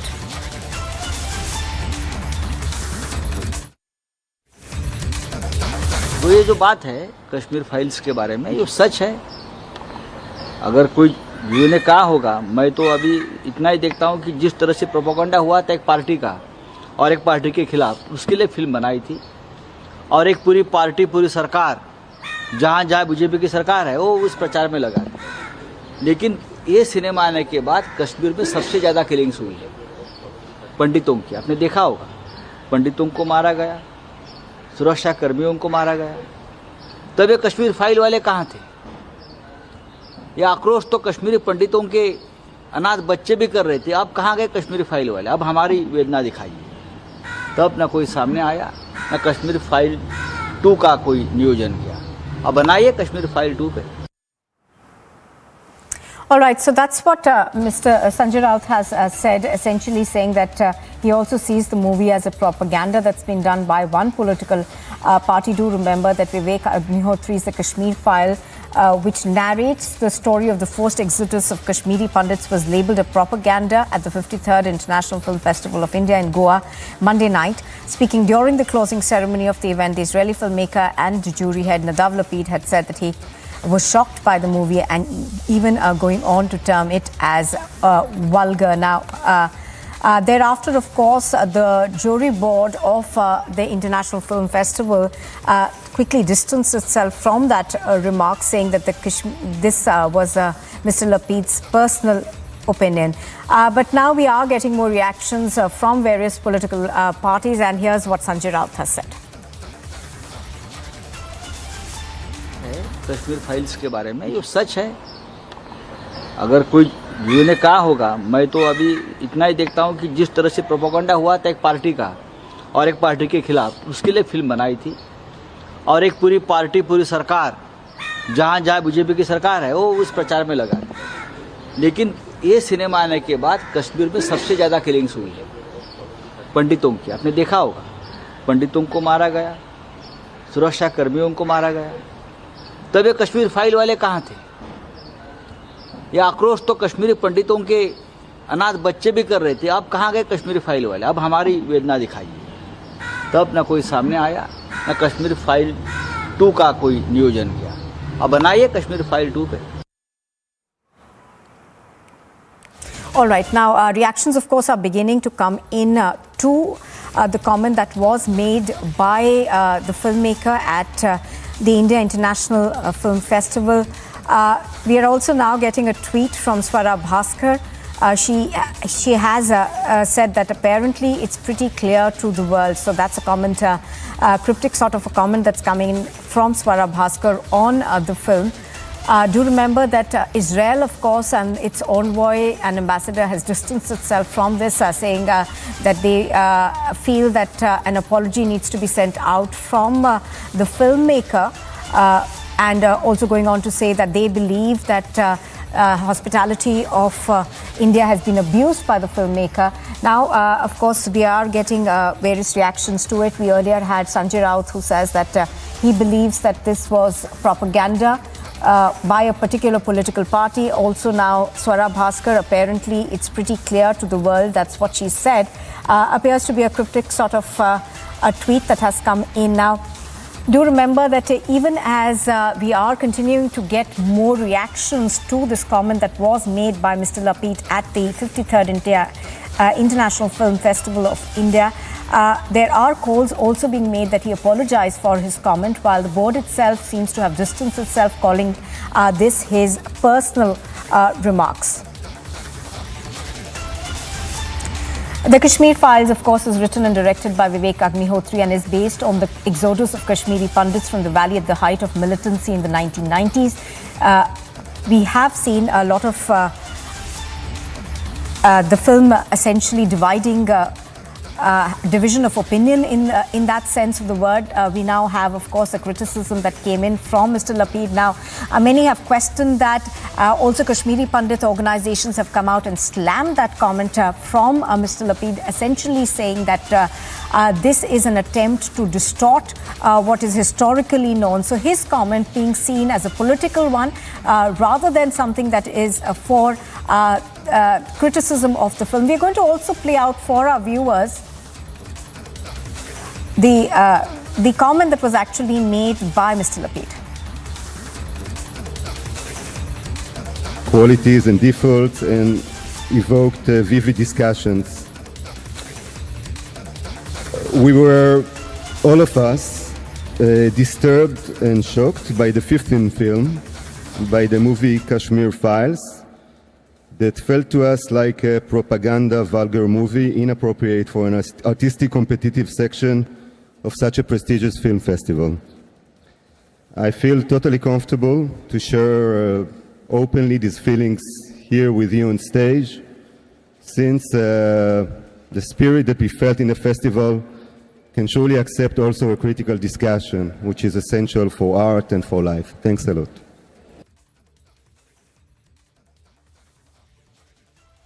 उन शख्स को मैं कहूँगा कि भगवान उनको सद्बुद्धि दे, गणपति जी उनको सद्बुद्धि दे, थोड़ी अकल दे, और इतना ही कहना चाहूँगा, बिकॉज मंदिर के बाहर इस तरह की बात करना कोई फिलहाल बिल्कुल ठीक नहीं है। सर, फिर भी आपका ओपिनियन क्या रहेगा? Will give a proper reply to it. अगर हॉलोकास्ट सही है तो कश्मीरी पंडितों का एक्सोडस भी सही है।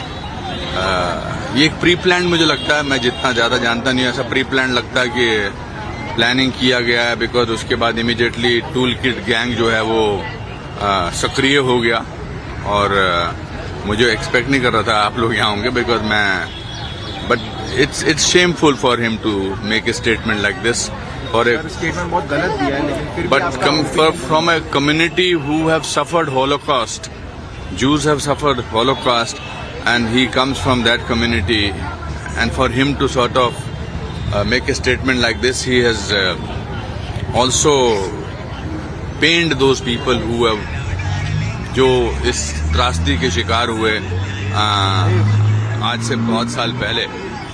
तो मैं यही कहूँगा कि ये हमारे गणपति जी, सिद्धि विनायक के भगवान उनको अकल दे और सद्बुद्धि दे, ताकि वो इस तरह लोगों के हजारों लाखों लोगों की जो ट्रेजेडी है उसको मंच पर से इस्तेमाल करके अपना एक ध्येय पूरा ना करें। नादिब लैपिड ने जिस प्रकार से एक बयान दिया है कश्मीर फाइल्स को लेकर के, जिन लोगों का कोई लेना देना नहीं रहता वो इस प्रकार से जब कुछ कहते हैं तो ये साफ जाहिर होता है कोई एजेंसियां वहाँ पर काम कर रही हैं। कश्मीर फाइल्स में जो कुछ दिखाया गया बिल्कुल सही था और मुझे लगता है कि उससे भी ज़्यादा हुआ था। तो आज कुछ इस्लामिक जो मूवमेंट के तहत इस प्रकार के माहौल ख़राब करने की जो कोशिश की जाती है, ये उसी का हिस्सा हो सकती है। इजराइल के साथ हमारे अच्छे संबंध हैं और ख़ास करके ऐसे लोग किसी के इशारे पर ये काम करते हैं। जैसे किसान आंदोलन हुआ, वो उसमें भी बाहरी ताकतें थी। जिस प्रकार से राम रहीम के विषय को लेकर के अभी ताज़ा खबर आई है कि ISI कुछ करना चाहती है, माहौल ख़राब करना चाहती है, ये उसी का हिस्सा है। इन पर चेक लगाना बहुत ज़रूरी है। All right, so a lot of statements coming out, some of them, of course, extremely critical of what Mr. Lapid has said. Now, what we are seeing, of course, is also the board of the jury essentially trying to distance itself from this comment. To remember that these comments were made at the closing ceremony of the International Film Festival of India in Goa last night.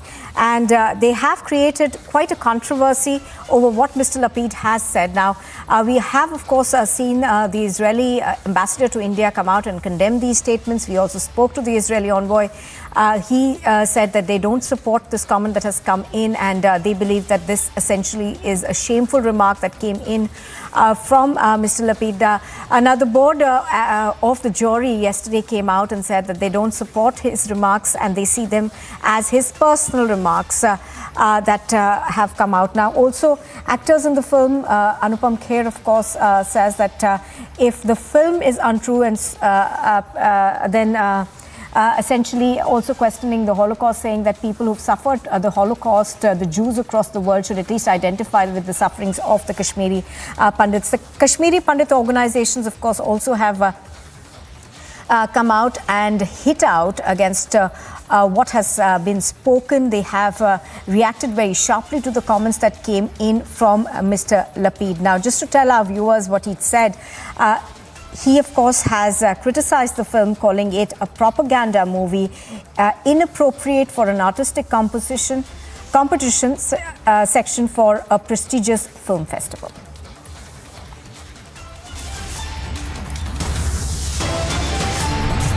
You are watching Republic TV. We slip into a very short break. On the other side, more news, including a mega NIA crackdown across the nation. Raids are conducted in Delhi, Uttar Pradesh and Punjab. Amid the ongoing border row in Maharashtra, Baswaraj Bommai is to meet JP Nadda today.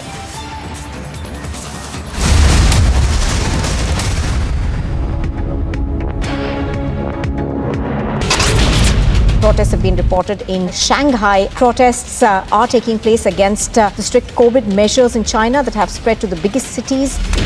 At the Raj Bhavan in Maharashtra, Bhagat Singh Koshyari, the governor of the state, may be considering tendering his resignation after back-to-back comments that he had made.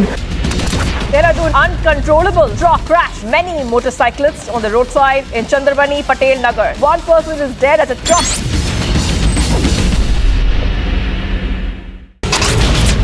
Y.S. Sharmila has been arrested by the police officials. There was a massive tussle which went on between Y.S. Sharmila and the police officials. Later, she was pushed out of the bus and taken into the police. PT Usha, who has now been elected as the president of the Olympic Association. In fact, congratulating PT Usha, Union Law Minister Kiren Rijiju has taken to Twitter.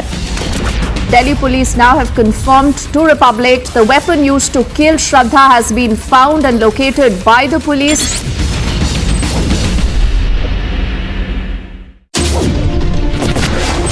Public TV did a week-long investigation into the operations of the Khalistani movement here in Britain. I, along with my colleague Anilesh Kumar, began a deep investigation to expose Sanjay Bhandari. When you're linking NPR and NRC, don't you think that somewhere down the line you're misleading the public here? The UK court says that this is a clear-cut case of money laundering. Nirav Modi should be extradited to India. The damage that has been caused because of the aerial bombardment that took place. We are given to understand they are expecting that there could be more bombing that could take place.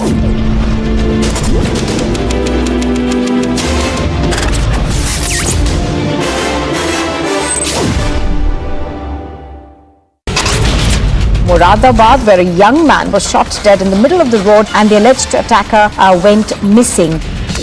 Former Jammu and Kashmir Chief Minister Mehbooba Mufti has now said that Kashmir is an idea and that you cannot jail an idea. In the Gujarat, addressing a public rally, a Congress President Mallikarjun Kharge attacking Prime Minister Narendra Modi.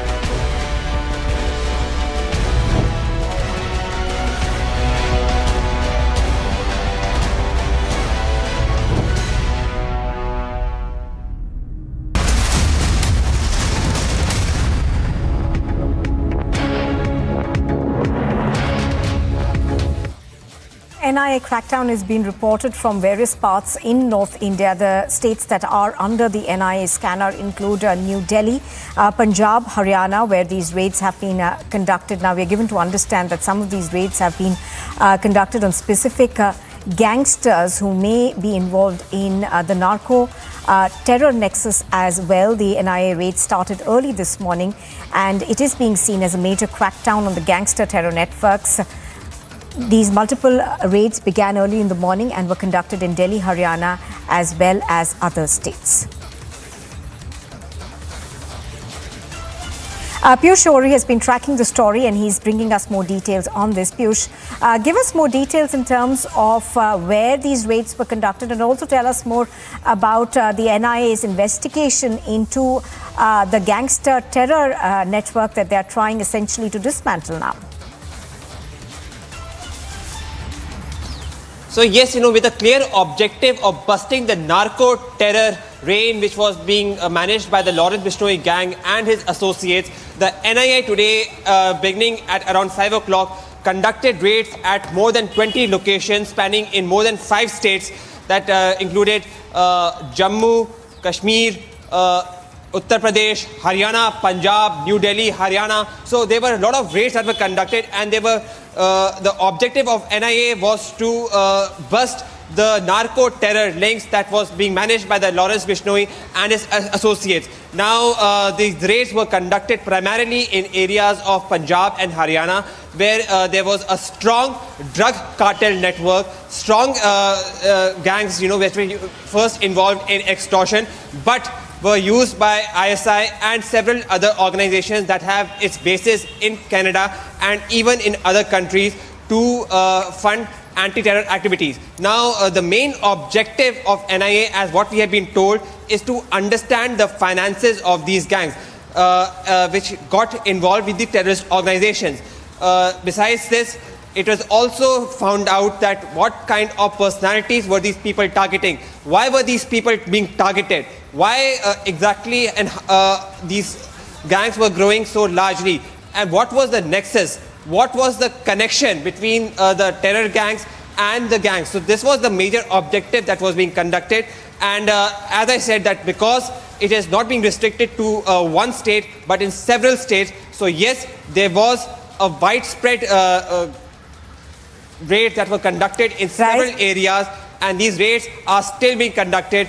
As I said, the main objective is to find out the financing of these gangs and terrorist organizations and bust this network. Now we are going to be, it will be interesting to see that what kind of revelations and what kind of information would NIA bring out after these raids get over. Back to you in the studio.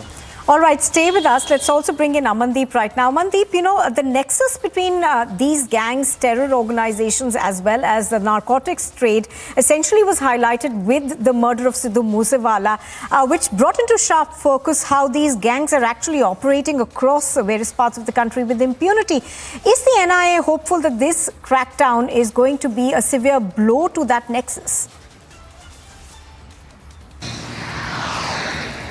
Well, absolutely, Nupur. The point is that it has been proved with an evidence that these gangsters are getting the directions from the terrorists to carry out certain kind of activities in Punjab and the other states as well.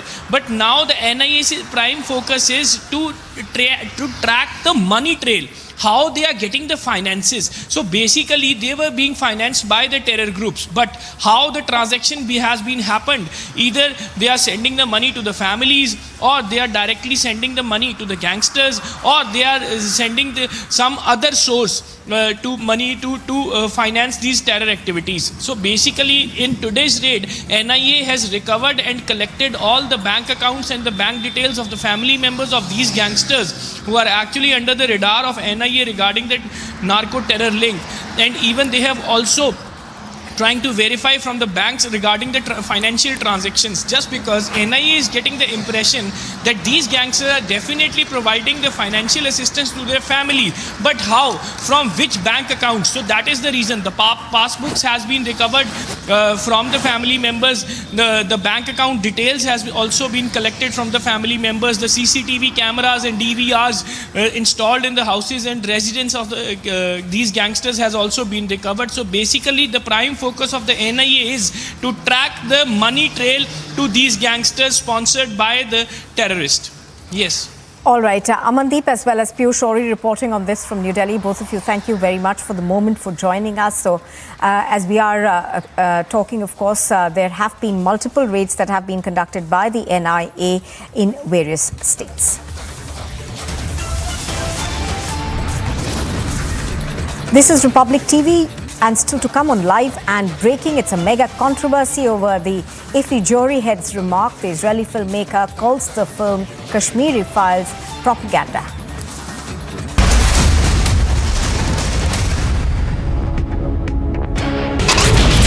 Moradabad, where a young man was shot dead in the middle of the road and the alleged attacker went missing.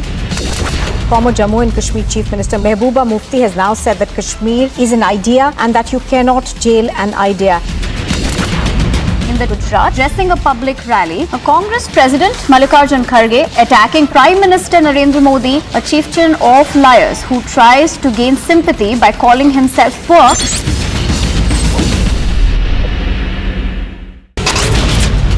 An alleged case of ragging in Dibrugarh University, the Assam Chief Minister takes talks as hunt on to nab the accused. 50-year-old man died on Sunday after a BMW car allegedly hit his sport bicycle at the Mahidpal flyover in southwest Delhi. In fact, the driver of the luxury car has now been arrested. Plane crash resulted in an electricity cutoff that affected over 90,000 homes. And however, no one was injured in the incident of Montgomery County in the US state of Maryland.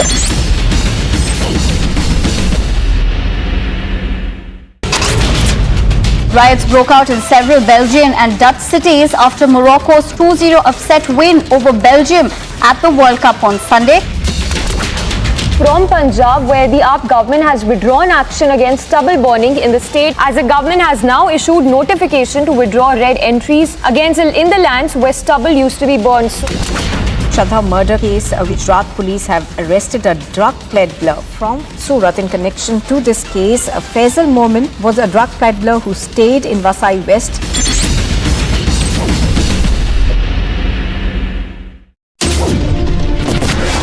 India and Israel relationship is on an upswing, and yet there was a time in history when it was called stillborn.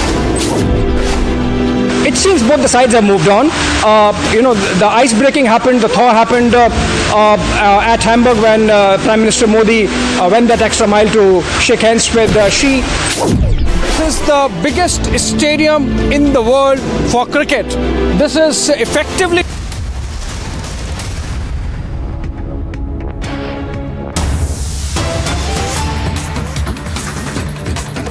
Mallikarjun Kharge during his address in a public meeting for the party's campaign in Gujarat last evening compared Prime Minister Narendra Modi with Ravan. He said that Modi is omnipresent in local, state and Lok Sabha elections like a Ravan with 100 heads. Let's listen into what he said.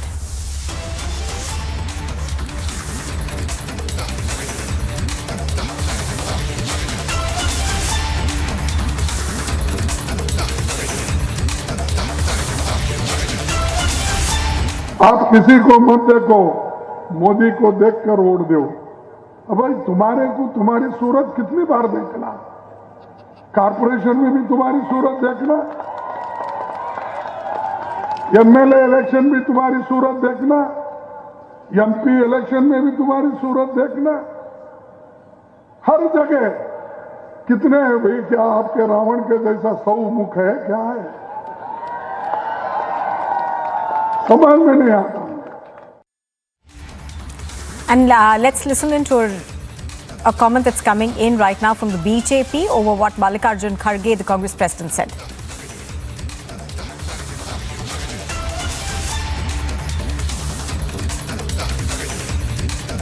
Once again, the Congress party has done what it does best. That is, to abuse one person, it has started abusing and insulting the position of the Prime Minister and constitutional positions. The statement of Mr. Kharge is not a sahyog, but it is a vote bank ka prayog and udyog. Just like Madhusudan Mistry heckled, abused, insulted the Prime Minister, and not just the Prime Minister, but his entire Garib Samaj by saying, Auqat dikha denge. Now Mr. Kharge is also slandering and abusing and insulting the Prime Minister, because they cannot tolerate, these Dianists and elitists can't tolerate that a chaiwala has become the Prime Minister. So those with a Rajshahi mindset have always targeted the Prime Minister, his Samaj, the fact that he comes from a chaiwala's family, he comes from an OBC family. They have said, tu chai bechne denge, like Mr. Manishankar Iyer. They have called him Neech, like Priyanka Vadra did, targeting his caste and his Samaj. They have also said Bhasmasur, Gangu Teli. They have used more than 80 abuses like this. And today they continue to say the same language against Prime Minister because they have hatred for one man. This is the true face of the Congress. वैसे तो they say प्यार की राजनीति, but in reality they only have hatred, and they have, even in the process of abusing one person, abused the entire state of Gujarat by using terms like maut ka saudagar, for which they have been punished even before. But this is the mindset of the Congress which they continue to betray even now. Right, so that's a comment that's coming in from the BJP over comments that were made by Mallikarjun Kharge. He was addressing a election rally in Gujarat where he made these comments against the Prime Minister. Let's listen into what the Congress president Mallikarjun Kharge said in Gujarat. आप किसी को मत देखो, मोदी को देखकर vote दो। अब भाई तुम्हारे को तुम्हारी सूरत कितनी बार देखना, कारपोरेशन में भी तुम्हारी सूरत देखना, एमएलए इलेक्शन भी तुम्हारी सूरत देखना, एमपी इलेक्शन में भी तुम्हारी सूरत देखना, हर जगह कितने हैं भाई? क्या आपके रावण के जैसा 100 मुख है? क्या है? समझ में नहीं आता। And Priyanka is reporting on this. Now, Priyanka, that comment from Mallikarjun Kharge, of course, at an election rally has drawn severe criticism from the BJP, saying, who now say that the Congress is targeting a constitutional post.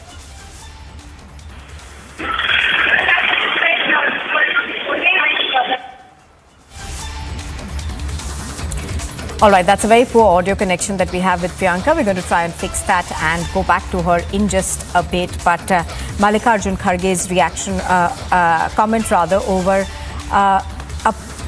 in Gujarat, of course, has drawn the ire from the BJP. The Congress president, during his address in a public meeting for the party's campaign in Gujarat last evening, compared the Prime Minister to Ravan. He said that Modi is omnipresent in local, state and Lok Sabha elections like a Ravan with 100 heads. Now, the BJP, of course, has criticized this comment, saying that the criticism that's come in from Mallikarjun Kharge is essentially at a constitutional post. I'm going to try and go back to Priyanka. Right. Priyanka, A lot of criticism coming in from the BJP, who have questioned the comment that Mallikarjun Kharge made during an election campaign. Tell us more.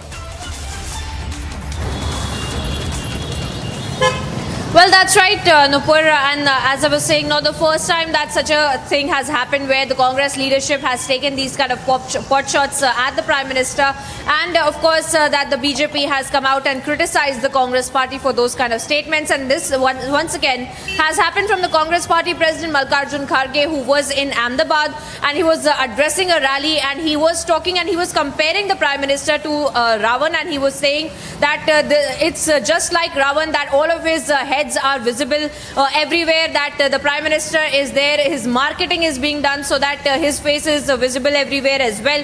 Apart from that, the Congress party had also made these kind of statements earlier when Mallikarjun Kharge had also come a couple of weeks ago, when several these kind of personal comments on the Prime Minister had also been made. Once again, this is a rally that took place in Ahmedabad, is where Mallikarjun Kharge had been speaking about the Prime Minister, and now we see that the BJP has also come out and condemned it.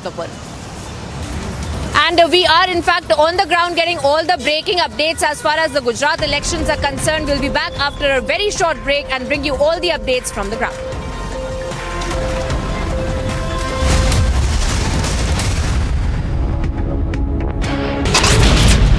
Riots broke out in several Belgian and Dutch cities after Morocco's 2-0 upset win over Belgium at the World Cup on Sunday.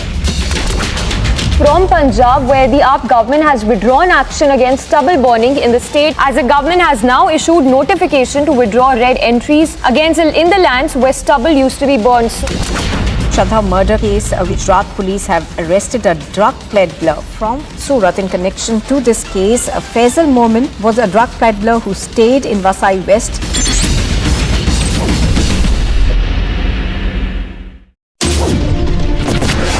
India and Israel relationship is on an upswing, and yet there was a time in history when it was called stillborn. It seems both the sides have moved on. The ice breaking happened, the thaw happened at Hamburg when Prime Minister Modi went that extra mile to shake hands with Xi. This is the biggest stadium in the world for cricket. This is effectively to be inaugurated because building use permission for the stadium came just last month. Khalistani protesters who stormed into events that were being held to welcome Prime Minister Narendra Modi by the Indian community. It was almost a storming aimed at disturbing the peace of the events that was taking place.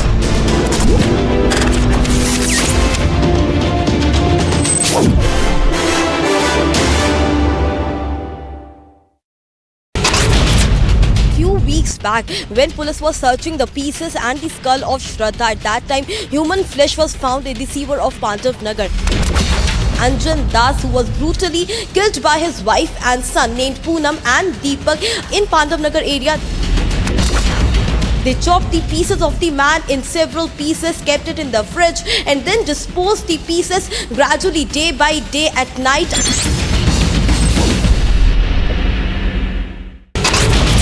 Protests have been reported in Shanghai. Protests are taking place against the strict COVID.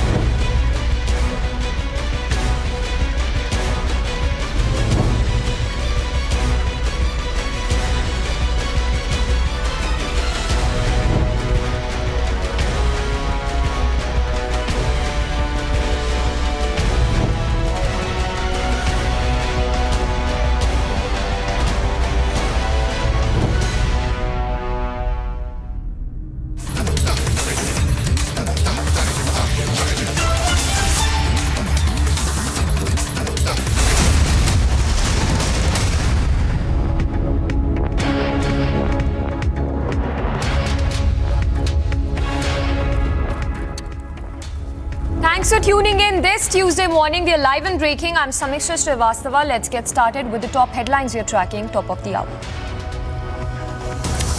Mega controversy over International Film Festival of India jury head remark. The Israel filmmaker calls it a propaganda.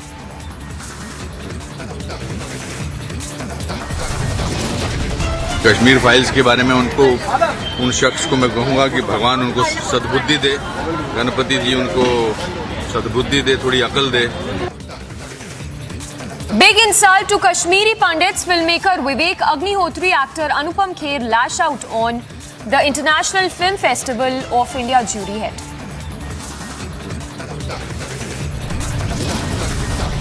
Big election controversy breaks out in Gujarat. Kharge compares Prime Minister Modi with Ravan. Mega NI crackdown across the nation. Raids in the national capital UP Punjab in connection with the gangsters. Amid the ongoing border row with Maharashtra, Bombay to meet JP Nadda in the national capital.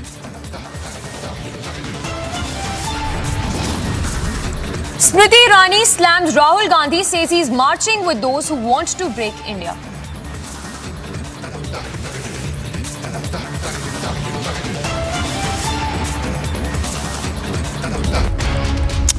And our top focus this hour, there is massive furor over the remarks that were made by the Israeli filmmaker at the International Film Festival of India event. In fact, the latest update coming in that a complaint has been filed against the Israeli filmmaker for his remarks on Kashmir Files. The complaint that's been filed by advocate Vineet Jindal to the Goa DGP. So that's the update coming in. We'll go across to Alisha as well from the Mumbai newsroom to take us through those key excerpts from this complaint that has been filed against the Israeli filmmaker. So the Israeli filmmaker there facing a lot of backlash over those remarks in which he called the Kashmir Files movie vulgar and even went on to say that it is a propaganda movie, to which a lot of reactions as well also have been coming in since early morning.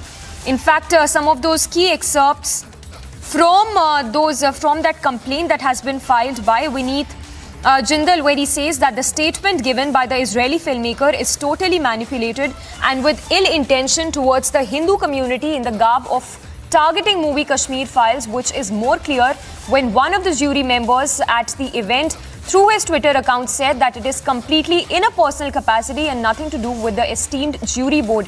So the statement that has been made by the Israeli filmmaker, which has landed himself in quite a difficult spot as reactions have been pouring in from across the board. First up, let's listen in to those remarks that were made by the jury head.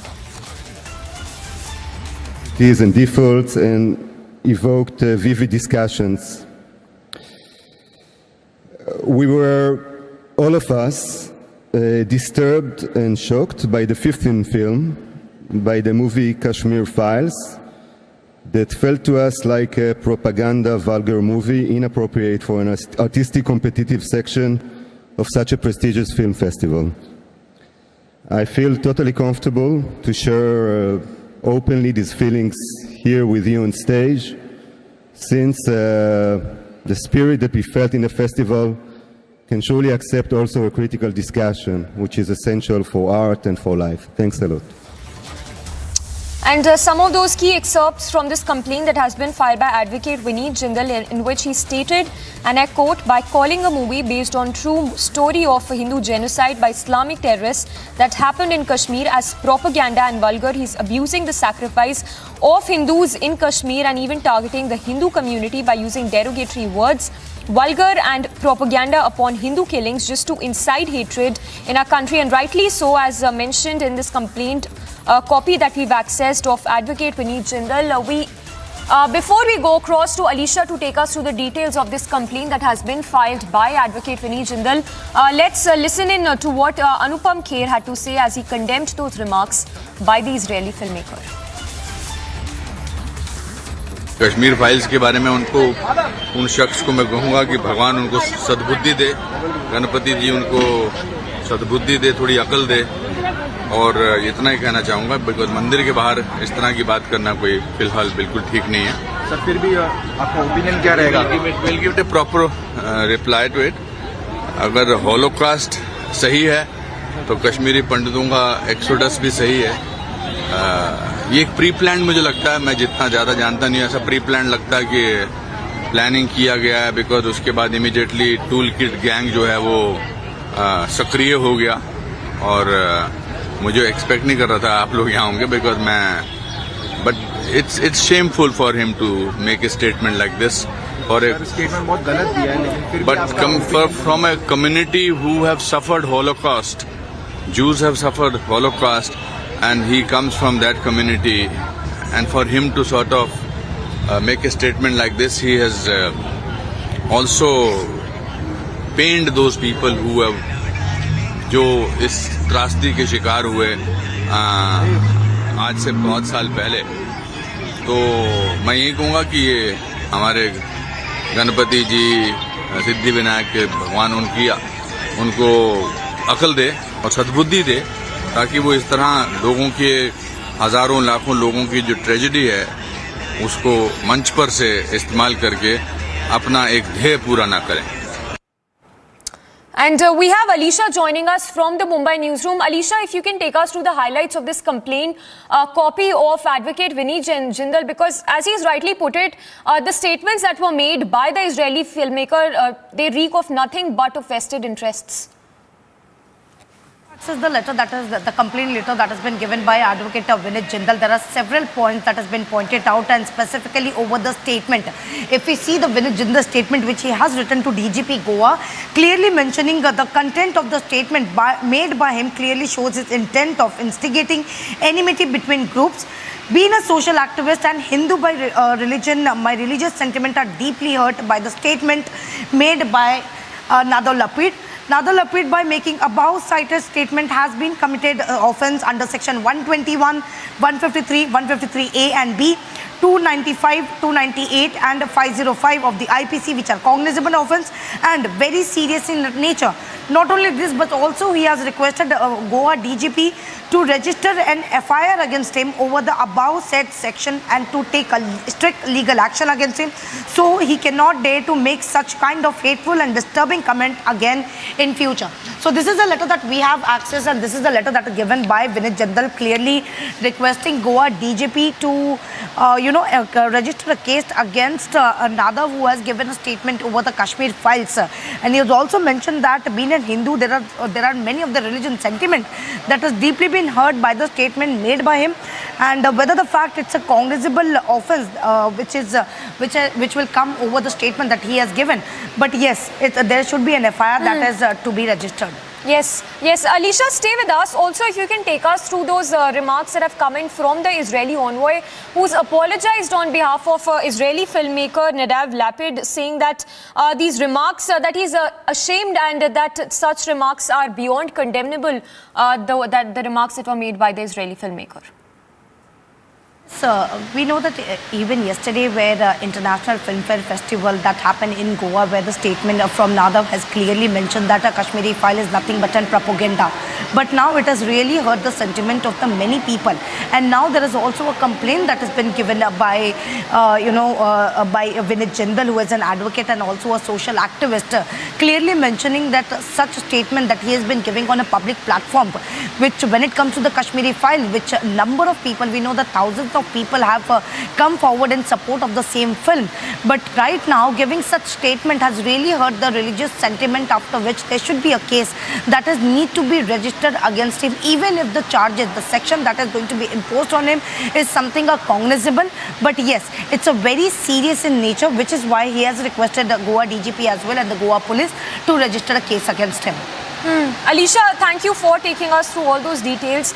And even as we are seeing statements coming in from the director himself, Vivek Agnihotri, as well as Anupam Kher, who was the actor who acted in the movie Kashmir Files, bringing to light the plight of Kashmiri Pandits, where he said that the remarks look pre-planned and these comments are disrespectful. In fact, Vivek Agnihotri, speaking on these remarks that were made by the Israeli filmmaker, said that truth is most dangerous, things can make people lie. So these are the reactions coming in from actor Anupam Kher as well as Kashmir Files director Vivek Agnihotri. In fact, not just this, Israel envoy Noor Gilon has apologized on behalf of these remarks that were made by the International Film Festival jury head. Before we play out more reactions, let's once again listen in as to what Udhav's Sanjay Raut had to say about this whole controversy, in which he called the movie a propaganda, in a way backing the remarks that were made by the Israeli filmmaker. तो ये जो बात है Kashmir files के बारे में, ये सच है। अगर कोई व्यू ने कहा होगा, मैं तो अभी इतना ही देखता हूँ कि जिस तरह से प्रोपेगेंडा हुआ था एक पार्टी का और एक पार्टी के खिलाफ, उसके लिए फिल्म बनाई थी। और एक पूरी पार्टी, पूरी सरकार, जहाँ जहाँ बीजेपी की सरकार है, वो उस प्रचार में लगा। लेकिन ये सिनेमा आने के बाद कश्मीर में सबसे ज़्यादा किलिंग्स हुई है पंडितों की। आपने देखा होगा, पंडितों को मारा गया, सुरक्षा कर्मियों को मारा गया। तब ये कश्मीर फाइल वाले कहाँ थे? ये आक्रोश तो कश्मीरी पंडितों के अनाथ बच्चे भी कर रहे थे। अब कहाँ गए कश्मीरी फाइल वाले? अब हमारी वेदना दिखाइए। तब ना कोई सामने आया, ना कश्मीर फाइल 2 का कोई नियोजन किया। अब बनाइए कश्मीर फाइल 2 पे। And not just this, those were of course the remarks in which Sanjay Raut hit out at the BJP, calling the movie a propaganda movie. But Ashok Pandit there, who has come down heavily on the Israeli filmmaker Nadav Lapid, who made these remarks, he said, and I quote, "Irresponsible statement against Kashmiri Files is an insult to Indian filmmakers. I therefore appeal to Indian filmmakers to stand by fellow director Vivek Agnihotri and denounce a foreigner who mocked genocide and ethnic cleansing of the Kashmiri Pandits." So Ashok Pandit there also coming down heavily on those remarks that were made by the Israeli filmmaker. We have that reaction as well coming in from Ashok Pandit, the filmmaker. Let's listen in. You see, I, as a Kashmiri Pandit and as a filmmaker, I denounce and condemn the statement of the chairman of IFFI, a prestigious film festival, Nadav. Calling Kashmir Files a propaganda and a vulgar film is actually supporting terrorism in this country. He's mocked the exodus, the genocide and the ethnic cleansing of 3.5 lakh Kashmiri Pandits. And this irresponsible statement of his has really hurt our feelings, hurt the feelings of the entire community and nation at large. He as a filmmaker could have technically spoken about the film, but going on a different line proves that this man is basically under a proper, he has said this with a proper strategy, with people behind him, and there was a purpose behind condemning this film and talking this language about this film. I therefore appeal to our INB Minister Sahab, Anurag ji, that there has to be a proper action taken by the INB Ministry. The bureaucrats who are responsible for appointing him as the jury, all those people who are responsible for him being the chairman of the jury, have done this without doing a proper homework about this man. He has been a constant abuser. He is a supporter of Palestine. He is a Palestinian supporter, and this responsibility has actually shamed our country. A foreigner filmmaker comes to your land, abuses your filmmaker Vivek Agnihotri, abuses his film, and the film which has depicted the genocide and ethnic cleansing of an entire race. So it's very important for the nation at large to react to this. It's very important for the filmmakers in the industry to react to this and support a fellow filmmaker, because this is given a very wrong signal, that the silence will give a very, very, very wrong signal about it. So I seek an apology from this man, whosoever he is, his so-called filmmaker, must have received awards or whatever it is. But this is an insult to India, Indian filmmakers. This is an insult to the basic talent of this country. So there you heard a reaction coming in from Ashok Pandit, coming down heavily on the Israeli filmmaker who's made these distasteful remarks, saying that there should be proper action against him. We have Gursimran joining us live from Jammu, who is speaking in fact to the Kashmiri Pandits. Gursimran, take it away, take us through the reactions you're picking up from the Kashmiri Pandits. See, Samiksha, the Kashmiri Pandits have faced the exodus since the 90s, and the same is the situation. We saw how things have, the terrorists and those terror sponsors, they tried to repeat that thing. I'm joined by few Kashmiri Pandits, will speak to them. आप मुझे बताइए, कहा गया कि जो Kashmir files है वो एक प्रोपेगेंडा मूवी है, वल्गर मूवी है, किस तरह देखते हैं इस स्टेटमेंट? नहीं, हम इसको ऐसा नहीं मानते हैं। मुझे लगता है कि जो फिल्म मेकर थे वहाँ के इजराइल के, शायद मैं नहीं कह सकता हूँ कि उसने किस कॉन्टेक्स्ट में ये कहा, लेकिन जो कश्मीर फाइल्स को हमने देखा है और जो कश्मीर फाइल्स हैं, इट इज़ ट्रू। क्यों मैं इसलिए कहता हूँ, मैं वही कश्मीरी पंडित हूँ जिसने एक्सोडस के पीरियड को जिया। उसने वो जो सिचुएशन जो है वो देखी है 89 में। मुझे नहीं लगता है जो कश्मीर फाइल्स हैं उसमें हमारा स्टैंड जो वही है, जो कम्युनिटी का स्टैंड है, और स्टैंड वही है कि उसमें जो भी रिफ्लेक्ट किया गया था पेन और अगोनी जो कश्मीरी पंडित वो ट्रू है। उसमें कोई, आपको लगता है कि कुछ लोग जब फिल्म रिलीज हुई तब भी इसको अपोज कर रहे थे? एक ग्रुप है जो चाहता है कि कश्मीरी पंडित्स का जो दर्द है वो सामने ना। मेजॉरिटी अगर आप देखेंगे हमारे देश की, तो majority of people like that picture, और उन्होंने इसको एंडोर्स किया कि इस पिक्चर को जो है उन्हें माना कि ये जो पिक्चर ये रियलिटी के ऊपर जो है वो बेस्ड है। अब कुछ एलिमेंट्स होते हैं कि जो इसको अपोज करते हैं क्योंकि शायद उन्होंने उस चीज़ को नहीं देखा। कश्मीरी पंडित जो है, कश्मीरी पंडितों के ऊपर ये पिक्चर बनी है और कश्मीरी पंडित ने इन चीज़ों को देखा है, हम एविडेंस हैं इन चीज़ों की। इसलिए मुझे नहीं लगता कि हमसे बेटर और कोई जानता है कि चीज़ को। जो इसराइल के फिल्म मेकर हैं, हो सकता है कि उसने वो शायद वो पेन नहीं देखी है जो हमने देखी है, तो उसको कहते हैं, लेकिन हम उसको रिजेक्ट करते हैं। हम मानते हैं कि ये सत्य के ऊपर ये पिक्चर जो बनी है और इसमें वही जो दिखाया गया है जो हमारे साथ बीता है। The truth has been reflected. Sir, आप देखिए जिस तरह से एक पोर्ट्रे करने की कोशिश की गई है, क्लीन चिट देने की कोशिश की गई है उन लोगों को जो कल्प्रिट थे, आपको लगता है कि गलत है और कहीं ना कहीं मिसलीड करने की कोशिश? बिल्कुल सर, ये बिल्कुल, मैंने पहले भी बोला आपको कि जो बोल रहे हैं कि ये प्रोपोगेंडा मूवी है, मुझे लगता है उन्हीं के वही शायद एक प्रोपोगेंडा चला रहे हैं कि जो सच्चाई है वो देश के सामने ना आए। आई भी है, लोगों ने उसको स्वीकारा भी है। लोगों के, आपने देखा नहीं होगा, जब लोगों ने वो सच्चाई देखी जिन पे ये बीती है, उनकी आंखों में आंसू थे जब वो फिल्म देख रहे थे। तो मुझे नहीं लगता कि ये कोई झूठी चीज़ है, ये एक ट्रू फैक्ट्स पे बेस्ड है और उन लोगों से पूछ कर ये फिल्म बनाई है, फैक्ट्स को कलेक्ट करके फिल्म दर्शाई गई है। फैक्ट्स को कलेक्ट किया गया है। मैडम, आप क्या कहना चाहेंगे उस इजरायली फिल्म मेकर को जिसने ये कमेंट्स किए हैं कि ये एक प्रोपेगेंडा मूवी है, एक वल्गर मूवी? सर देखिए, इजराइल में बैठ के कमेंट करना बहुत आसान है और कश्मीर में रहना हम जानते हैं कितना मुश्किल है, क्योंकि हमें वहाँ पे बसना है, हमें वहाँ पे सेटल होना है, जो कि हम हो नहीं पा रहे हैं। 32 साल हो गए, हम अभी तक वहाँ सेटल हो नहीं पाए हैं। 32 साल पहले भी भाग के आ गए थे और अभी 32 साल बाद भी 2022 में दोबारा भाग के आए हैं। तो मुझे लगता है उनको डेटा देखने की ज़रूरत है। एक बार वो देखें टारगेटेड किलिंग्स कितनी हो रही हैं। पिछले 1 साल 2 साल में 25 लोगों की जानें जा चुकी हैं।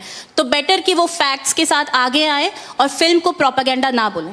So Samiksha, this is the Kashmiri Pandit community, those who are saying that the Israeli filmmaker need to see the facts that how things have happened and are happening.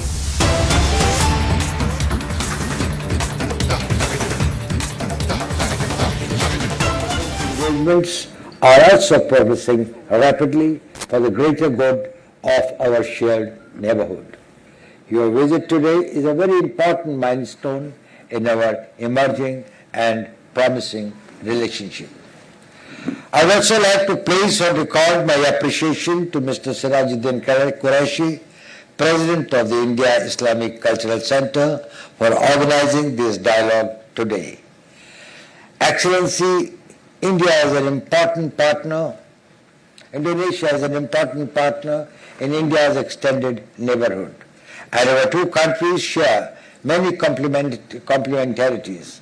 We have had vast and extended cultural, economic, and spiritual contacts for 1600 years up to the 14th century.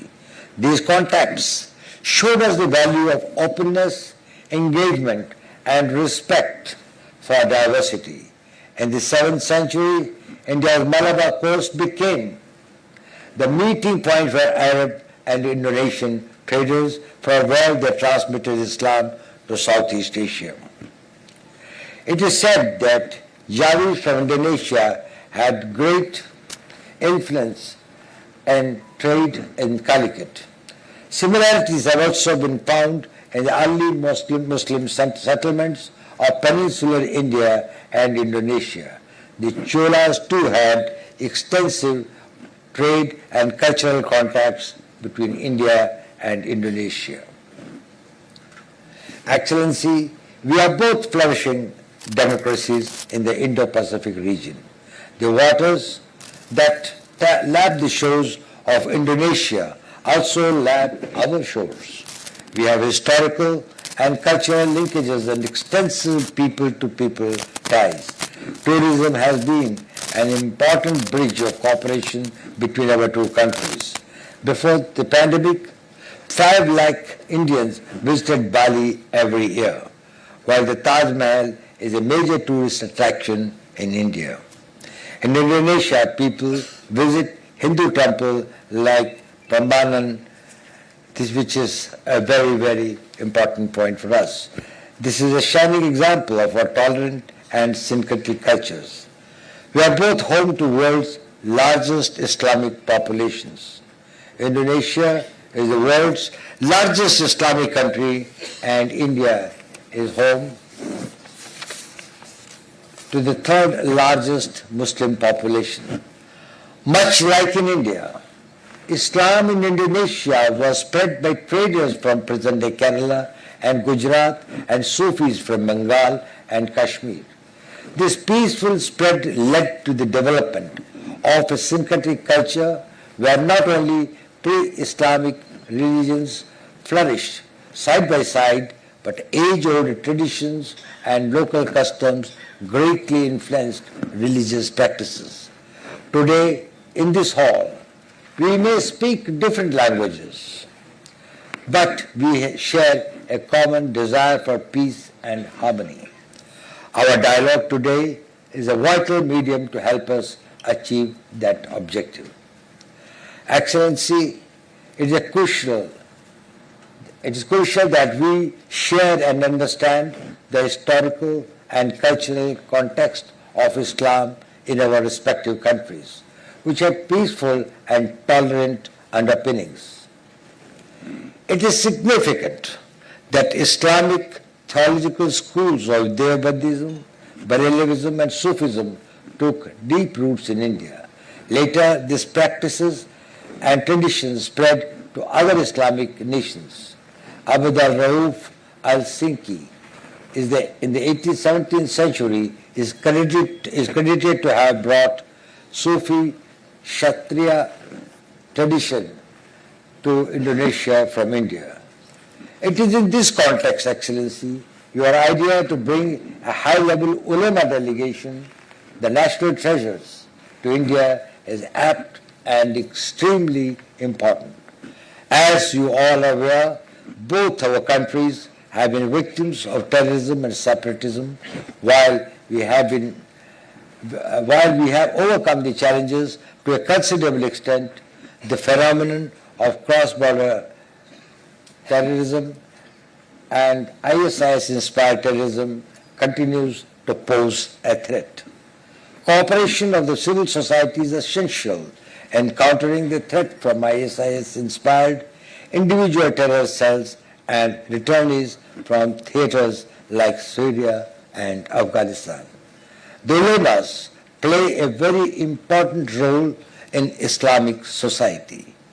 The aim of today's discussions is to bring together Indian and Indonesian ulama and scholars who can take forward our cooperation in promoting tolerance, harmony, and peaceful cooperation. This will bolster the fight against violent extremism, terrorism, and radicalization. None of the ends for which extremism, radicalization, and the misuse of religion are employed are justifiable on any ground. This is a distortion of religion against all of us, which all of us also need to raise our voice effectively. Extremism and terrorism is against the very meaning of Islam, because Islam means peace and well-being. Opposition to such forces should not be painted as a confrontation with any religion.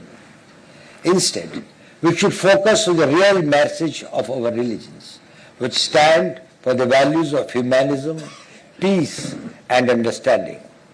Indeed, as the Holy Quran itself preaches, killing one person is like killing all humanity, and saving one is like saving the humanity.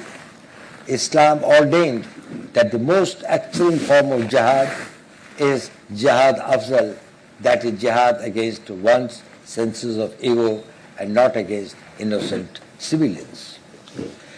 We also need to counter disinformation and propaganda that can impede peaceful coexistence among the followers of different faiths.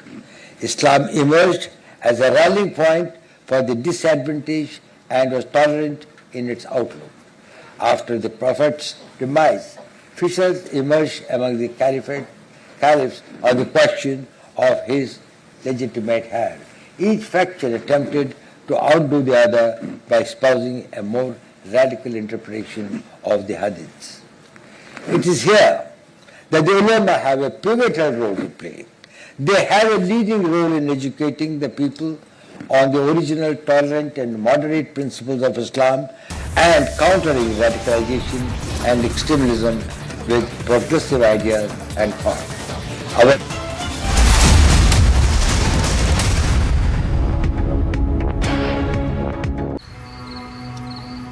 झाके रे झाके झरोखे से झाके हैरत से आंखें अपनी सी दुनिया नई रंगी लागे ख्यालों की खिड़की से मन कूदे भागे झाके रे झाके झरोखे से झाके देख के दंग है छोटे बड़े सारे झाके रे झाके हर कोई ताके तरक्की को टुक टुक हर कोई ताके झाके रे झाके झरोखे से झाके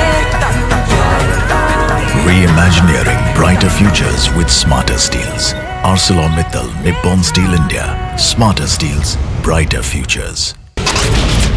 Few weeks back, when police was searching the pieces and the skull of Shraddha, at that time human flesh was found in the sewer of Pandits Nagar. Anjan Das, who was brutally killed by his wife and son named Poonam and Deepak in Pandit Nagar area. They chopped the pieces of the man in several pieces, kept it in the fridge and then disposed the pieces gradually day by day at night.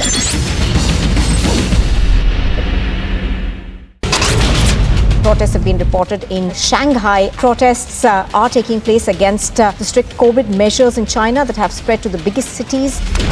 At the Raj Bhavan in Maharashtra, Bhagat Singh Koshyari, the governor of the state, may be considering tendering his resignation after back-to-back comments that he had made. Dehradun, uncontrollable truck crash many motorcyclists on the roadside in Chandrabani, Patel Nagar. One person is dead as a truck.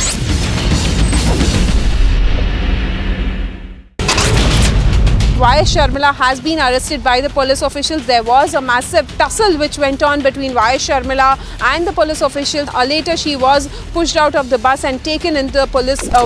PT Usha, who's now been elected as the president of the Olympic Association. In fact, congratulating PT Usha, Union Law Minister Kiren Rijiju has taken to Twitter. Delhi police now have confirmed.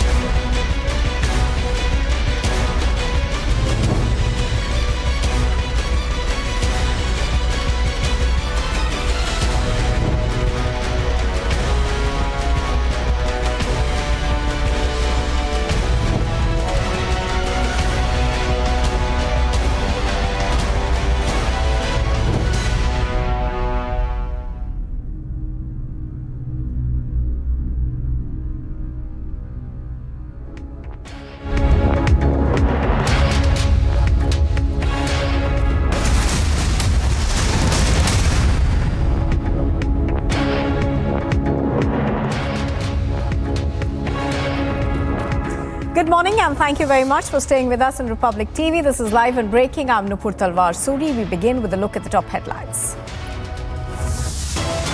Mega controversy over the IFFI jury head remark the Israeli filmmaker calls the Kashmir Files propaganda.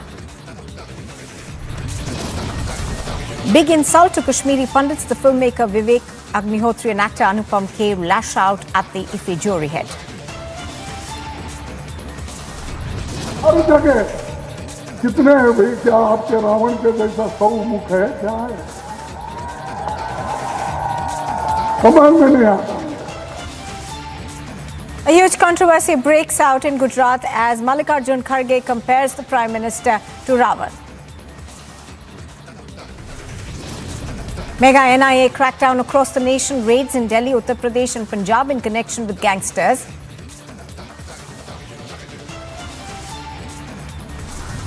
Amidst the ongoing border row with Maharashtra, Baswaraj Bommai is to meet JP Nadda today.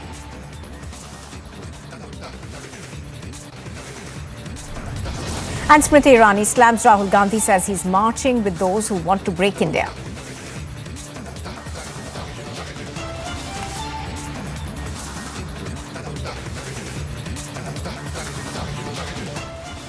Well, Congress President Mallikarjun Kharge, during his address at a public meeting for the party's campaign in Gujarat last evening, compared Prime Minister Modi with Ravan. He said that Modi is omnipresent in the local, state and Lok Sabha elections like a Ravan with 100 heads.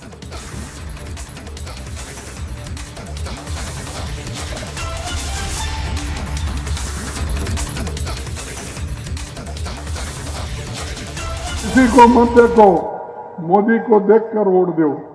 अब भाई तुम्हारे को तुम्हारी सूरत कितनी बार देखना, corporation में भी तुम्हारी सूरत देखना,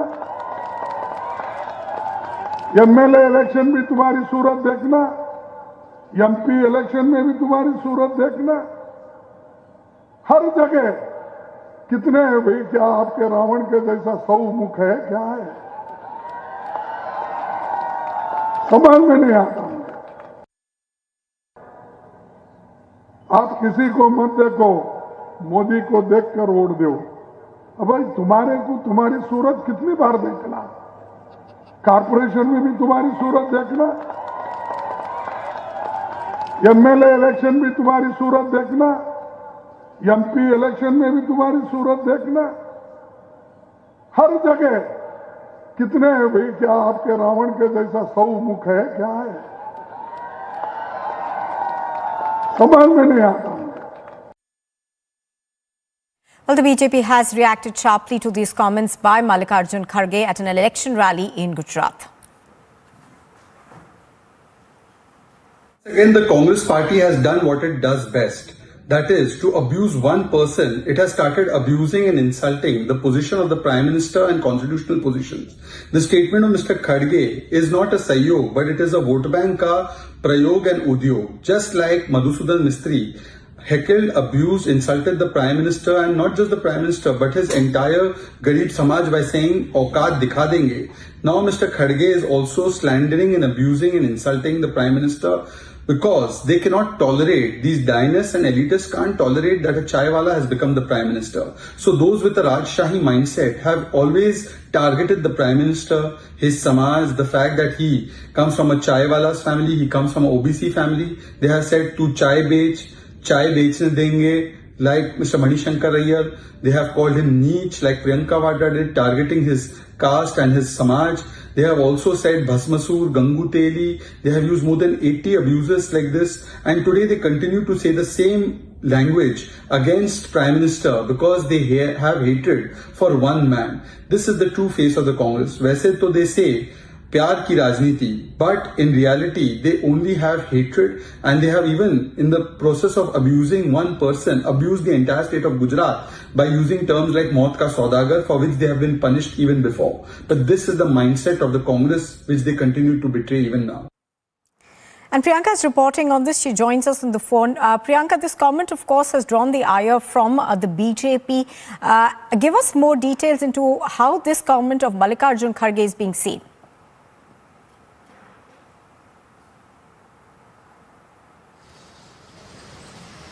Well, Nupur, we have seen how these leaders of the Congress party have been making the kind of personal commentary on the Prime Minister, and not the first time that we have seen something like this happening.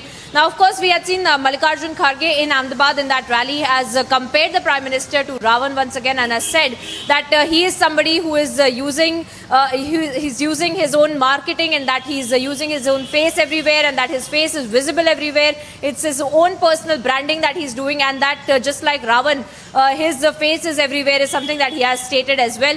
Apart from that, of course, we have seen that the Congress party is standing by their statements, completely not coming out and saying that they have something to backtrack on or something that they have misspoken about as far as this particular statement of Mallikarjun Kharge is concerned.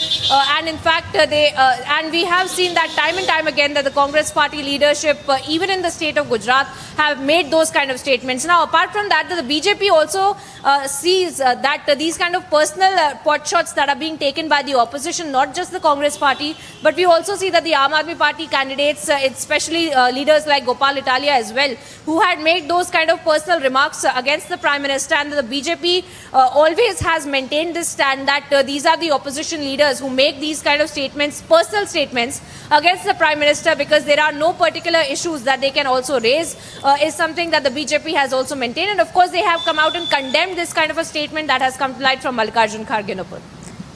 Absolutely. Priyanka, as you're pointing out, of course, this was made at an election rally yesterday in Ahmedabad. But give us more details in terms of how bitter this campaign has been for Gujarat. Now, this comment, of course, has drawn a lot of ire. But even before this one, there was a comment that was made by Mr. Mistry, and that also, drew a lot of reactions.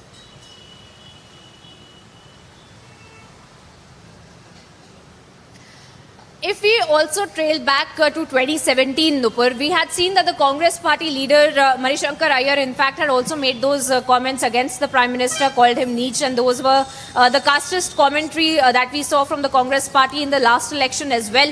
And of course, this election, if we trail back for the last 2 months, we have seen these kind of statements coming from the Aam Aadmi Party leadership as well, including Gopal Italia, who had once again had made those statements against the Prime Minister, had made those casteist comments against the Prime Minister as well, and had stood by those comments and had said that there was nothing that he regretted about saying that, and that it was the truth. And he was shamelessly defending these kind of statements as well. But of course, speaking about the Congress party, once again we are seeing that Mallikarjun Kharge, apart from him, several other leadership of the state as well have made these kind of statements, personal remarks against the Prime Minister, that they time and time again come out and defend as well, because they say that there is nothing wrong that they have said. And that's exactly what we see happening here in the case of Mallikarjun Kharge as well, Nupur, where he had made those statements yesterday and had compared the Prime Minister to Ravan, and the Congress party leadership, in fact, coming out and saying that there was nothing wrong that their party president had also spoken about. All right, Priyanka, bringing us those details. Thank you very much for joining us. So, strong reactions coming into Mallikarjun Kharge's remark against the Prime Minister at a rally in Gujarat yesterday. You are with Republic TV. We step into a very short break. On the other side, we've got more news coming up, so don't go anywhere. Mega controversy over the IFFI jury head remark. The Israeli filmmakers calls the film Kashmir Files propaganda. And mega NIA crackdown across the nation. Raids are conducted in Delhi, Uttar Pradesh and Punjab.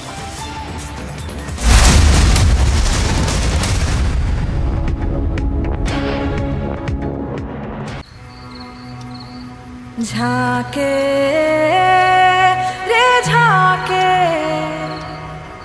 झरोखे से झाके हैरत से आंखें अपनी सी दुनिया नई रंगी लागे ख्यालों की खिड़की से मन कूदे भागे झाके रे झाके झरोखे से झाके देख के दम है छोटे बड़े सारे झाके रे झाके हर कोई ताके तरक्की को टुक टुक हर कोई ताके झाके रे झाके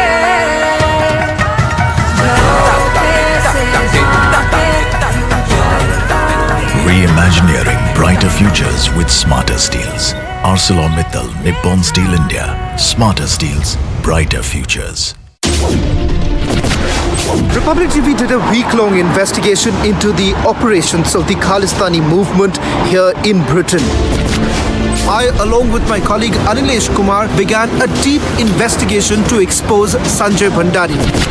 When you're linking NPR and NRC, don't you think that somewhere down the line you're misleading the public here? The UK court says that this is a clear-cut case of money laundering. Nirav Modi should be extradited to India. The damage that has been caused because of the aerial bombardment that took place. We are given to understand they are expecting that there could be more bombing that could take place.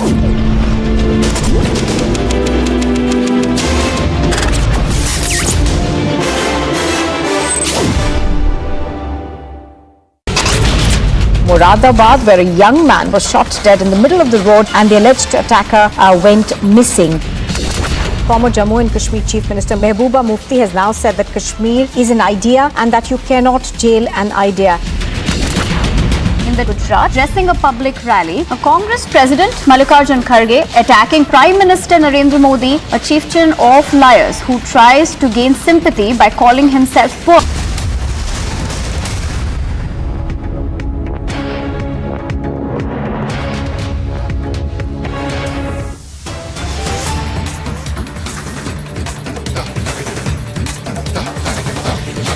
In reaction to the controversy that has been raised over the remarks of the Israeli filmmaker at the International Film Festival of India last evening in Goa, a complaint has now been filed against him for his comment on the Kashmir Files. The complaint has been filed by the advocate Vineet Chindal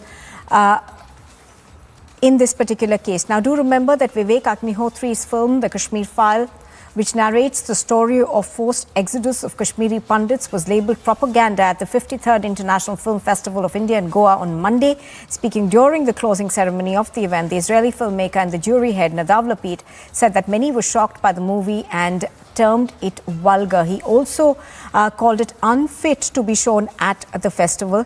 The board of the jury, of course, did come out very quickly after that and said that they did not agree with Lapid's thoughts on the movie and said that it was his personal view that was reflected in his speech. Now, this was a speech that was given towards the end of the film festival during the closing ceremony. Reactions, of course, has come in from Bollywood as well as from the filmmaker, who tweeted a short while ago. Vivek Agnihotri, of course, said that truth is the most dangerous thing and can make people lie. Now, what we are also given to understand, of course, is that there have been a lot of political reactions that have also come into this. The BJP, of course, has come out and slammed the filmmaker, the comments of the filmmaker on the movie. Apart from that, we have seen, of course, reactions come in from Israel's ambassador. He took to Twitter to say that he does not condone these remarks, essentially saying that the filmmaker should apologize for the comments that he made.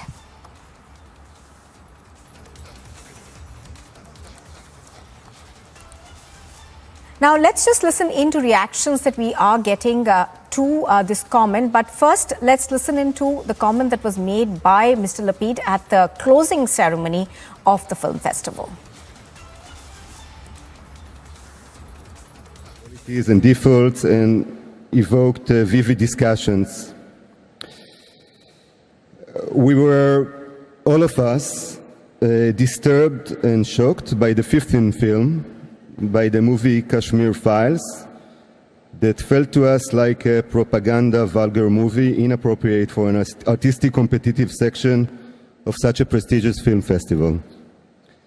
I feel totally comfortable to share openly these feelings here with you on stage, since the spirit that we felt in the festival can surely accept also a critical discussion, which is essential for art and for life. Thanks a lot. And joining us right now on the broadcast is Yeshaya Rosenman, an Israeli journalist. Mr. Rosenman, good afternoon. Thank you for joining us.